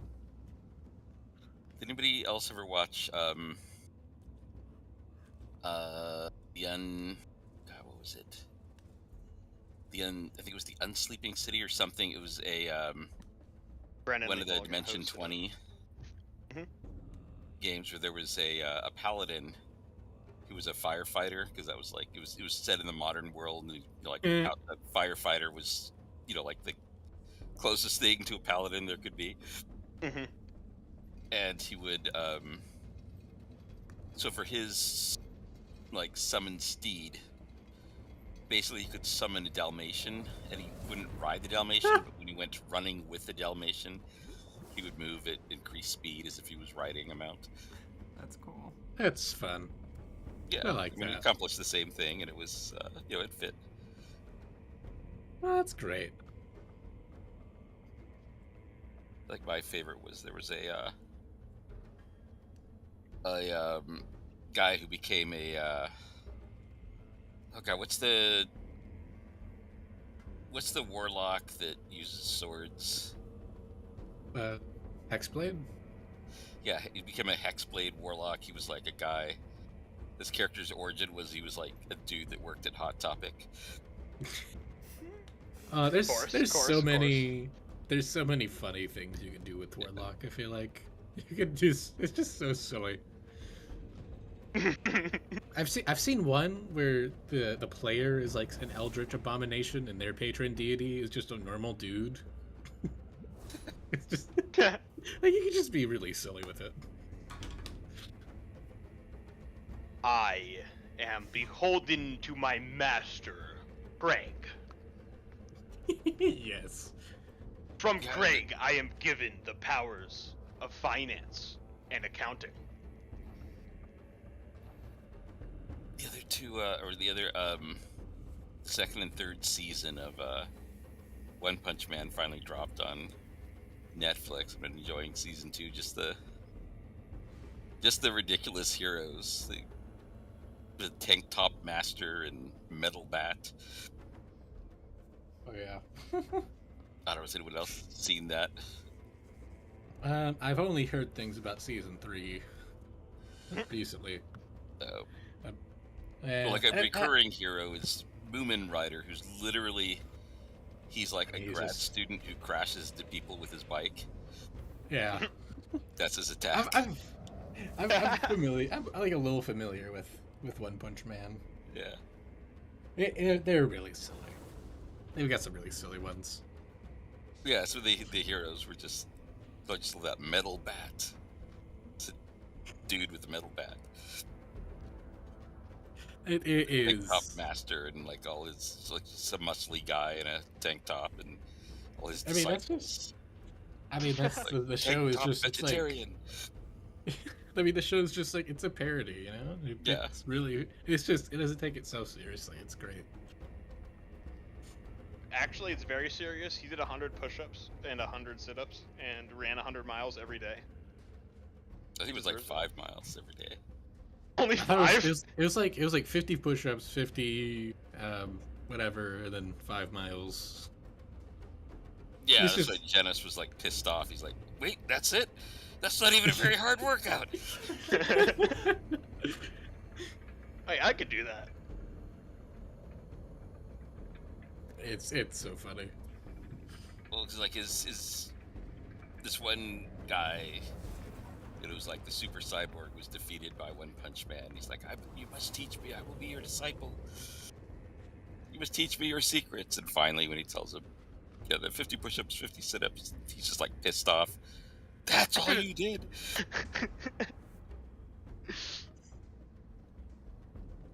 It's a great show. I need to watch it. I also need to get going. Yeah. It's a little late here, but it's been a great time. I'll see you guys in 2 weeks. I'm looking forward to it. Yeah. Yeah. Have a good trip. Are you here tomorrow, Thank you. Damien? Yeah, Yeah. for sure. I will see Alright. you tomorrow. Yep. Good Thanks, night. everybody. Bye. Good night. And that has been another one of those other ones of these other ones, and that's it. Like and subscribe, but don't share. Don't share.